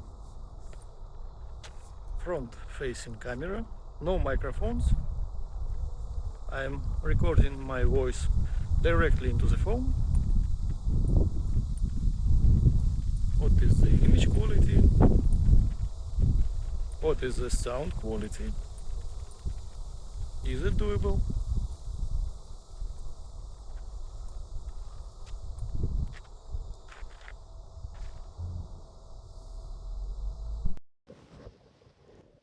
And now I have attached shotgun wireless microphone via USB Type-C.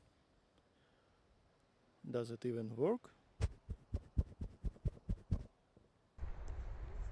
Sony Xperia phone, third-party application, front-facing selfie camera,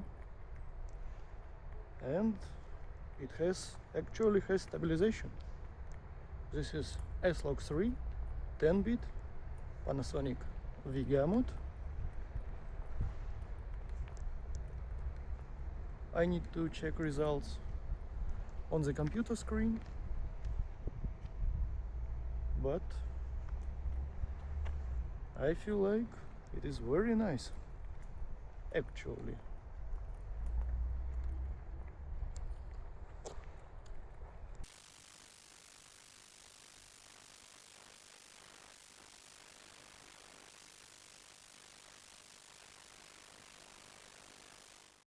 Oppo main sensor, no microphones attached.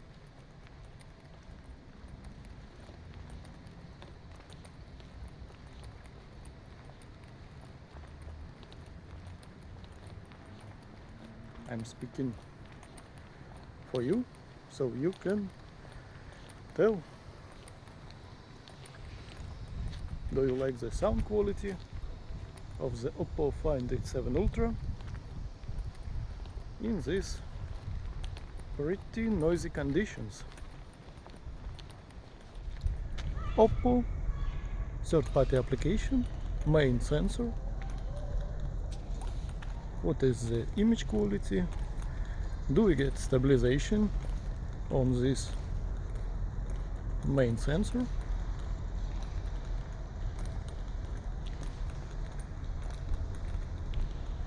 I'm filming in S-Log3 10-bit with Panasonic V-Gamut colors.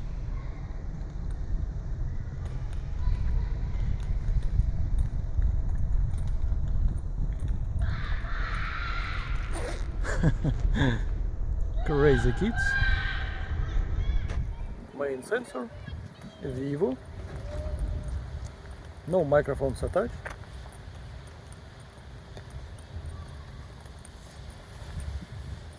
I feel like it is not working on the main camera app.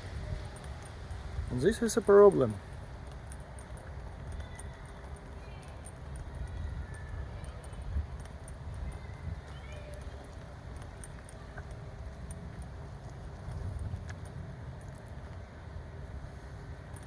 That's why I want audio jack on all modern smartphones.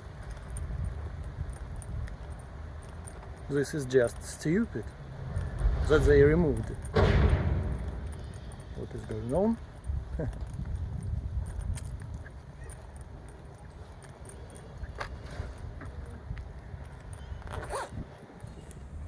Vivo, main sensor, third-party application, and it says that optical stabilization is working, but also it can be not true at all. So we can test it. S-Log3 10-bit Panasonic V-Gamut color space, and also it says that it can record 32-bit float audio.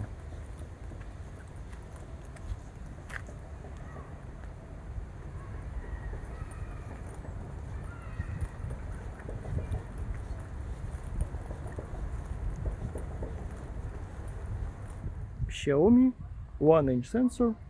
Finally we have sunlight, no clouds.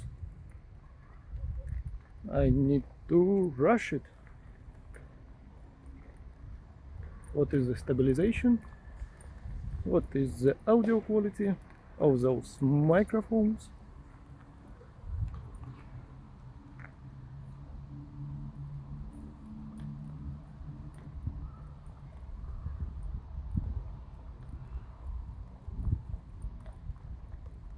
What do you think?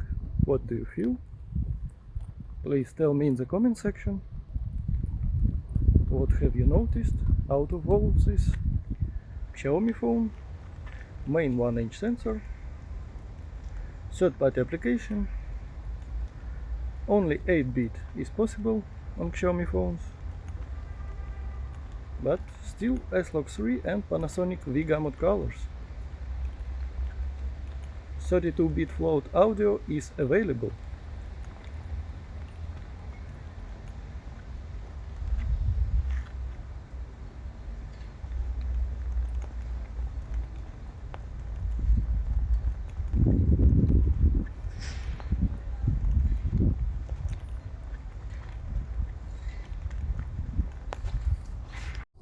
Sony Xperia phone, main sensor.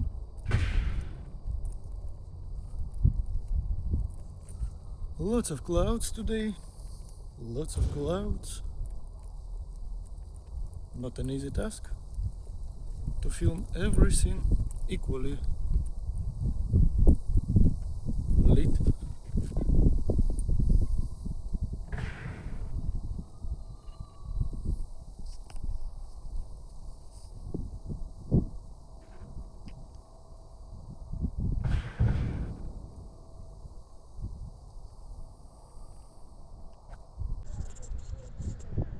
Sony Xperia phone, third-party application, main sensor.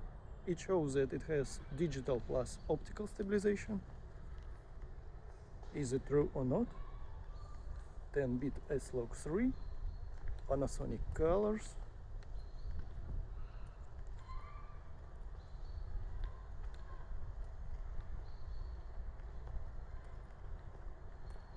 What do you think?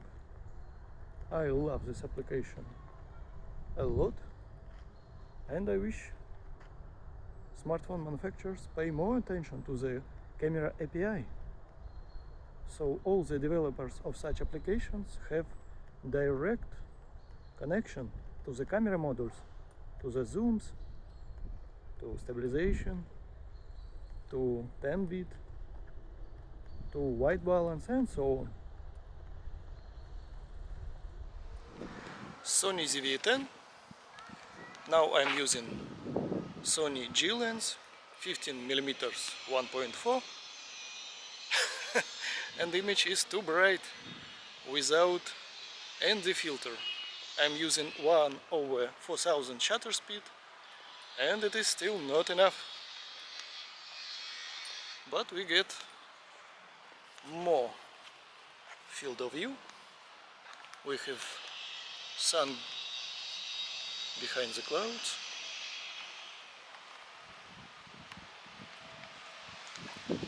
And I can increase shutter speed a little bit. 1/1000.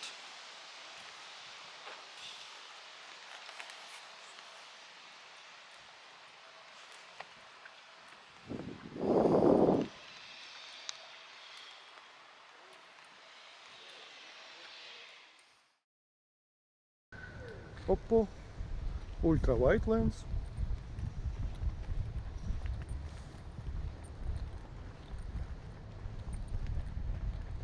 What is the sound quality? Lots of clouds today. Very hard to film everything with equal sunlight.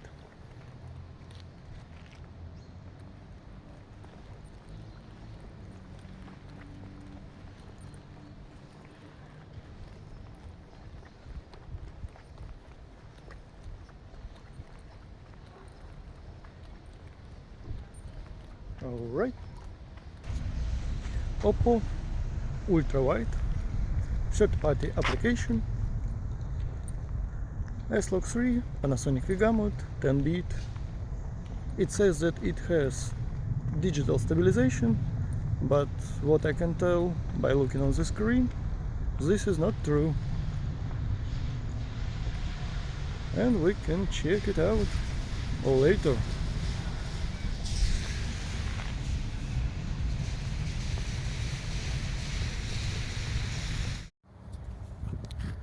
Vivo ultra wide module, no microphones, just direct audio from the smartphone.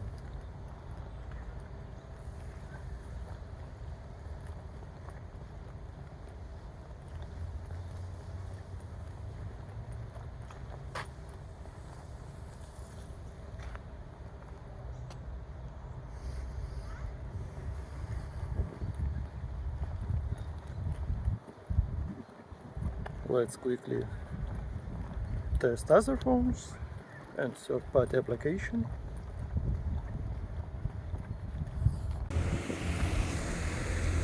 Vivo, third-party application, ultra-wide lens, and it does not have any stabilization at all.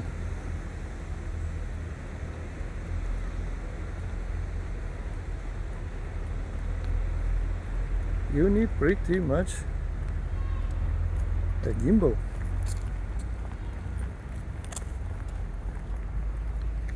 To mitigate it. But you need a good one, because my small gimbal can't handle the weight of the Vivo.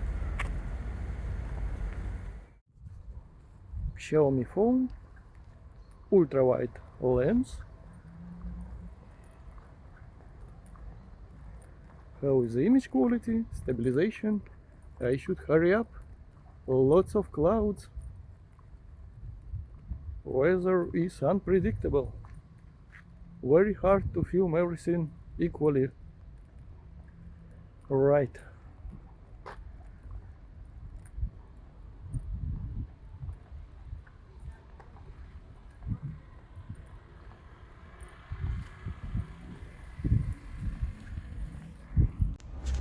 Xiaomi phone, ultra-wide model, third-party application, S-Log 3, Panasonic V-gamut colors, but unfortunately only 8-bit.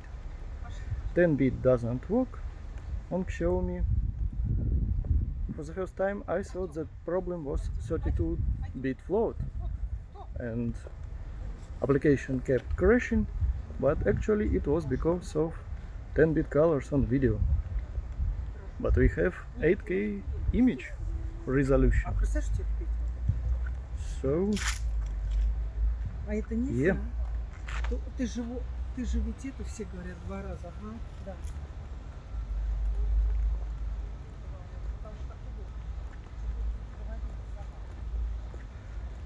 and it says that it has digital stabilization. We will see is it true or not on the computer.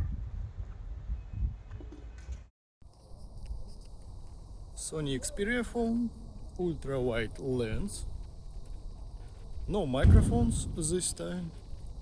I'm speaking directly into the phone, so you can decide for yourself which phone suits you best.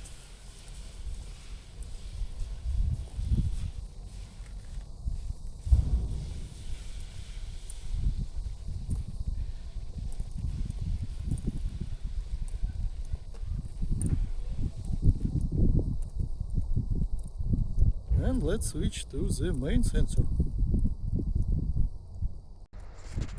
Sony Xperia phone, third-party application, ultra-wide lens, and it says that it has digital stabilization.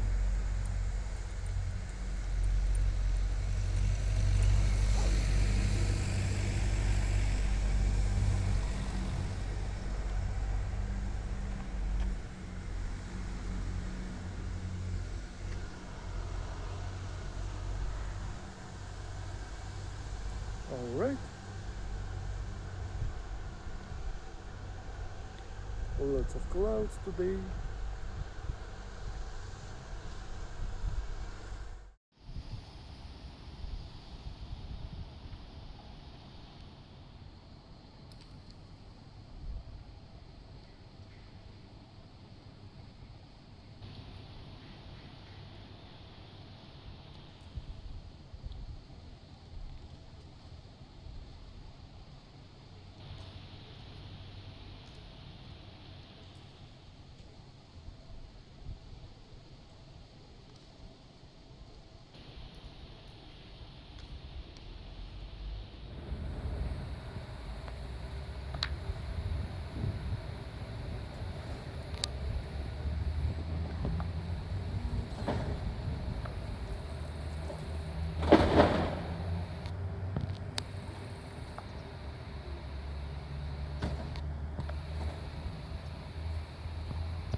Is there any difference between Sony camera?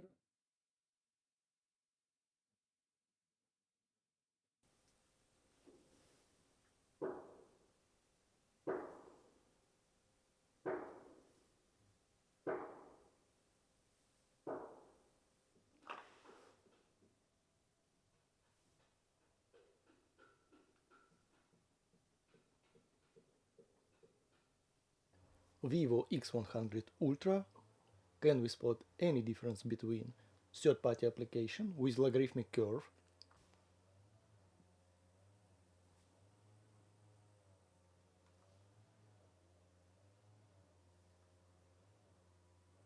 Vivo Ultra Wide?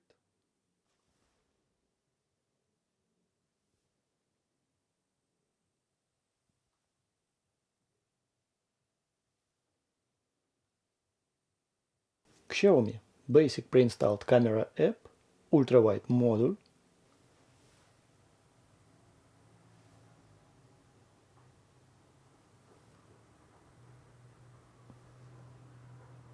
Xiaomi phone, ultra-wide module,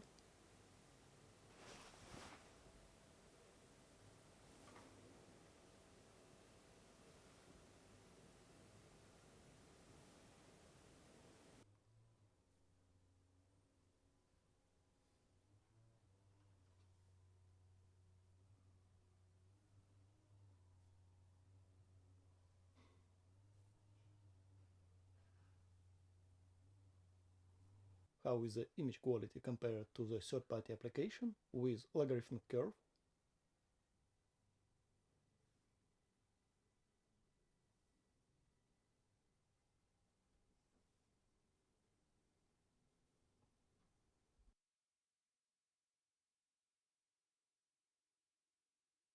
basic camera app, automatic mode,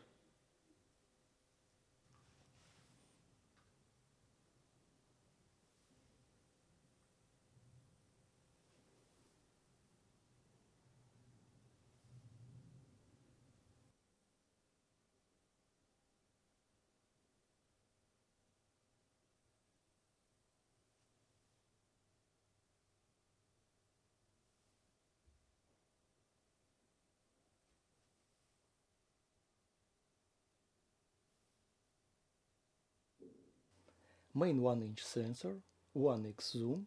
Can we spot any difference between third-party application?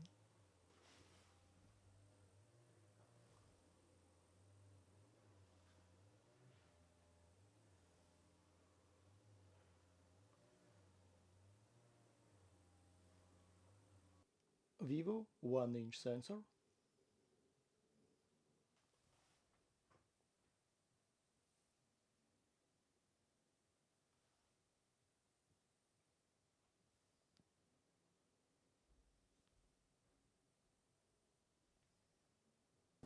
Xiaomi main 1-inch sensor, normal camera application. Can we spot any difference between third-party application?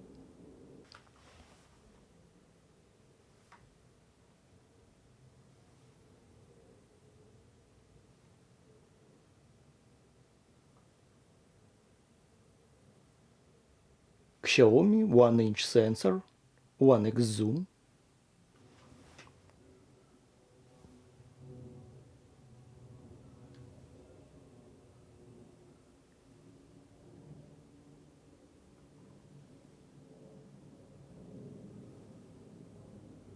normal camera app,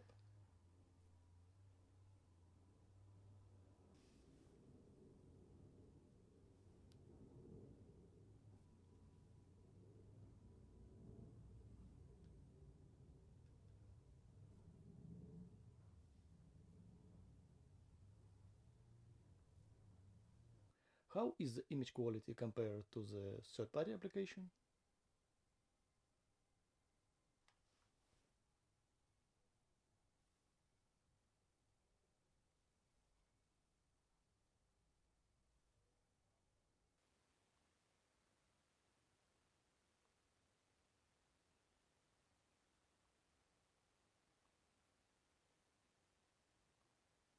Oppo 3X telephoto module, automatic normal camera app. Can we spot any difference between third-party application with logarithmic curve.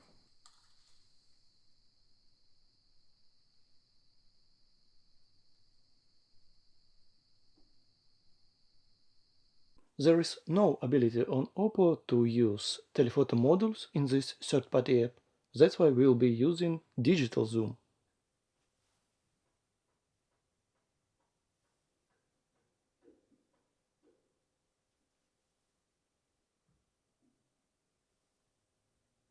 Vivo telephoto module. Can we spot difference between third-party application?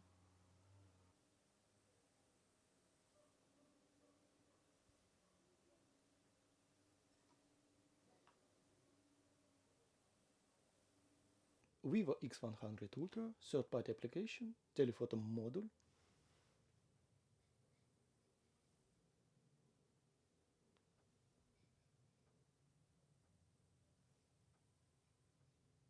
Xiaomi telephoto module, basic camera application. Can we spot any difference between third-party application?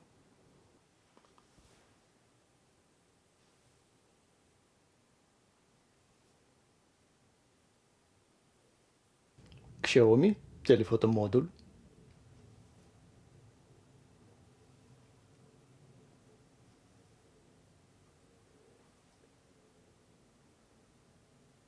Telephoto zoom.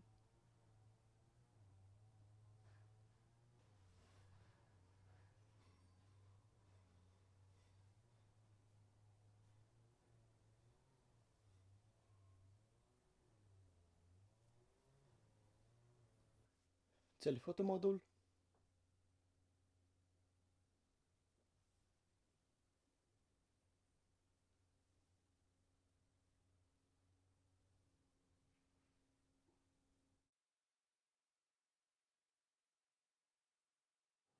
Front-facing selfie, normal camera app.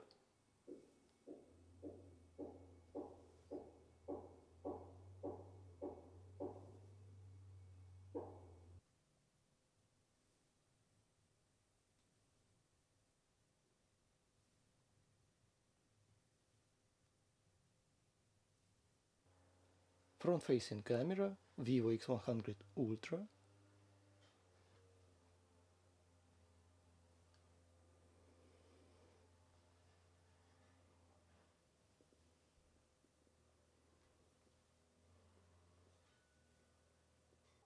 Front-facing selfie, Vivo.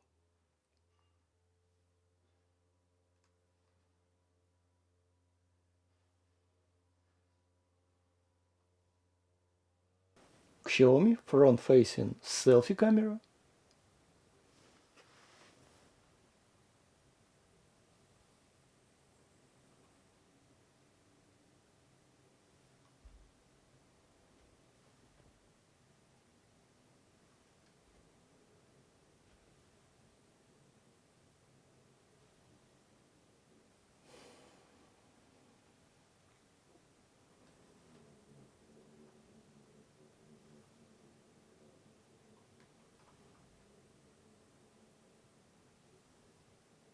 Front-facing selfie camera module.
ZV-10.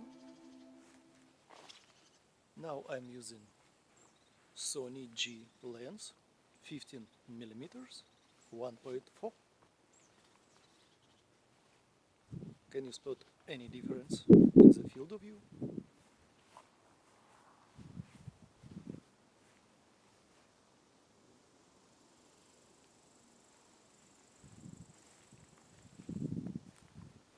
$15mm should be a lot better for the Catalyst Browse software.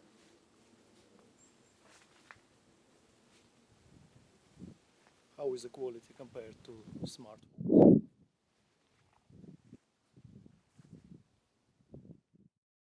And this is DJI Osmo Pocket 3, and now I'm using ultra-wide lens attachment. This accessory you can buy separately from this device.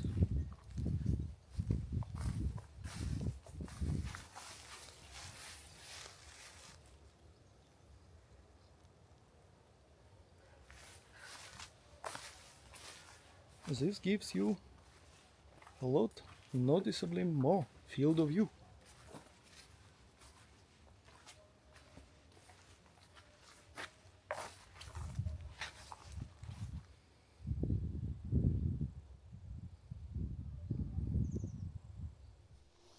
This is Oppo Find X7 Ultra, ultra-wide lens.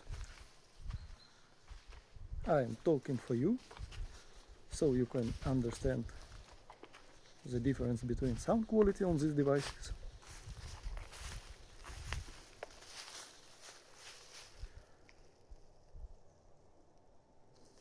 And also image quality. Any noticeable difference?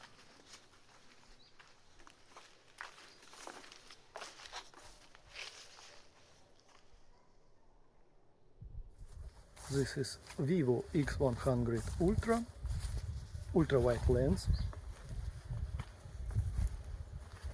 I am speaking directly into the phone.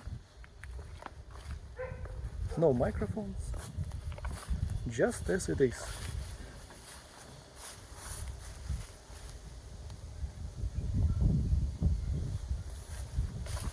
What is the image quality? What is the sound quality? Can you spot any difference between all the other phones?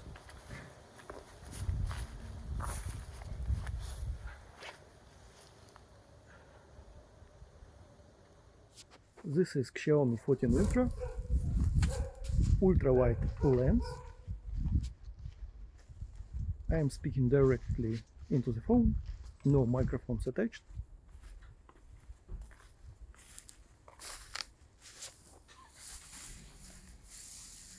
What is the image quality? What is the sound quality?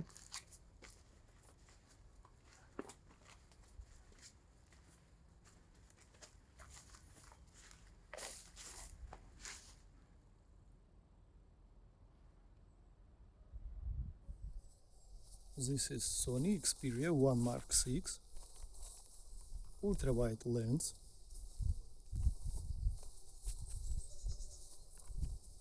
I'm speaking directly into the phone, no microphones attached.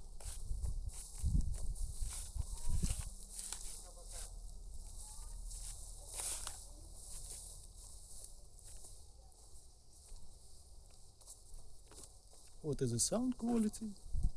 What is the image quality? Do you like this?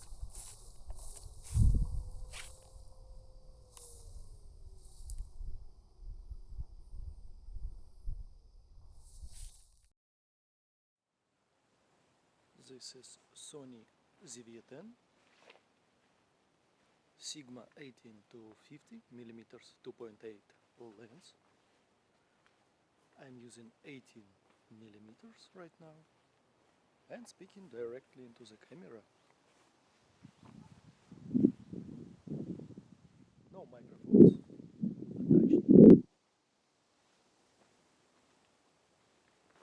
I will use Catalyst Browse software for stabilization. It uses gyro data inside this camera. Maybe we'll use 5 to 10% crop.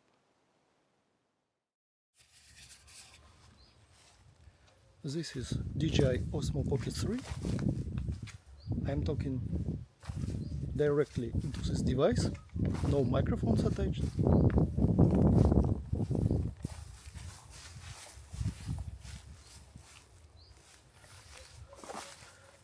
I'm speaking directly. What is the sound quality? Do you like it? What is the image quality compared to the phones? Please tell me.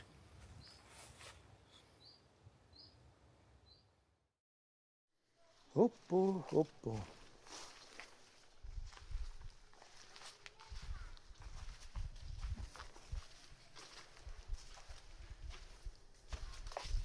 Main sensor.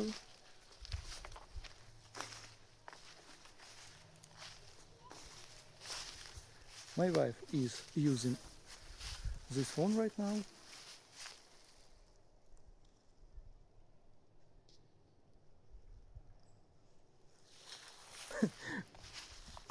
But she always uses front-facing camera, even for her YouTube videos.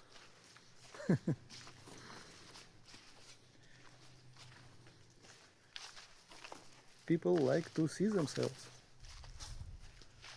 This is the problem, because front-facing cameras usually are bad inside these phones.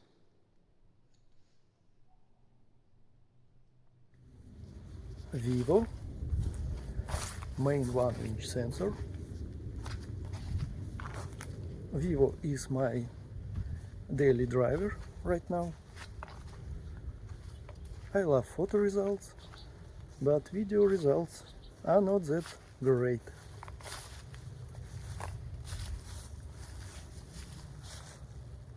No, they are not bad, but colors are weird, oversaturated, too HDR.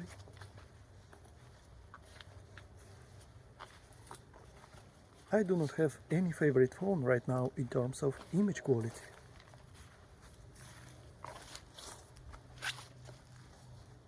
On the video, of course.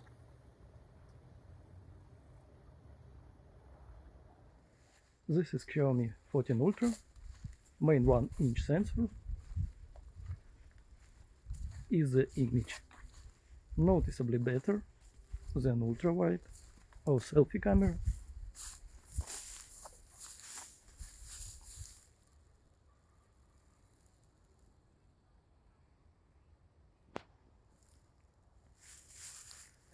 I hope you are not bored, because I'm walking back and forth 100 times.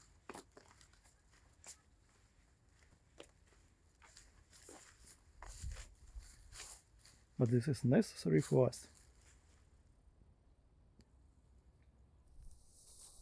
This is Sony Xperia phone, main sensor. To tell the truth, I have high hopes on this phone in terms of video quality.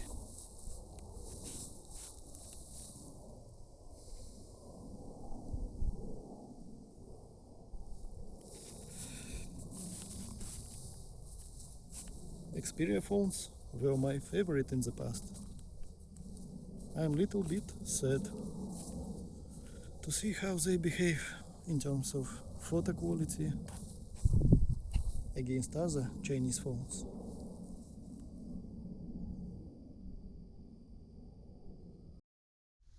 This is front-facing camera, Oppo Find X7 Ultra. How is the quality of those microphones on this phone?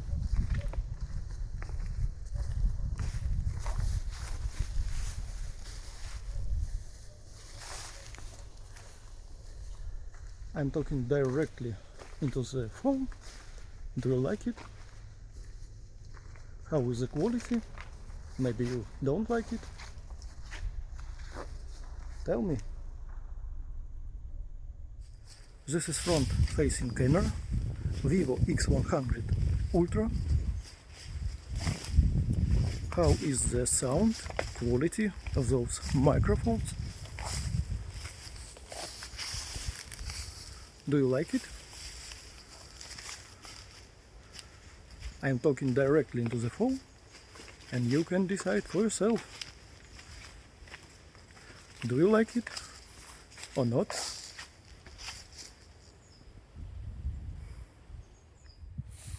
This is selfie video on the Xiaomi 14 Ultra. How is the sound? Do you like the quality? The onboard microphones. I'm talking directly into the phone and you can see for yourself.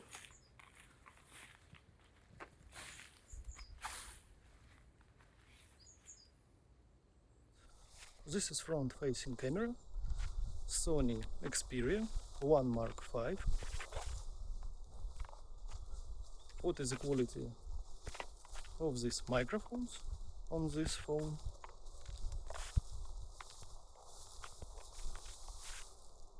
Do you like it? I'm speaking directly into the phone. Maybe you don't like it? Tell me in the comments.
This is 3.7x zoom on all of these phones.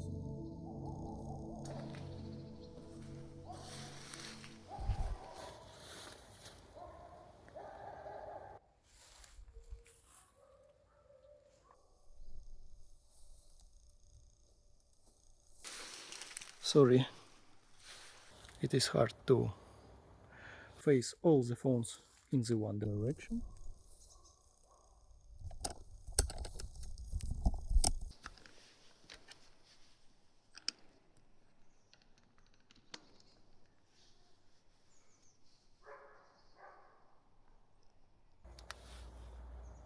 But I will try.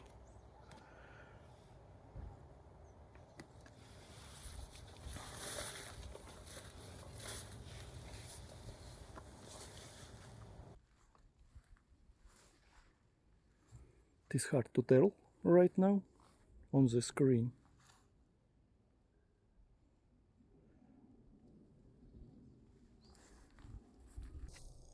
I am trying my best to walk very careful.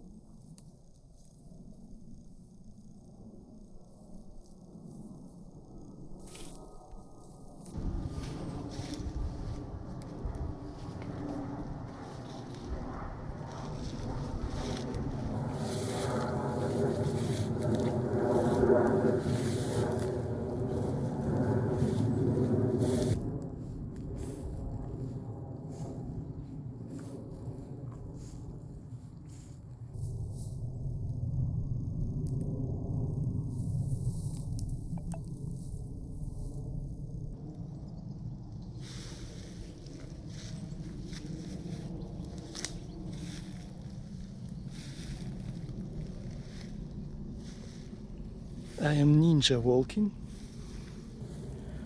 trying my best to hold these devices as steady as possible.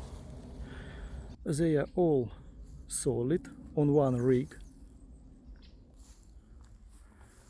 so the shake should be identical on all of them.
One-inch sensors.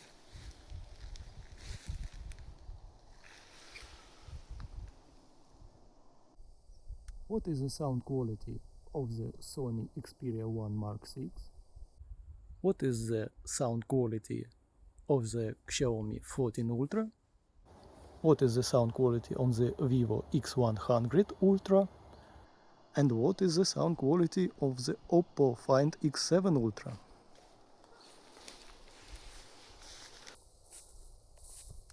Let's run little bit.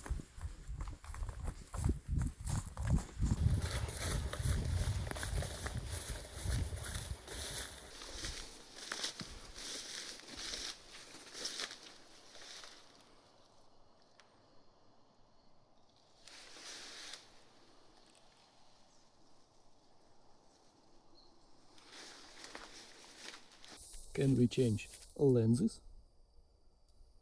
Sony 3.5, 7 and ultra wide. I'm pressing the buttons and it going in slowly. Alright.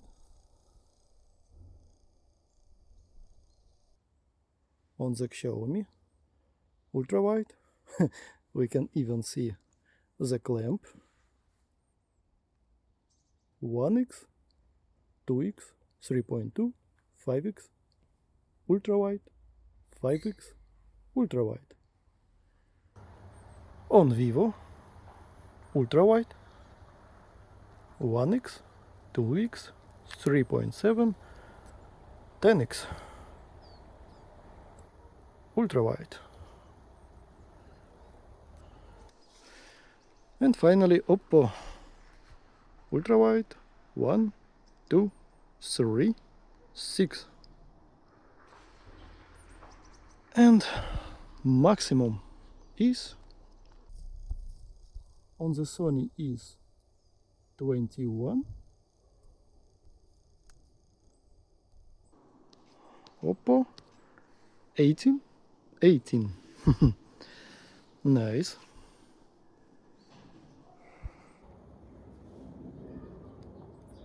Vivo 20x and Xiaomi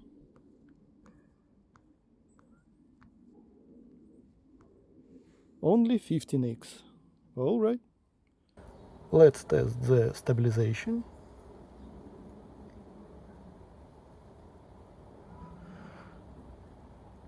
Sony, what are you doing?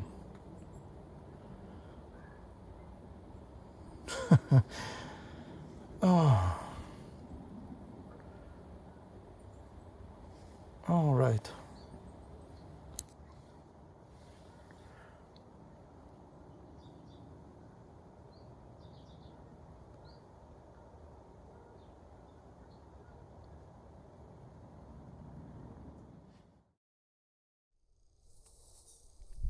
.5x on Sony, 3.2 on Xiaomi, 3.7 on Vivo, and 3x on Oppo. I will move little bit left to right.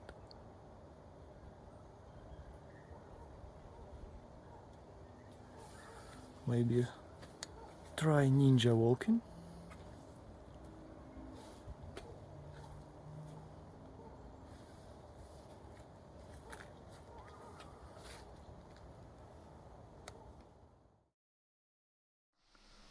Oppo 3x, 6x, second telephoto model. Not bad, not bad.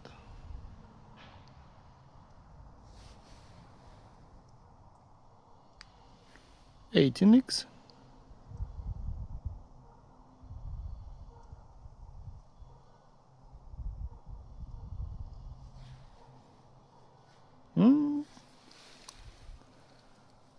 I feel like 3x zoom is better. Vivo 3.7x.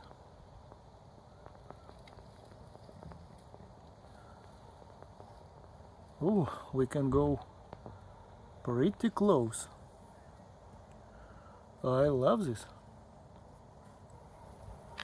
20x. Oh, nice. This is windy right now. This flower is moving. I love this. Cool. How close we can film the subject? Xiaomi.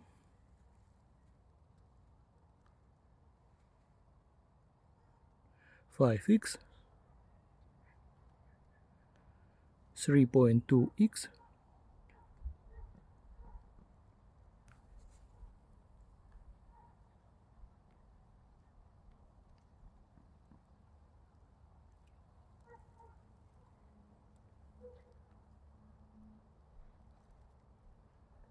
.15x,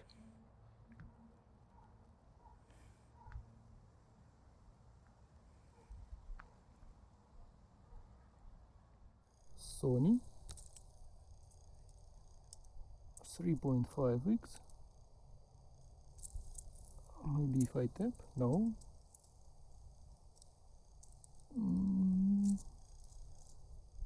Let's use zoom.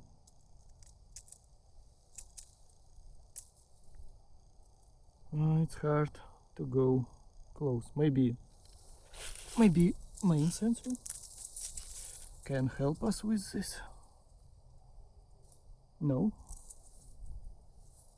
Yeah. On Sony I am using 2x digital crop from main sensor.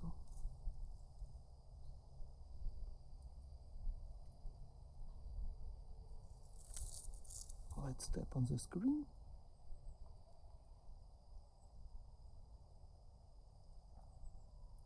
Not bad, but the problem is that you can't go a lot closer.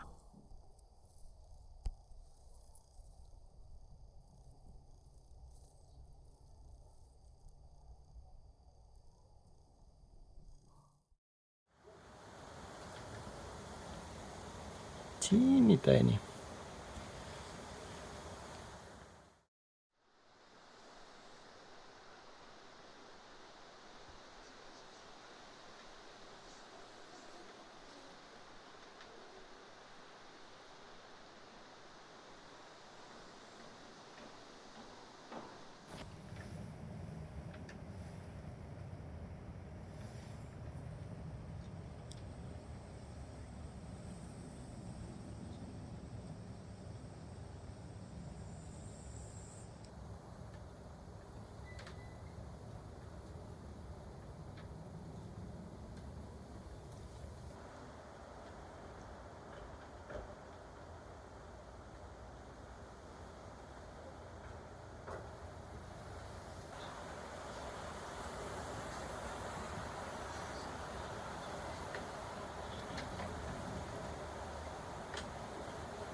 This is night mode on video. You can zoom in 2 times. This is normal video mode.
Sony ZV-10 15mm G lens, 1.4 aperture and 800 ISO.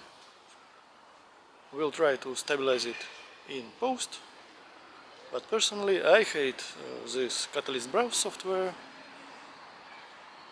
I don't like to waste time on stabilization. DJI Osmo Pocket 3 with ultra-wide lens adapter,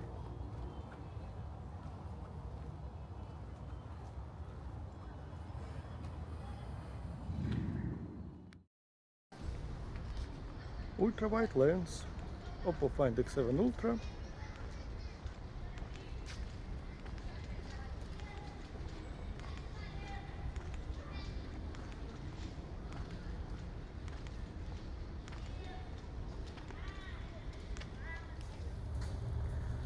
Vivo ultra-wide module,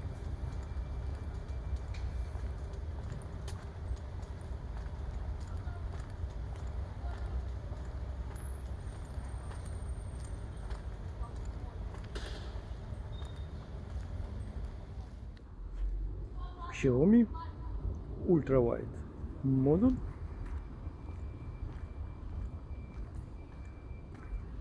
standard application. What is the sound of this device?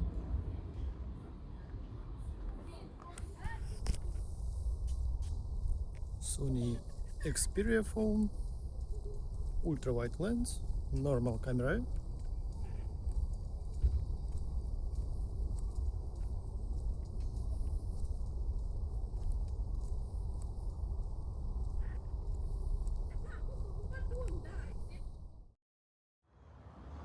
DJI Osmo Pocket 3 without ultra-wide lens adapter,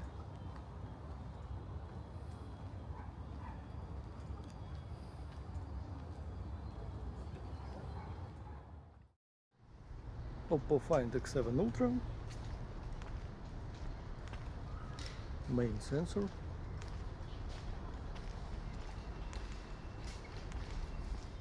Oppo main sensor, normal camera at night,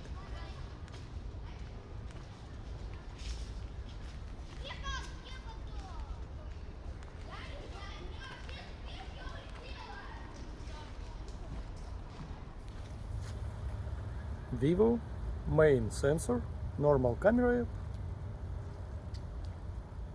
but among all of them Vivo has dedicated night mode for video. Let's test it. And here is night mode for video. Can you spot a difference? Is the image brighter right now?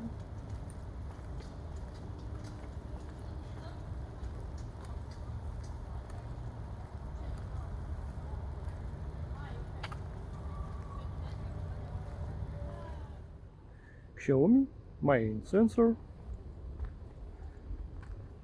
standard normal camera app,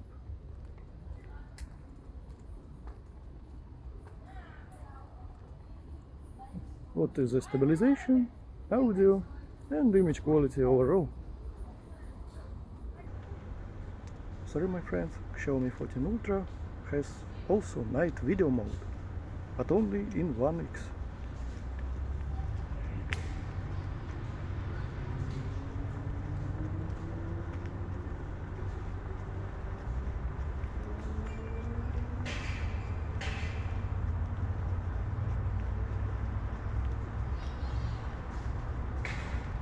Brighter right now.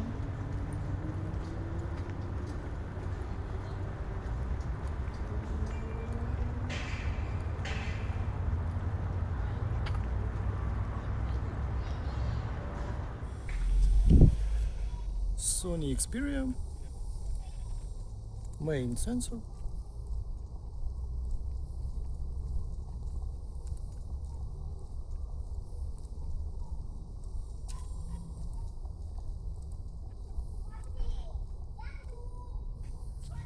Oppo Find X7 Ultra, front facing camera, normal camera app,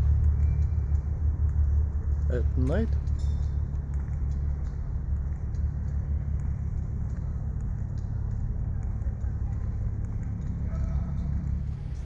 Vivo, front camera, at night, lots of city lights,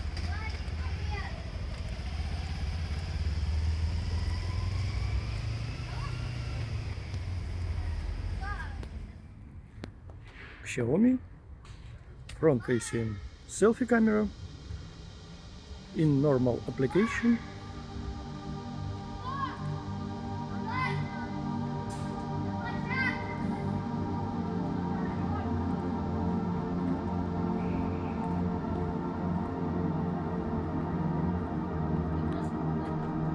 Sony Xperia phone, front facing camera,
This is Sony ZV-10 mirrorless camera and Sony G lens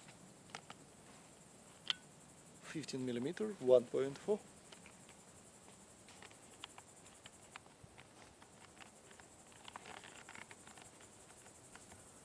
Let me choose 32,000 ISO. Let me choose automatic mode.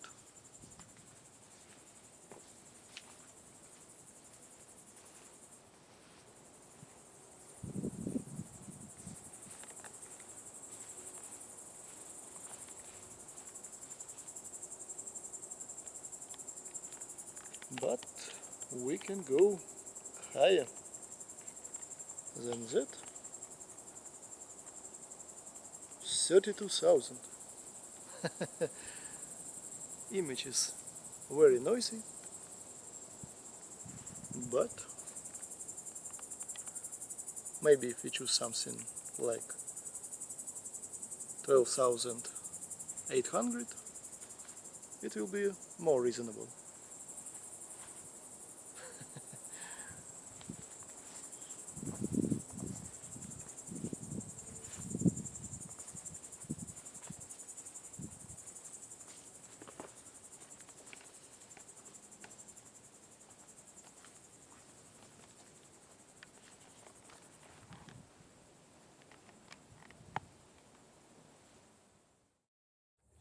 DJI Osmo Pocket. I'm using attachable lens. It increases field of view.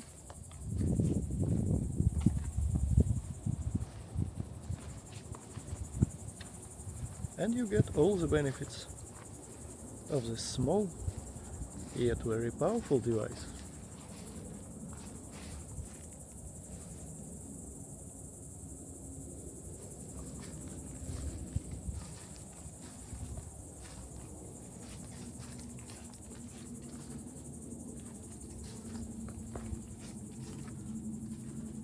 I really can recommend this small device for you. I really love it.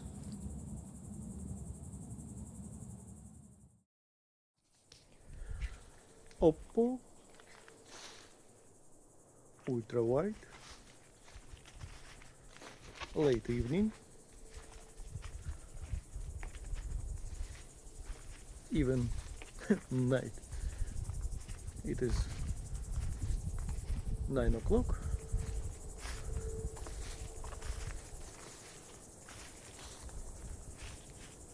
So it's definitely a night time.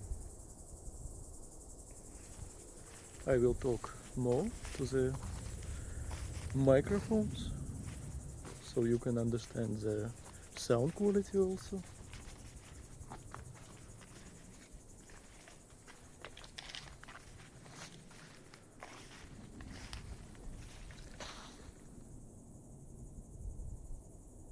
Vivo ultra wide at night.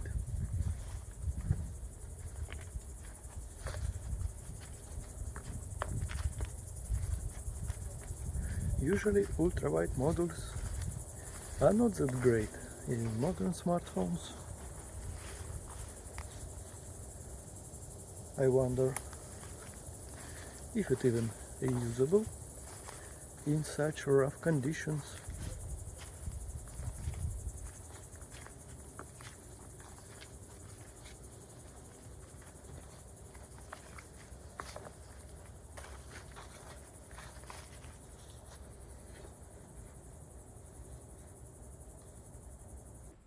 Xiaomi phone ultra wide model.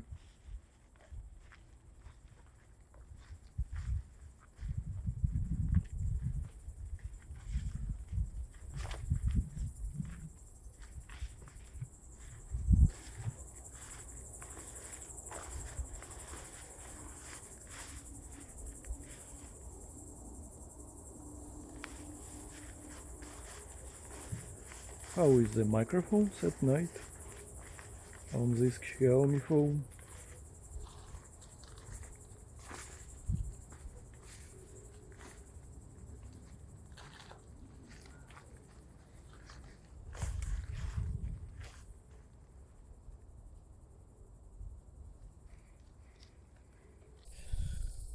Sony Xperia phone, ultra-wide model.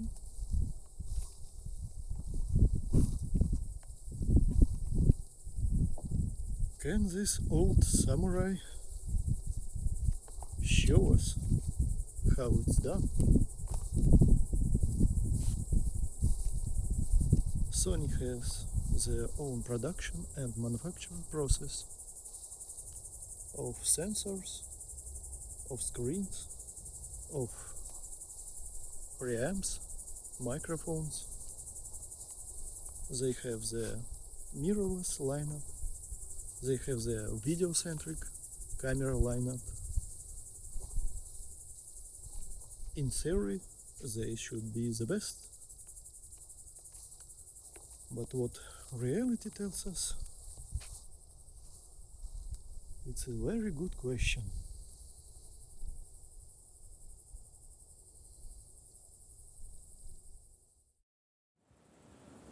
Sony ZV-10 mirrorless camera.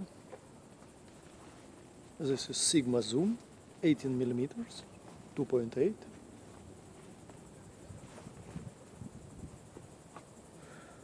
You know, let me choose automatic ISO.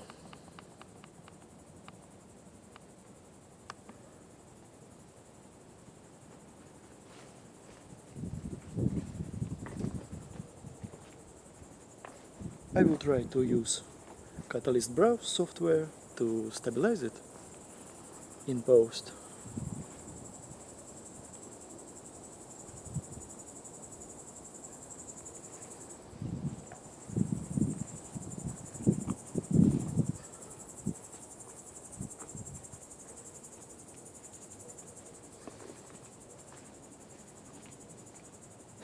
It's pretty heavy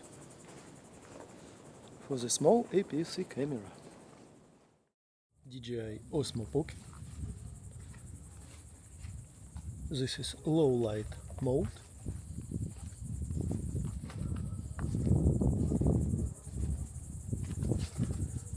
I feel like DJI is the best right now in terms of pocketable video camera. In situations like this, when you are holding device in front of yourself.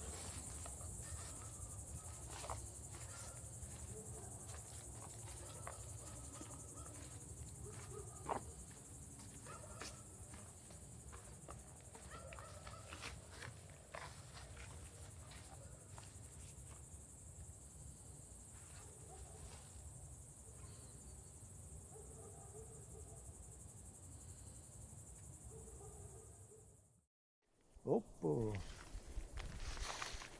main sensor,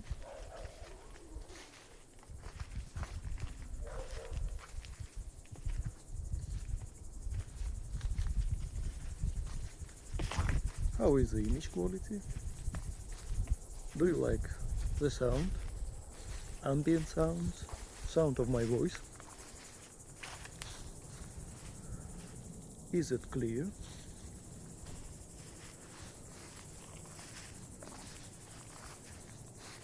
How is the stabilization?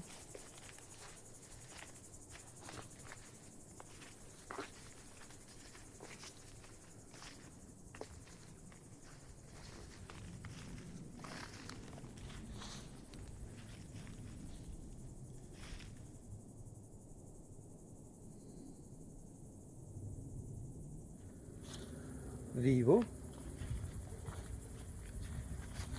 1-inch sensor.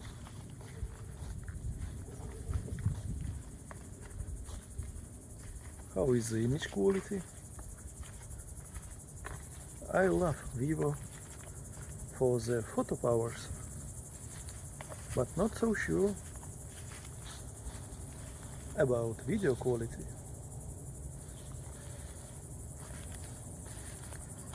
But I'm not sure about all the other phones. I feel like smartphone manufacturers need to do something about video quality. They waste too much time on this post-processing.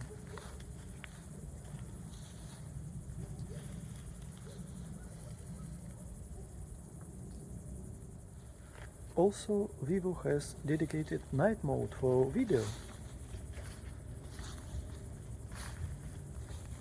Of course, it is not perfect. It affects frames per second and stabilization.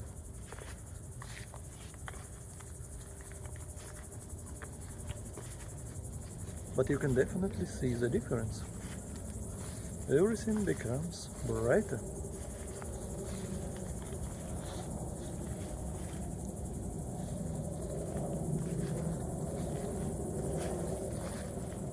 But is it worth to use it like this?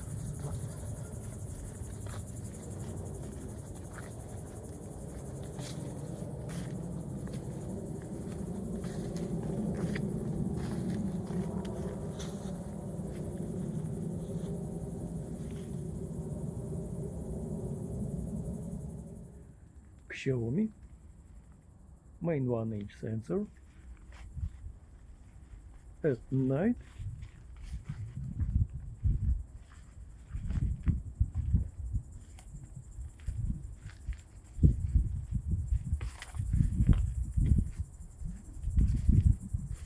Is it a lot different than other phones?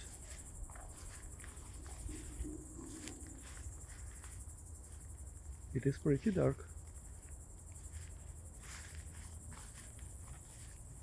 Over here.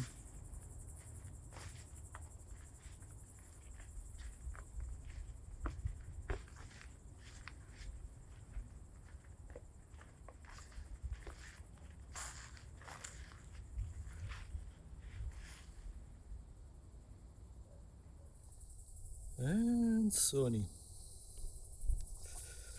Sony. Main sensor at night. You know, I really wish smartphone manufacturers completely remove all the post-processing. For example, sharpening, noise reduction, decrease HDR effect slightly.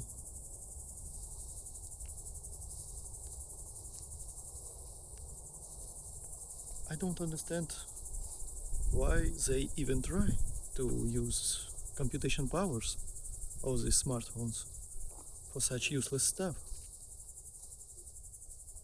Just give us nice logarithmic image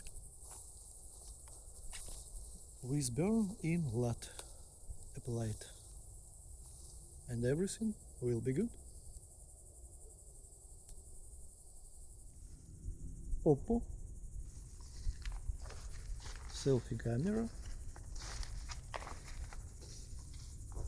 It is 9 o'clock in the evening.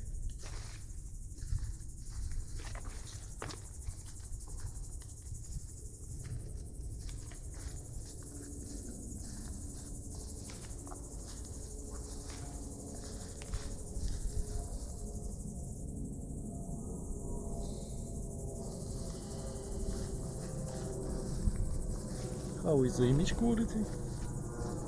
Is it better than all the other phones? Lots of planes.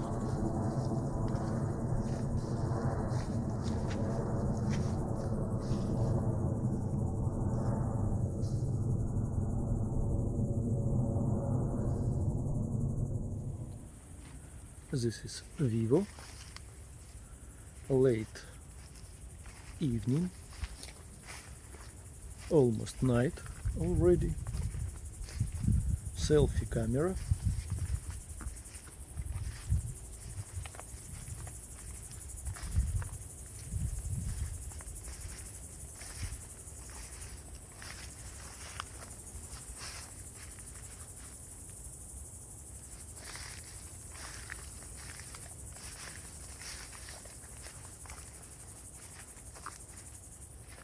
I feel like image is very dark. In reality, it is a little bit brighter.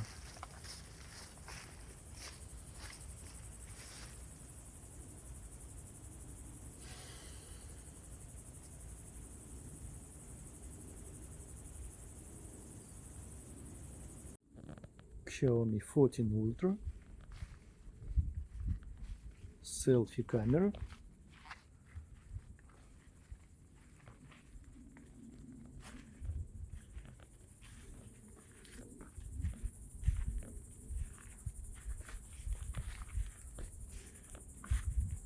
image is bright on the screen.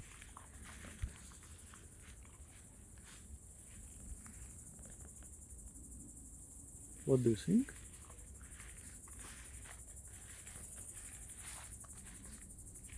Is it acceptable? I see lots of noise and it jumps.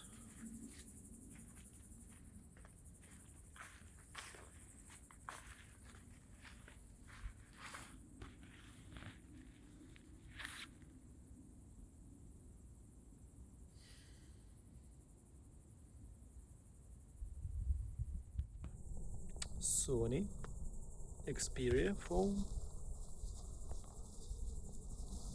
6th generation, selfie camera,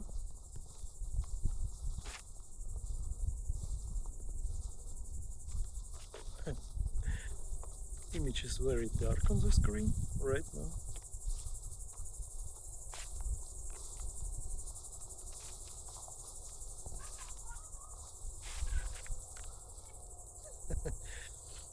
All right.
Now I'm using Sony G lens 15mm 1.4. I decided to use the main power of the mirrorless camera, detachable lenses, and this is 2500 ISO. Actually we can increase it 32,000, and maybe we can make it somewhere more reasonable. 12,800. We do not even use this. Whoa, my god. We actually need to lower ISO levels. I will choose 400 ISO.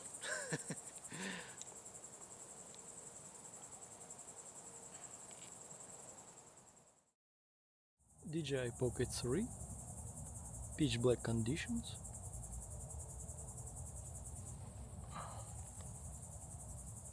Can this help?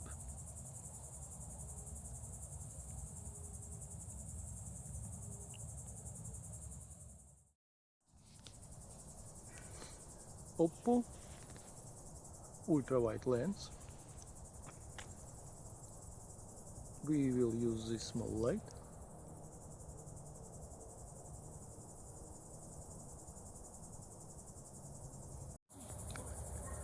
Vivo ultra-wide model.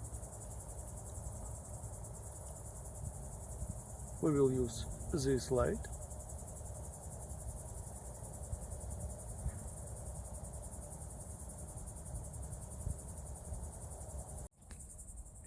Xiaomi ultra-wide model. Let's use this.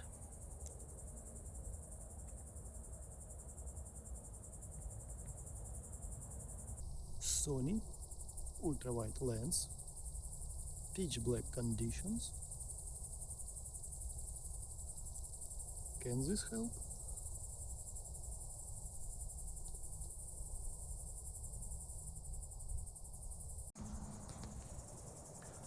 Oppo main 1-inch sensor, pitch black low light conditions. We will use this small light. It will help us filming.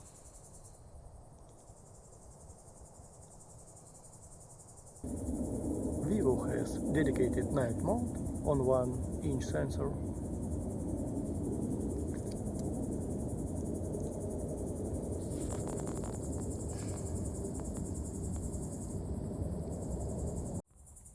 Xiaomi main 1-inch sensor.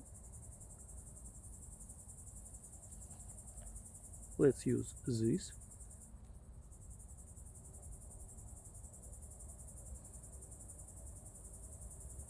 Sony Xperia phone main sensor.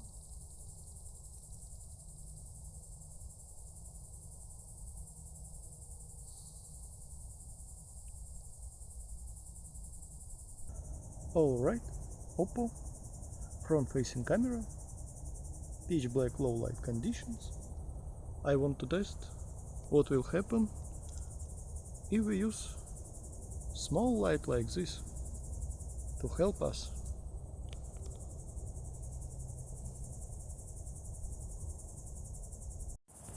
Vivo front-facing camera. We will use this light.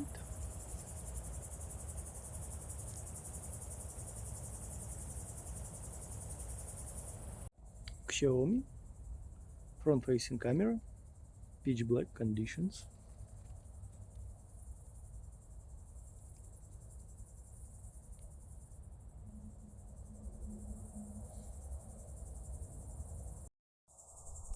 Sony front-facing camera. Can this help?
computing powers are finite. Its resources are finite. And what are they spending it for? Ugly sharpening, atrocious noise reduction, ridiculous HDR and toxic colors. If processing is unchecked, video quality ceases to exist. It needs a correction. We saw everything. No words needed here no more. The hardest choices require the strongest wills. The phones that will cease to exist are